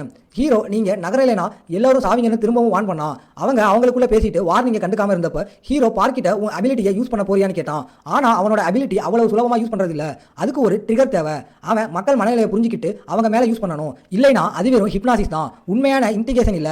அப்படியா விஷயம், ஜென் கிட்ட உன் ஆயுதத்தை ரெடியா வச்சுக்கோன்னு சொன்னான். நான் சிக்னல் கொடுத்ததும் நீ ஹைட்ரண்ட்டுக்கு முன்னாடி இருக்கிற தெருவை உன் முழு பலத்தோட தாக்கு, நான் உனக்கு ஹெல்ப் பண்றேன்னு சொன்னான். பார்க்கிட்ட முடிஞ்ச அளவுக்கு சீக்கிரம் உன் அபிலிட்டியை யூஸ் பண்ணி கூட்டத்தை பின்னாடி போக வைன்னு கேட்டான். கடைசியா இந்த ஏரியா ஒரு போர்க்களமா மாறப்போகுதுன்னு வான் பண்ணான். அவன் சொன்ன மாதிரியே அவன் ஒரு பெரிய தண்டர் ஈட்டியை எடுத்தான். அட்டாக் அண்ட் டைட்டன்ல இருந்து நேரா வந்த மாதிரி பாஸ் வரதுக்கு இன்னும் 5 செகண்ட்ஸ் இருந்ததால வெயிட் பண்ணான். தூரத்துல இருந்து தர முழுக்க அதிர ஆரம்பிச்சது. தயங்கிட்டு இருந்த மக்கள் குழம்பி போனாங்க. ஏன்னா ரைட் இன்னும் ஆரம்பிக்கவே இல்லை. ஜீரோவில் புலியோட பெரிய பாதம் தரையை பிளந்துட்டு வந்து ஹீரோவை தாக்க முயற்சி பண்ணிச்சு. ஹீரோ தண்டர் ஈட்டியை வச்சு அந்த தாக்குதலை தடுத்தான். ஜூ அவன் ஆர்டர் படி புலியோட பாதத்தில் ஒரு பெரிய அடியை இறக்கினான். அது தரையில் மோத வச்சது. ஹீரோ குழம்பி போனான். புலிக்கு ரெக்க இருக்கும்போது ஏன் தரைக்கு அடியில் இருந்து வந்துச்சுன்னு அவனை இன்னும் எரிச்சல் விட்டுனது என்னன்னா, இந்த முட்டாள் கூட்டம் ஏன் இந்த மிருகம் இப்போவே வந்துச்சுன்னு யோசிச்சுட்டு இருந்துச்சு. அது இன்னும் வரக்கூடாது. இன்னும் மோசமா மிலிட்ரி அவங்க ஆயுதங்களால் தாக்க ஆரம்பிச்சாங்க. டேங்க் குண்டுகளை அந்த உயிரினத்தோட பாதம் மேலே சுட்டுட்டே இருந்தாங்க. பிளேட்டுடன் லீடர் இது புலியை கொண்டு நினைச்சான். ஆனா கடைசியில் புலி ஒரு கீரல் கூட இல்லாமல் எழுந்து நின்றுச்சு. ஏதோ மாறிடுச்சு. அது ஒரு உருமாற்றத்துக்கு உள்ளாயிருக்கு. ஹீரோவுக்கு தெரிஞ்ச வர அது ஒரு சாக்ராமெண்டா மாறிடுச்சு. அதாவது அவங்க அதை ஒரு சென்டினல் லெவல்ல ட்ரீட் பண்ணணும். சுருக்கமா அவங்க காலி. இது சென்டினல் விட வீக்கா இருந்தப்போ அதை சமாளிக்கிறது கஷ்டம். இப்போ அது சென்டினல் அளவுக்கு ஸ்ட்ராங்கா இருக்கிறதால அவங்க மொத்தமா காலி. அது நிஜமாவே கொம்போட முழு சக்தியையும் உறிஞ்சிருச்சான்னு யோசிச்சான். இதுல ஒரு அட்மின் தலையீடு இருக்குன்னு தெளிவா தெரிஞ்சது. ஒருவேளை கேட்ச் ஆயிருக்கலாம். புலி எல்லாரையும் தாக்க ஆரம்பிச்சது. அது ஒன்றும் பண்ணாதுன்னு தெரிஞ்சும் சோல்ஜர்ஸ் அதை சுட்டுட்டே இருந்தாங்க. ஹீரோ முன்னாடியே வான் பண்ணியும் அந்த முட்டாள் பார்க் இன்னும் அவனோட ஸ்கில்லை யூஸ் பண்ணல. அவன் திரும்பவும் யூஸ் பண்ண சொன்னப்போ அவன் இதுதான் சரியான நேரமானு கேட்டான். அவன் கடைசியாக யூஸ் பண்ணப்ப மாஸ்டரை விட்டுட்டு வெளியேறுங்க, மாடர்ன் வெப்பனை சுத்தமாக யூஸ் இல்லைன்னு சொன்னான். ஹீரோ மற்ற பிளேயர்ஸுக்கு 4வது மிஷனை பற்றி இப்போதான் ஒரு ஐடியா கிடைச்சிருக்குன்னு நினைச்சான். அவங்க எல்லாரும் மாஸ்டர் பெருசாக இருந்தா அடிக்கிறது ஈஸி, அதனால உடனே தாக்குதுன்னு மோட்டிவேட் பண்ண ஆரம்பிச்சாங்க. ஆனால் அவன் பேசி முடிச்சதும் ஒரு பாதம் அவனை கொல்ல பார்த்துச்சு. அது பட்டிருந்தா அவனோட பாதி உடம்பு போயிருக்கும். ஹீரோ அவனை தள்ளி விட்டதால அந்த பிளேயர் உயிரை காப்பாற்றினதுக்கு நன்றி சொன்னான். அப்ப சென் டன்லரை எடுத்து வச்சான். ஏன்னா அது புலியை எதிர்த்து யூஸ் பண்ற அளவுக்கு ஸ்லோவா இருந்துச்சு. அவனோட ஈட்டி தான் பெட்டர். பிளேயர்ஸ் கம்ப்ளைண்ட் பண்ணாங்க. புலியோட இறகு மாதிரி இருக்கிற ஊசிங்கனால அதுங்க கிட்ட நெருங்கவே முடியல. தூரத்துல இருந்து தாக்குறதும் யூஸ் இல்ல. ஏன்னா அதோட உரோமம் ஆனா அம்புகளை தாக்கு பிடிக்கிற அளவுக்கு ஸ்ட்ராங்கா இருக்கு. இதை நிஜமாவே கொல்ல முடியுமான்னு கேட்டாங்க. நம்ம ஹீரோவுக்கு தெரியும் யாரும் சாகாம ஆர்கனைஸ் பண்ணி அதை கொல்ல முடியும். ஆனா புலி அதோட அடல்ட் ஃபார்முக்கு மாறப்போகுது. அதனால அவங்களுக்கு டைம் இல்ல. அந்த பெரிய புலி பறக்க ஆரம்பிச்சதும் அது பிளேயர்ஸை இன்னும் பயமுறுத்துச்சு. அது நிஜமாவே பறக்குமான்னு யோசிச்சாங்க. அட போங்கப்பா, அதுக்கு ரெக்கை இருக்கு, அது பறக்குமான்னு கேக்குறீங்க? அது ரொம்ப கேவலம். பிளேயர்ஸ் அது பறந்தா எப்படி தாக்குறதுன்னு கம்ப்ளைண்ட் பண்ணாங்க. சும்மா வம்பு பண்ணலாம்னு யோசிச்சாங்க. அவ்வளவு உயரத்துல இருந்து ஒரே ஒரு பாதம் அடிச்சா அது அவங்களை கொல்றது மட்டும் இல்லாம சிட்டியை தரமட்டமாக்கிடும். ஓடி போறதும் ஆப்ஷன் இல்ல. ஏன்னா இந்த உயரத்தால மொத்த சிட்டியும் மேப்ல இருந்து காணாம போயிடும். அவங்களால ஒண்ணும் பண்ண முடியாது. ஆனா கண்டிப்பா சென் அது நடக்க விட மாட்டான். அதை தடுக்க புலி தாக்குறதுக்கு முடிவு பண்றதுக்கு முன்னாடி அதை கீழே கொண்டு வரணும். காசை விட புலி சும்மா நின்றுட்டு இருந்துச்சு. அதனால அது ஈஸி. இதை மனசுல வச்சு ஹீரோ அவனோட இன்வென்டரியில இருந்து செயின்களை ஒரு ஈட்டி கூட சேர்த்து அதோட 2 ரெக்கைகளையும் துளைக்கிற மாதிரி நேரம் அடிச்சான். அப்புறம் எல்லா பிளேயர்ஸும் செயினை இழுங்க, அது கீழே வரதை நிறுத்தணும்னு கத்துனா. ஜூஜு ஹெல்ப்புக்கு வந்து பார்த்ததுக்கு அப்புறம் தான் அவங்க உதவ ஆரம்பிச்சாங்க. எல்லாரோட பலத்தையும் சேர்த்து அவங்க கியாங்காவை கீழே இழுக்காங்க. அது தரையில விழுந்ததும் எல்லாரும் ஒன்னா தாக்க ஆரம்பிச்சாங்க. பிரச்சனை என்னன்னா டிரான்ஸ்ஃபர்மேஷன் அப்போது நடந்துட்டு இருந்துச்சு. அது அடல்ட் ஃபார்முக்கு மாறிட்டு இருந்துச்சு. ஹீரோ அதை அந்த கரெக்ட் நேரத்தில் கொல்லணும், இல்லைனா அவங்க காலி. அவனோட கடைசி முயற்சியில அவன் டன்லரை வச்சு தாக்கினான். ஆனால் அன்ஃபார்ச்சுனேட்லி அவனால் புலியை துளைக்க கூட முடியல. அது அவன் நினைச்சதை விட ரொம்ப ஸ்ட்ராங்காக இருந்துச்சு. அவன் அதிர்ச்சியில் இருந்தப்ப சீகோட் பொறுப்பை ஏற்றுக்கிட்டா ஒரு கத்தியை எடுத்தா. பிரச்சனை என்னன்னா அவ ஹெவன்ஸ்லி அசாசின் பிசிக்கல் ஸ்கில்லோட எஃபெக்டை அதிகப்படுத்த அவளையை குத்திக்கிட்டா. அந்த கத்தி அவள் இதயத்தில் எவ்வளவு நேரம் இருக்கோ அதை பொறுத்து எஃபெக்ட் கூடும். அவள் வழியை பொறுத்துக்கிட்டே தன்னை ஹீல் பண்ணிக்கிட்டா. ஒரு லிட்டரல் ஆட்டோ டேமேஜ் ஃபார்ம். யோரிக்கு தெரியும் அவள் ஸ்ட்ராங்கான ஒருத்தர்கிட்ட இருந்து கத்துக்கிட்டான்னு. ஆனால் அது வீனியஸ் 13 எதிர்பார்க்கல. அவள் புலி மேலே குதிச்சு மூச்சு விட சான்ஸ் கொடுக்காம புலியை போட்டு அடியடின்னு அடிச்சா. அவளை உதற புலி தலையை தரையில மோதிச்சு. ஆனால் அவள் ஒரு சுத்தியலை எடுத்து ஜோயோ மாதிரி புலி தலையில ஒரு அடி வச்சா. எனக்கே தலை சுத்திடுச்சு. கடைசியில புலி வாயை அகலமா திறந்து அவளை முழுங்க பார்த்துச்சு. இது நம்ம ஹீரோவை ரொம்ப கவலைப்பட வச்சது. அந்த சின்ன புலிக்கு ஒரே பிரச்சனை, வாய்க்கு பக்கத்துல இருக்கிறதுனால எதையும் சாப்பிட முயற்சி பண்ணக்கூடாது. உன்னால நிஜமாவே ஜூவை முழுசா வாய்க்குள்ள வச்சுக்க முடியும். ஒரே பிரச்சனை, அதால முழுசா அப்படி பண்ண முடியல. அவ வாய்க்குள்ள இருந்து குத்த ஆரம்பிச்சிட்டா. அந்த புலிக்குட்டி அப்படியே சைடுல விழுந்துச்சு. எல்லாரும் ஏன் இது விழுந்துச்சுன்னு குழம்பி போனாங்க. புலியோட தலைக்குள்ள இருந்து நம்ம ஏஞ்சல் சும்மா வெளியே வந்து நம்ம ஹீரோவுக்கு கைகாட்டி தன்னை தட்டி விட்டுக்கிட்டா. அவ பக்கத்துல வந்து மூளை சிதறி செத்து போனதுக்கு அப்புறம் அது சாகும்னு எதிர்பார்க்கப்பட்டதுதான் சொன்னான். நாம அப்புறம் நேரா டேஞ்சர் ரீஜியன் சாட்டுக்கு போனோம். அங்க பல உயிரினங்கள் பேசிட்டு இருந்துச்சு. பெரும்பாலானவங்க நடந்தது பத்தி இம்ப்ரெஸ் ஆயிருந்தாங்க. முக்கியமா அவங்க புலியை கொண்டதை பத்தி. ஹானஸ்ட் லைஃப் என் அவதார் சண்டையில ரொம்ப யூஸ்ஃபுல்லா இருந்ததான்னு பெருமை அடிச்சான். இது மத்தவங்களை அது நம்ம ஹீரோவா இல்ல ஜூசுவான்னு கேட்க வச்சது. ஆனா அவன் எல்லாரையும் வெளியேற்றின பையன்னு அவன் சொன்னான். உடனே எல்லாரும் அவனை கிண்டல் பண்ண ஆரம்பிச்சிட்டாங்க. கிரீஸ் கமாண்டர் கூட ஜூவை அவரோட அவதார் மாத்தலாம்னு ஆரம்பத்திலேயே இருந்ததை யோசிச்சுட்டு இருந்தாங்க. ஆனா பிரச்சனை என்னன்னா அவ ஏற்கனவே இவ்வளவு ஸ்ட்ராங்கா இருந்தா. ஒருவேளை ஒரு கடவுள் அவளை ஏற்கனவே தேர்ந்தெடுத்திருக்கலாம். அந்த பாஸோட ஸ்டேஜஸ் ரொம்ப அதிகமா இருந்தது. பற்றியும் அவங்க பேசுகிறாங்க. அவங்க இன்னும் கொஞ்சம் லேட் பண்ணியிருந்தா அந்த ஏரியாவே அழிஞ்சு போயிருக்கும். இதில் ஒரு அட்மின் சம்மந்தப்பட்டிருக்கலாம்னு கூட அவங்களுக்கு சந்தேகம் வருது. ஏன்னா அப்படி இல்லைனா இதில் அர்த்தமே இல்லை. இதனால் ஒரு அட்மின் எதுக்கு இதில் தலையிடணும்னு அவங்க யோசிக்கிறாங்க. இதுக்கு முக்கிய காரணம் கேரியஸை கொண்ட அந்த பையனா இருக்கலாம். மாஸ்க் போட்ட ஆள் நம்பர் 48 கேட்குறான், நம்ம ஹீரோவை கிட்ட ஒரு ஆஃபர் கொடுக்க வேண்டாமா, அவங்கள நம்ம குறைச்சி மதிப்பிட்டோமான்னு யோசிக்கிறாங்க கேட்குறான். ஏன்னா அவங்க இந்த விஷயத்தை கண்டுக்காம விட்டுருந்தா அந்த பாஸ் எல்லாரையும் காலி பண்ணியிருக்கும். லெமன் ஜூஸ்னு அந்த பேச்சில் இருந்த ஒருத்தன் இந்த மாதிரி விஷயங்களை எல்லாம் ஆரம்பத்திலேயே யோசிக்கணும்னு சொல்றான். அதனால வெட்டியா பேசி டைம் வேஸ்ட் பண்ணாம நல்லா யோசிச்சு ஒரு பிளான் போடலாம்னு சொல்றான். ஹானஸ்ட் லைஃப் ஹேட்டர்ஸ் தன்னோட சர்வர் தான் ரொம்ப கம்மியா பாப்புலரா இருக்கும்னு குறை சொல்றான். அவங்க சண்டை போடும்போது நமக்கு தெரிய வருது அந்த நம்பர் 48 வேற யாரும் இல்லை, நம்ம விஓ மாதிரி சும்மா சொன்னேன். அது சான். நம்ம ஹீரோ செஞ்ச இந்த காரியத்தால் அகாடட் அட்மினிஸ்ட்ரேட்டர் இனிமே சவுத் கொரியன் சர்வரில் தலையிட முடியாது. திரும்பவும் போர்க்களத்துக்கு வந்தா எல்லாரும் அமைதியாகிட்டு இருந்தாங்க. நம்ம ஹீரோவும் ஜிசுவும் ஒன்னா உட்காந்து அந்த பாஸை தோற்கடிச்சதுக்கு கிடைச்ச ரிவார்ட்ஸை பார்த்துட்டு இருந்தாங்க. ஹீரோவுக்கு ஒரு சியான் கைடு கிடைச்சது. நம்ம ஏஞ்சல் கையால் சாகிறதுக்கு முன்னாடி அவன் ஒரு சாக்ரமேக்ட் மாறினது அவனோட அதிர்ஷ்டம். ஜூவுக்கு அவன் பொருள் மாதிரியே ஒன்று கிடைச்சது, சினிஸ்டர் செயின்ஸ் பிளாக் மார்பிள். அதை வச்சு ரொம்ப சக்தி வாய்ந்த ஆயுதத்தை உருவாக்க முடியும். ஆனா பிரச்சனை என்னன்னா இப்போதைக்கு அது அவங்களால முடியாது. ஏன்னா தேவையான பொருட்கள் அவங்க கிட்ட இல்ல. ஜூ அதை நம்ம ஹீரோவுக்கு கொடுக்க வரா. ஏன்னா அவ கடைசி அடி மட்டும் தான் கொடுத்தா. ஆனா அவன் அவளையே வச்சுக்க சொல்றான். ஏன்னா பின்னாடி அவளுக்கு பொருட்கள் கிடைக்கும் போது அது ரொம்ப யூஸ்ஃபுல்லா இருக்கும். அது மட்டும் இல்லாம அது அவளுக்கு கிடைச்சது. எல்லாரும் சேர்ந்து செஞ்சதால ரிவார்ட் ஷேர் ஆச்சு. அதனால ஒரு கோல்டு ரேங்கிங் கிடைச்சதே போதும். அவளும் அவளுக்கு கோல்டு கிடைச்சதா சொல்றா. ஆனா பார்க் இடையில் புகுந்து தனக்கு சில்வர் கிடைச்சதா சொல்றான். ஹீரோ கடுப்பாகி, நீ சும்மா ஓடிட்டு தானே இருந்த, உனக்கு எப்படி சில்வர் கிடைச்சதுன்னு கேட்கறான். பார்க்கறதுக்கு நான் எல்லாரையும் வெளியே கூட்டிட்டு போனேன், நீங்க சண்டை போட இடம் கொடுத்தேன், அதனால தான் சில்வர்னு சொல்றான். அவங்க பார்க்க கண்டுபிடிக்க விட்டுட்டாங்க. ஜூ ஹீரோ கிட்ட நான் உங்க வழியில குறுக்கிட்டதால உங்களுக்கு ரேங்க் கம்மியா கிடைச்சதான்னு கேட்கறா. ஆனா நடந்தது அதுக்கு நேர் எதிர். அவன் மட்டும் இல்லைனா அந்த புளிய கொள்ள அவன் இன்னும் ரொம்ப நேரம் சண்டை போட்டுருக்கணும். அதை விட்டுட்டு ஹீரோ பார்க்கிட்ட நீ இப்போ ஏதாவது பண்ண போறியான்னு கேட்கறான். பார்க் தப்பிக்கிற மாதிரி ஆமான்னு சொல்றான். அதனால ஹீரோ நீ உயிர் பிழைக்கணும்னா தப்பு பண்றதை நிறுத்திட்டு ஒழுங்கா இருன்னு சொல்றான். அப்புறம் ஹீரோ ஜூஜு சூவுக்கு திரும்பி போக கூப்பிடுறான். அவன் நம்ம இவ்வளவு சீக்கிரம் போகணுமான்னு கேட்கறான். அவன் உனக்கு இங்க ஏதாவது வேலை இருக்கான்னு கேட்கறான். அவளுக்கு வேலை இல்ல, ஆனா அவங்க அம்மா கூப்பிட்டா ஏதாவது இருக்கலாம். பிரச்சனை என்னன்னா அவங்க அம்மா கிட்ட ஒரே ஒரு தடவை தான் பேசியிருக்கா. அவங்க அம்மா எங்க இருக்காங்கன்னு சொல்லல. இது ஹீரோவை யோசிக்க வைக்குது. எந்த நிமிஷமும் சாகலாம்ங்கிற இந்த உலகத்துல ஜூவோட அம்மா அவளை பார்க்க விரும்பல. தன் பொண்ணு ஒரு குட் பை கூட சொல்லாம எப்போ வேணா காணாம போகலாம்னு தெரிஞ்சும் அவங்க இப்படி இருக்காங்க. அது மட்டும் இல்லாம ஜூ பவர்ஃபுல் ஆக அவன் யோசிக்கிறான். போன ஜென்மத்துல அவளை சாகாம விட்டுருந்தா வாழ்க்கை எவ்வளவு வித்தியாசமா இருந்திருக்கும். அவ ஆரம்பத்திலேயே செத்துட்டா. அவளோட திறமையில ஒரு துளிய கூட காட்ட அவளுக்கு வாய்ப்பு கிடைக்கல. இது நம்ம ஹீரோவோட ஒரு ஸ்பெஷல் சாதனை. அவ உயிரோட இருக்கிறத அவனால விதியை மாத்தி எழுத முடியும்னு நிரூபிக்குது. அவங்க நடக்க ஆரம்பிக்கும் போது அவங்களுக்கு பின்னால மற்ற பார்வையாளர்கள் மத்தியில் ஒரு வித்தியாசமான கண்ணு தெரியுது. அதோட கருவிலி தங்க நிற டிசைன்ல சிவப்பா இருக்கு. அது நம்ம ஹீரோவையும் ஜூவையும் உத்து பாக்குது. ஒருவேளை ரொம்ப தூரத்துல இன்னொரு சம்பவம் நடக்குது. ஒரு ஆள் கூட்டம் கட்டி போட்ட குழந்தைகளை இழுத்துட்டு போறாங்க. அவங்க கிட்ட கத்திட்டு இருக்காங்க. அதுல ஒருத்தன் இப்போதைக்கு நாங்க நல்லவங்களா இருக்கும்போது என்ஜாய் பண்ணிக்கோங்க, அடுத்த தடவை எவன் அழுதாலும் கொண்டுடுவேன்னு மிரட்டுறான். ஒரு ஸ்கூலுக்குள்ள ஒளிஞ்சிருந்த மக்களை அவங்க பிடிச்சிருக்காங்க. அவங்க பாசுங்க குழந்தைகளை ஒரு குறிப்பிட்ட இடத்துக்கு கூட்டிட்டு போக சொல்லியிருக்காங்க. ஆனா வேற எந்த தகவலும் சொல்லல. அதுல ஒருத்தன் கேட்கறான், நாம டிமான்ஸ் ஆச்சே, நமக்கு குழந்தைகளோட ஆன்மாவும் ரத்தமும் தேவைப்படாதான்னு. அவங்க பேசிட்டு இருக்கும்போது யாரோ அவங்களை கிண்டல் பண்றாங்க. இந்த ரெண்டு லேடிஸுக்கும் அரட்டை அடிக்க நேரம் இருக்குன்னு இன்னொருத்தன் சொல்றான். ஒளிஞ்சு பார்த்த சில பப்ளிக் பசங்களை பிடிக்க போனோம்னு. உள்ள நுழைஞ்சதும் யாருன்னு அவங்க கேட்கும்போது அவன் கேஷுவலா தெரியலன்னு சொல்றான். அவங்கள யாருன்னு தெரியாததால அவங்க எல்லாரையும் கொண்டுடலாம், ஏன்னா அவங்க முக்கியம் இல்லை. அவனும் அதையே தான் செய்யறான். அவங்க ஓட முயற்சி பண்றாங்க. ஆனா அவன் ஈஸியா எல்லாரையும் படுகொலை செய்யறான். கடைசியா அந்த பிணங்க கிட்ட குளிர்ச்சியா சொல்றான், பிளாக் லாக் குரூப்பை குறைச்சி இட போடக்கூடாது. திரும்பவும் ஷின்ட்ரிம் இடத்துக்கு வந்தா நம்ம மினா லிண்டாவோட ஊரை சுத்தி வந்துட்டு இருந்தா. அந்த சின்ன பொண்ணு மினா கிட்ட நன்றி சொல்லிட்டு இருந்தா. ஏன்னா மினா கூட இருந்து சம்பாதிச்ச பாயிண்ட்ஸ் வச்சு அவளால நிறைய விஷயங்கள் செய்ய முடிஞ்சது. அவங்களுக்கு கோல்ட் ரேங்க் கிடைச்சது. அவங்க ஒரு பாஸை ஜெயிச்ச மாதிரி தெரிஞ்சது. மினா நம்ம ஹீரோ கொடுத்த கிரீம் வயருக்கு நன்றி சொன்னா.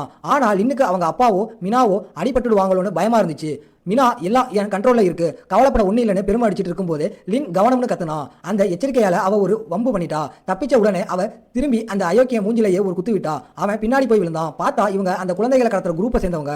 அவங்க எல்லாரும் ஒன்னா சேர்ந்து தாக்க முடிவு பண்ணாங்க. மினா கிட்ட குத்து வாங்கினவனோட கண்ணு கலர் மாறிச்சு. அதை வச்சு அவன் ஒரு ஹியூமனாய்டு மான்ஸ்டர்னு அவன் நினைச்சா. இவங்க ரெண்டு பேரும் குழந்தைங்கிறதுனால ஈஸியா தாக்கலாம்னு நினைச்சிருந்தாங்க. அவ ஒரு அவதாரன்னு அவங்க குறை சொல்லிட்டு இருக்கும்போது அவ தன்னோட கைகளை மாஸ்டிக் கைகளா மாத்தி இது மைத்தில் கோட்டக் மாஸ்டிக் சைட்ஸ்னு வார்னிங் கொடுத்தா.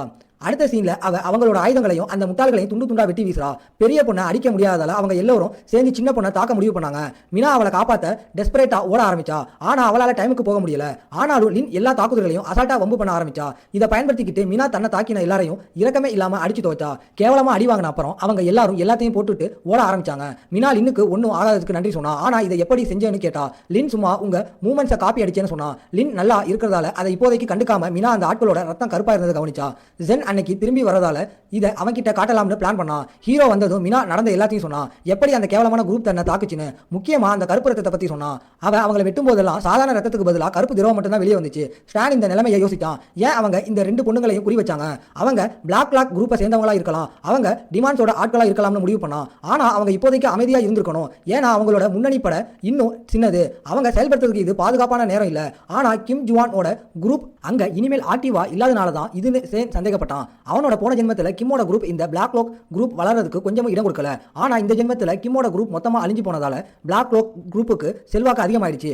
ஒருவேளை ஜென் பேய்களை ஜூ பகுதிக்குள்ள விட்டதால கூட இது நடக்கலாம். எப்படி பார்த்தாலும் இது அவனோட தப்பு தான். லின் ஹீரோ கிட்ட அவங்க யாருன்னு உங்களுக்கு தெரியுமான்னு கேட்டா அவனும் ஆமான்னு சொன்னான். லூக் அவங்க யாருன்னு கேட்டப்ப சேமன் அவங்க பேய்களா இருக்க அதிக வாய்ப்பு இருக்குன்னு சொன்னான். இப்போதைக்கு பெரிய பிரச்சனை அவங்க எங்க தங்கி இருக்காங்கன்னு கண்டுபிடிக்கிறது தான். ஜூஜு பேச்சில் கலந்துக்கிட்டான். என் 3வது மிஷின் ஈஸி இல்ல, ஆனா ரொம்ப வேதனையானதுன்னு சொன்னேனே ஞாபகம் இருக்கான்னு சென் கிட்ட கேட்டா. அந்த மிஷின்ல அவ கருப்பு ரத்தம் உள்ள ஒருத்தனை எதிர்த்து சண்டை போட்டா. அப்போ அது ஒரு எபிலிட்டின்னு அவன் நினைச்சா. ஆனா சென் சொன்ன மாதிரி இது பேய்களோட சம்பந்தப்பட்டதா இருந்தா அது வேற விஷயம். ஹீரோவுக்கு அவங்க பேய்களோட ஆளுங்க தான் எந்த சந்தேகமும் இல்ல. அதுலயும் ஜிஜு அவங்கள பாதி பேரை கொண்டது அவனுக்கு இன்னும் ஆச்சரியமா இருந்துச்சு. சில பேர் மிச்சம் இருந்தாலும் அவன் அவளை அந்த இடத்துக்கு கூட்டிட்டு போக சொன்னான். ஜென் நேரா ஹுவாங்டாங்குக்கு ஜூல இருந்த அந்த இடத்துக்கு போனான். அந்த ஏரியால ஆளுங்க கடைகளை திறக்கிறத ஹீரோ கவனிச்சான். அது ஆபத்தானதுன்னு அவன் நினைச்சாலும் உலகம் சீக்கிரம் பழைய நிலைக்கு திரும்ப போறது இல்லைங்கிறதுல அவங்களுக்கு வேற வழி இல்ல. அவன் சும்மா ஒரு ஆள் கிட்ட போனான். அவனோட ட்ரெஸ்ஸை வச்சு அவன் ஒரு பிளேயர்னு அந்த ஆள் வேகமா கண்டுபிடிச்சிட்டான். அந்த ஆள் உடனே சரக்கு இன்னும் ரெடி ஆகலன்னு சொன்னான். ஆனா ஜென் ஒரே ஒரு கேள்வி தான் கேட்க வந்தான். இந்த ஏரியால ஏதாவது ஆள் கடத்த நடந்துச்சான்னு. இதை கேட்ட சுத்தி இருந்தவங்க ரொம்ப பதட்டமாயிட்டாங்க. அவன் பேசிட்டு இருந்த ஆள் பேச்சை மாத்த முயற்சி பண்ணா. எனக்கு தெரியாது, இந்த மாதிரி கேள்வி எல்லாம் கேட்காதீங்கன்னு சொன்னான். ஹீரோவுக்கு இதுதான் சரியான இடமானு இன்னும் உறுதியா தெரியல. அதனால அவன் திரும்பவும் அந்த ஆள் கிட்ட கேட்க ஆரம்பிச்சான். ஆனா அந்த ஆள் கிட்ட சொல்ல எதுவும் இல்ல. சென் விடாம ஜூவோட படத்தை காட்டி இந்த பொண்ணை தெரியுமான்னு கேட்டான். அந்த ஆளுக்கு வேர்க்க ஆரம்பிச்சிருச்சு. அந்த சாபம் பிடிச்ச படத்தை எங்கிட்ட இருந்து தள்ளி எடுன்னு கத்துனான். ஜென் எனக்கு அவளை நல்லா தெரியும்னு சொன்னான். அந்த ஆள் இறங்கி வந்தான். படத்தை ஒளிச்சு வச்சா நீங்க கேட்கறத சொல்றேன்னு சொன்னான். ஆனா வெளியே ரொம்ப கூட்டம் இருந்ததால சரியா பேச உள்ள போகணும்னு சொன்னான். உள்ள போனதும் அந்த ஆள் சொன்னான், இந்த ஆள் கடத்தல பண்றவங்க தான் இந்த ஏரியாவை கண்ட்ரோல் பண்றாங்க. ஜென் காட்டின போட்டோல இருந்த பொண்ணால தான் இந்த ஏரியா கேங் எதுவும் இல்லாம இருந்துச்சு. அவ இங்க இருந்த எல்லாரையும் ஒளிச்சு கட்டிட்டா.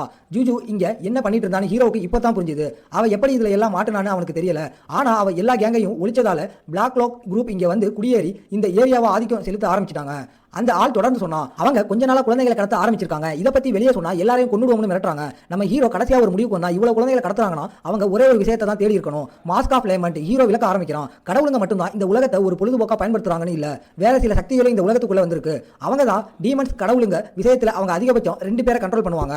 ஏன்னா அப்பதான் அவங்களோட அவதார்களை மேனேஜ் பண்றது ஈஸி. அவங்களுக்கு உதவி பண்ண முடியும், தலையிடவும் முடியும். ஆனா பேய்கள் இதுக்கு நேர் எதிர். அவங்க நிறைய பேரை கண்ட்ரோல் பண்ணுவாங்க. அவங்கள பப்பட்ஸ் மாதிரி யூஸ் பண்ணுவாங்க. இன்னும் சிலருக்கு சக்தியை பகிர்ந்து கொடுப்பாங்க. அவங்க பேரு கான்ட்ராக்டல். சில சமயம் ஒரு கில்ட ஒரு பேயோட கட்டுப்பாட்டில் இருக்கலாம். ஏன்னா அவங்க திறமையோ தொடர்பையோ தேடுறது இல்ல. அவங்க தேடுறது ஒன்னே ஒண்ணுதான், அது சக்தி மேல இருக்கிற ஆசை. அவங்க குறிப்பா ஆசைக்கு சீக்கிரம் மயங்கர ஆட்களையும் அவங்க பேச்ச நல்லா கேட்கறவங்களையும் தேடுறாங்க. அதுக்கு மேல அவங்களுக்கு எதை பத்தியும் கவலை இல்ல. கடவுள்களை போல இல்லாம பேய்களுக்கு இது விளையாட்டு இல்ல, மனுஷங்களுக்கு இது ஒரு ஆபத்தான நிஜம். நம்ம ஹீரோ சொன்னானே அந்த துக்கத்தின் முகமூடி, அதைத்தான் அவங்க தேடுறாங்க. அது ஒடுக்கப்பட்ட கோபத்தால் உருவான ஒரு பேயோட முகம். அந்த மாஸ்கோட ஓனர் ஒரு உயர் பதவியில் இருக்கிற பேய். ரேங்க் 27 இருக்கிற நெய்ரோ. அவன் கேரிஸை விட பெரிய ஆள். அவன் மனுஷங்களோட சோகத்தையும் உயிரையும் உறிஞ்சி பலசாலி ஆகிறான். சோகம் அவனுக்கு பாயிண்ட்ஸா கிடைக்குது. இந்த சக்தியை வச்சு அவன் கான்டலேஷன்ஸ் அளவுக்கு சண்டை போட முடியும். ஹீரோ அந்த பெரியவருக்கு நியூஸ் சொன்னதுக்கு நன்றி சொல்லிட்டு வியாபாரம் நல்லா நடக்கட்டும்னு வாழ்த்துறான். ஆனா இப்போ அவனுக்கு ஒரு விஷயம் உறுதியாயிடுச்சு. இந்த பேய்களோட ஆட்களை கண்ட்ரோல் பண்றது பிளாக் குரூப்போட. அப்படின்னா அவங்களுக்கு கண்டிப்பா நெப்போஸ் பேயோட தொடர்பு இருக்கு. அவனோட வேலை இந்த பிளாக் குரூப்பை ஒளிச்சு கட்டுறதுதான். அந்த பெரியவர் கொடுத்த தகவலை வச்சு அவன் ஒயிட் பில்டிங்ஸ் பக்கத்துல இருக்கிற ஏரியாக்களை வேவு பார்க்கறான். ஏன்னா அங்கதான் அவங்க ஒளிஞ்சிருக்கிறதா நியூஸ். ஆனா பிரச்சனை என்னன்னா எல்லா ஒயிட் பில்டிங்லையும் எல்லாருக்கும் கருப்பு முடியும் கண்ணும் இருக்கும். அதனால அவங்க அடையாளம் கண்டுபிடிக்க முடியல.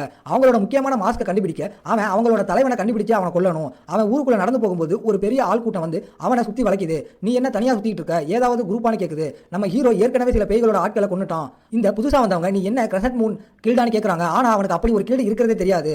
அவன் நினைக்கிறான் அந்த சீன் கலைஞ்சதுல இருந்து முக்கியமான கிரிமினல் கில்டெல்லாம் உருவாக்க ஆரம்பிச்சிருச்சு. அதுல ஒண்ணுதான் இந்த கிரசன்ட் மூன். ஹீரோ சிம்பிளா பதில் சொல்றான், நான் யாரும் நீங்க தெரிஞ்சுக்க தேவையில்லை.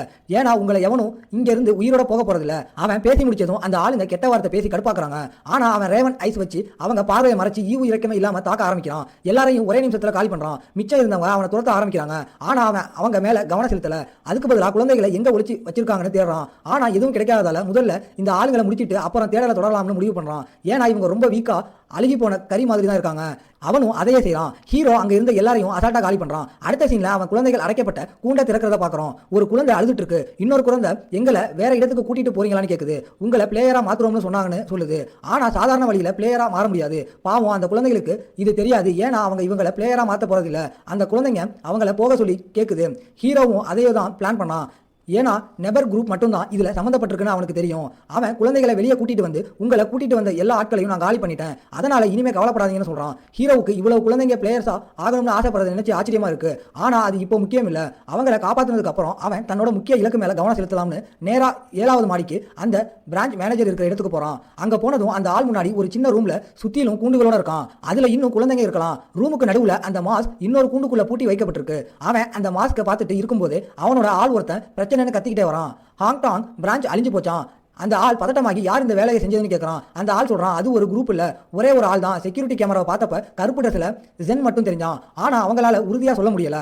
ஏன்னா நிறைய காகங்கள் கேமராவை மறைச்சிருச்சு. அந்த ஆள் யோசிக்கிறான், நம்ம ஹீரோவும் இன்னொரு பேயோட ஆளா இருப்பானான்னு. ஏன்னா நிறைய பேர் பிளாக் லாக் குரூப்பை குறி வச்சிட்டு இருக்காங்க. ஆனா காகம் இது புதுசா இருக்கே. நிலைமை மோசமாகறதால அந்த ஆள் ஹியாங்கிம் எங்கன்னு கேட்கறான். ஹியாங்கிங் நேரா 5வது மாடிக்கு பிளாக் லாக் கேங்கோட தலைவன் காங் ஷியாங் ஹூ கூட பேச போயிருக்கிறதா தெரிய வருது. காங்கிற்கு ஏற்கனவே ஹாங்காங் டாங் பிரான்ச்சை யாரோ காலி பண்ணின விஷயம் தெரிஞ்சிருக்கு. அவன் நேரா இந்த விசித்திரமான ஆள்கிட்ட இந்த விஷயத்தை பர்சனலா ஹேண்டில் பண்ணி ஜென்னுக்கு ஒரு பாடம் கற்றுக் கொடுக்க சொல்லி ஆர்டர் போடுறான். காங் இந்த மொத்த பொறுப்பையும் இவன் கையில கொடுத்துட்டு ஜாக்கிரதையா இருக்க சொல்லி அட்வைஸ் பண்றான். ஏன்னா ஹீரோ ரொம்ப பவர்ஃபுல்லா தெரியும். அந்த இடத்துக்கு போகும்போது இந்த ஆள் யோசிக்கிறான், ஹாங்காங் டாங்ல 50 பேருக்கு மேல இருந்தாங்க. இப்போ நம்ம ஹீரோ சாதாரண ஆள் இல்ல. ஆனா இவனோட அதிர்ஷ்டம் நெம்ப்ரோஸ் அவரே சொல்லியிருக்காரு, இப்போதைக்கு இவனை விட சக்தி வாய்ந்த கான்ட்ராக்டர் யாரும் இல்லைன்னு. அதனால ஹீரோ தப்பான ஆள் கூட மோத வந்துட்டான். அட்லீஸ்ட் இவன் அப்படி நினைக்கிறான். ஹீரோ சில பேப்பர்களை பார்த்துட்டு இருக்கான். அதோட குவாடினேட்ஸ் படி அவங்களோட பேஸ் இன்சின் நகரத்தோட மையத்தில் இருக்கு. அந்த டாக்குமெண்ட்ல சொன்ன இடத்தை கண்டுபிடிக்கிறது ரொம்ப ஈஸி. ஆனா பிரச்சனை என்னன்னா நிறைய பார்வையாளர்கள் அப்சர்வர் அவனை பின்தொடர்றாங்க. அவளோட அவதார கவனிக்க வேண்டிய ஜெஸ்டர் கூட இவனை துரத்துறா. ஹீரோ புலம்புறான், இவ்வளவு பேர் சுத்தி இருக்கும்போது மறைஞ்சிருந்து தாக்குறது ஸ்டீல்த் அட்டாக் ரொம்ப கஷ்டம். அதனால சொதப்பாம இருக்க முயற்சி பண்றேன்னு கடவுளோட கவனத்தை ஈர்க்கிறது உண்மையிலேயே எரிச்சலா இருக்குன்னு அவன் நினைக்கிறான். ஆனா ஒரு விஷயம் அவனை அதிர்ச்சி ஆக்குது. அந்த விசித்திரமான சிவப்பு கருவிலி உள்ள கண் அது விச்சஸ் இனத்தோட பார்வையாளர்னு அவன் அடையாளம் கண்டுக்கிட்டான். ஆனா போன ஜென்ம மாதிரி இருந்தா அவங்க ஏற்கனவே அவங்களோட அவதார தேர்ந்தெடுத்திருக்கணும். இப்போதைக்கு முக்கியம் இவங்களை எப்படி எதிர்த்து சண்டை போட போறோம்னு யோசிக்கிறது தான். ஏன்னா ஷிவாக் டாங்க விட இவங்களோட எண்ணிக்கை ரொம்ப அதிகம். உண்மையிலேயே இவ்வளவு பேர் இருந்தா அது அவனுக்கே பிரச்சனை தான். ஜெஸ்டரோட கண் பக்கத்துல வந்து நிஜமாவே வேற வழி இல்லையான்னு எழுதி கேக்குது. ஆனா நம்ம ஹீரோ முதல்ல தரைக்கு அடியில இருக்கிற குழந்தைகளை காப்பாற்ற முடிவு பண்றான். ஏன்னா அவங்க அந்த குழந்தைகளை பயன்படுத்தி அந்த மாஸ்க் ஆஃப் லாமினேஷன் எழுப்ப போறாங்க. நாசமா போக அந்த தரைக்கல் இடத்துக்கு ஹீரோ எப்படியோ வந்துட்டான். அங்க சில பேர் பேசிட்டு இருக்கிறத கவனிக்கிறான். குழந்தைங்க ரொம்ப சீக்கிரம் செத்து போறாங்க. அட்லீஸ்ட் 2 நாளாவது தாக்கு பிடிக்க முடியாதான்னு புகார் சொல்றாங்க. இதனால அவங்க இன்னும் நிறைய குழந்தைகளை கூட்டிட்டு வராங்க.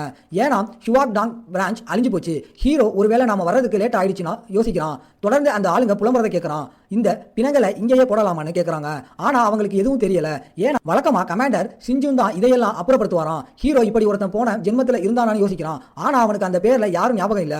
இந்த அயோக்கியங்கிட்ட இருந்து கேட்க இனிமே எதுவும் இல்லைன்னு அவன் உணர்றான். ஹீரோ தன்னை வெளிக்காட்டிக்கிறான். அவன் வந்ததும் அவங்க பதறி போய் யாருடானின்னு கேட்கறாங்க. ஆனா அவன் போட்டிருந்த ட்ரெஸ்ஸை வச்சு அவனை ஒரு புது ஆள் நினைக்கிறாங்க. அவங்க அவனை இந்த பிணத்தை அப்புறப்படுத்த ஹெல்ப் பண்ணணும்னு கேட்டதும் அந்த 2 பேரும் நொடியில 100 துண்டா வெட்டப்படுறாங்க. அவங்களோட உடல்கள் நாத்தத்தோட விழுது. அவன் அந்த ஏழை குழந்தையின் உடல் கிட்ட போய் அந்த துக்கத்தின் முகமுடி சோகத்தை உறிஞ்சிறத பத்தி யோசிக்கிறான். ஒரு மனுஷன் சோகம் உறிஞ்சப்பட்டு சாகும்போது அவன் துக்கத்தோட சாகுறான். அப்ப அவன் முகத்துல இவ்வளவு அமைதி இருக்கக்கூடாது. அந்த மாஸ்க் இப்போ வரைக்கும் சேர்த்த சக்தி அவன் எதிர்பார்த்ததை விட ரொம்ப கம்மி. அந்த டாக்குமெண்ட்ல சொன்ன மாதிரி 2 வாரமா அந்த மாஸ்க் எல்லா குழந்தைகளோட உயிர் சக்தியை உறிஞ்சிருந்தா அது இப்போ இருக்கிறத விட ரொம்ப சக்தி வாய்ந்ததா இருந்திருக்கும். அந்த குழந்தையின் முகத்துக்கு பக்கத்துல ஒரு கேஸ் வெடிச்சிருந்த அவன் பார்க்கறான். கொஞ்ச நேரத்துக்கு அப்புறம் அது பக்கத்துல இருக்கிற எல்லா உயிருக்கும் மூச்சு திணறல் ஏற்படும். இது ஒரு ஐட்டம். ஹீரோ யோசிக்கிறான், கான்ட்ராக்டர்கள்ல ஒருத்தனோ இல்ல பப்பட்ல ஒருத்தனோ குழந்தைகளை காப்பாற்ற முயற்சி பண்றாங்களான்னு. ஆனா அவங்களோட நோக்கம் எதுவா இருந்தாலும் முதல்ல குழந்தைகளை இங்க இருந்து வெளியேற்றுறது தான் முக்கியம். காங் ஆபீஸ்ல அவன் கத்துறான், இன்னும் யார் இதை செஞ்சதுன்னு கண்டுபிடிக்கலான்னு. அவன் கூட இருக்கிற ஆள் எதுவும் கிடைக்கல. ஏன்னா ஜூவும் ஹீரோவோட தடயங்களை தேடினான். ஆனா அவன் எதையுமே விட்டுட்டு போகலன்னு சொல்றான். சீஃப் கோபத்துல இருக்கான். இன்னும் கொஞ்சம் குழந்தைகளை கொண்டு வர டைம் ஆகும். அதனால நெபர்ஸ் இன்னும் கொஞ்சம் வெயிட் பண்ண சொல்லுன்னு சொல்றான். காங் யோசிக்க ஆரம்பிக்கிறான். ஹீரோவும் ஒரு பேயோட ஆளா இருப்பானு. ஏன்னா அவனும் கருப்பு ட்ரெஸ் போறான், கண்ட்ரோலும் வச்சிருக்கான். ஆனா அவன் இன்னொரு பேயோட ஆளா இருந்தாலும் ஏன் கான்ட்ராக்டரா இருந்தாலும் அவனால காங்க ஜெயிக்க முடியாது. அவன் கூட இருக்கிறவன் தலைவன் காதுல தப்பான விஷயங்களை போட ஆரம்பிக்கிறான். சின் ஜாவுன் பத்தி அவன் மட்டும் மனசு மாறினா நமக்கு பெரிய பிரச்சனைன்னு சொல்றான். ஆனா காங் உறுதியா சொல்றான். அவன் பார்க்க அப்படி இருந்தாலும் அவன் ஜூவை ஒரு அண்ணன் மாதிரி நினைக்கிறான். அவன் துரோகம் பண்ண நினைக்க மாட்டான். ஆனா அது இப்ப முக்கியம் இல்ல. வேணும்னா அவன் மேல ஒரு கண்ணு வச்சுக்கலாம். பிரச்சனை அவன் ஜன்னல் வழியா வெளியே பார்க்கும்போது தான் வருது. ஒரு பெரிய காக கூட்டம் அவங்கள நோக்கி வருது. அவங்க ஜன்னலை உடைச்சிட்டு உள்ள வராங்க. அவங்க கவனிச்சு பார்த்தா காகங்களோட காலில் வெடி குண்டு கட்டியிருக்கு. அந்த குண்டுகள் பில்டிங்ல பல இடங்கள்ல ஒரே நேரத்தில் வெடிக்குது. சீன் கட்டாகி நேரா ஜூயன் கிட்ட போகுது. அவன் கிட்ட ஒருத்தன் மொத்த பேஸும் தாக்கப்பட்டுருச்சுன்னு நியூஸ் சொல்றான். பில்டிங் வெடிச்சு சிதறனதுல மாஸ்க் புதஞ்சு போச்சுன்னு ரிப்போர்ட் பண்றான். முதல்ல அவங்க நம்மளை தாக்குனவன் மாஸ்கிற்காக வந்தான்னு நினைச்சாங்க.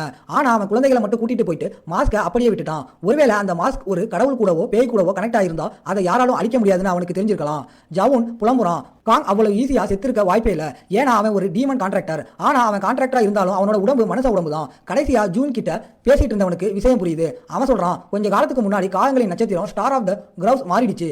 ஏன்னா யாரோ ஒருத்தன் ஒரிஜினல் காக நட்சத்திரத்தை கொண்டுட்டு அவனோட சக்தியை உறிஞ்சிட்டான். டெக்னிக்கலா அந்த காக நட்சத்திரம் பதவியை பிடிக்க இவனுக்கு தகுதி இல்ல. அதனால அந்த இடம் காலியா இருக்கு. இவன் இப்போதைக்கு ரொம்ப ஃபேமஸான பிளேயர்ஸ்ல ஒருத்தன். அவன் ஒரு பேங்கிறதால அவனால கடவுள்களோட கம்யூனிட்டிக்குள்ள நுழைய முடியாது. ஆனா அவனுக்குன்னு சில வழிகள் இருக்கு. அவன் சொல்றான், ஹீரோ இன்னும் பேஸ்ல தான் இருக்கான். யாராவது உயிரோட இருக்காங்களான்னு செக் பண்றான். ஜூன் ஒன்னு தான் கேட்கறான், அவனுக்கு நண்பர்கள் இருக்காங்களான்னு. ஏன்னா ஜென் நேருக்கு நேர் சண்டை போடுற ஆள் இல்ல. அவன் சண்டையில கூட நேருக்கு நேர் நிக்க மாட்டான். அதனால ஜென் ஒளிய முடியாத ஒரு சூழ்நிலையை ஜூன் உருவாக்கணும்னு. இதனால ஹீரோவோட நண்பர்கள் எங்க இருக்காங்கன்னு கேட்கறான். அங்கதான் அவனோட பேஸ் இருக்கணும். நிபிரோ இவங்க 2 பேரும் சண்டை போறத ரெக்கமெண்ட் பண்ணல. ஏன்னா ஜுன்னுக்கு ஜெயிக்க வாய்ப்பே இல்லை. ஆனா இன்னும் ஒரு வழி இருக்கு. அது முழுமை அடையலனாலும் ஜுன் அந்த மாஸ்கை யூஸ் பண்ணா அவனோட உடம்பை வச்சு ஒரு நேர்மையான சண்டை போட முடியும். உண்மையா சொல்ல போனா அவனால ஜெயிக்க கூட முடியும். அவனுக்கு பிடிக்கலனாலும் ஆமா இல்லைன்னு சொல்ற நிலைமையில அவன் இல்ல. ஜூன் சம்மதிச்சு அவனை அந்த மாஸ்க் கிட்ட கூட்டிட்டு போக சொல்றான். நெவர் கூட அவனை எச்சரிக்கிறான், ஜாக்கிரதை, அந்த டிமன் ஆஃப் லெமெண்டேஷன் உன்னை வெற்றிக்கு கூட்டிட்டு போகும். அந்த மாஸ்க் விசித்திரமான கொந்தளிப்பான உணர்வோட பயங்கரமா இருக்கு. ஜூன் அதை முகத்துல போறப்ப சீன் கட்டாகி நேரா நம்ம ஹீரோவோட நண்பர்கள் இருக்கிற ஒரு கஃபேவுக்கு மாறுது. கதவு வழியா வெளிச்சம் கண்ணை மறைக்க அவன் உள்ள வரத நாம பார்க்குறோம். இந்த வீடியோ பிடிச்சிருந்தா மறக்காம லைக், ஷேர் அண்ட் சப்ஸ்கிரைப் பண்ணிருங்க. உங்களை நான் அடுத்த வீடியோல பார்க்குறேன்.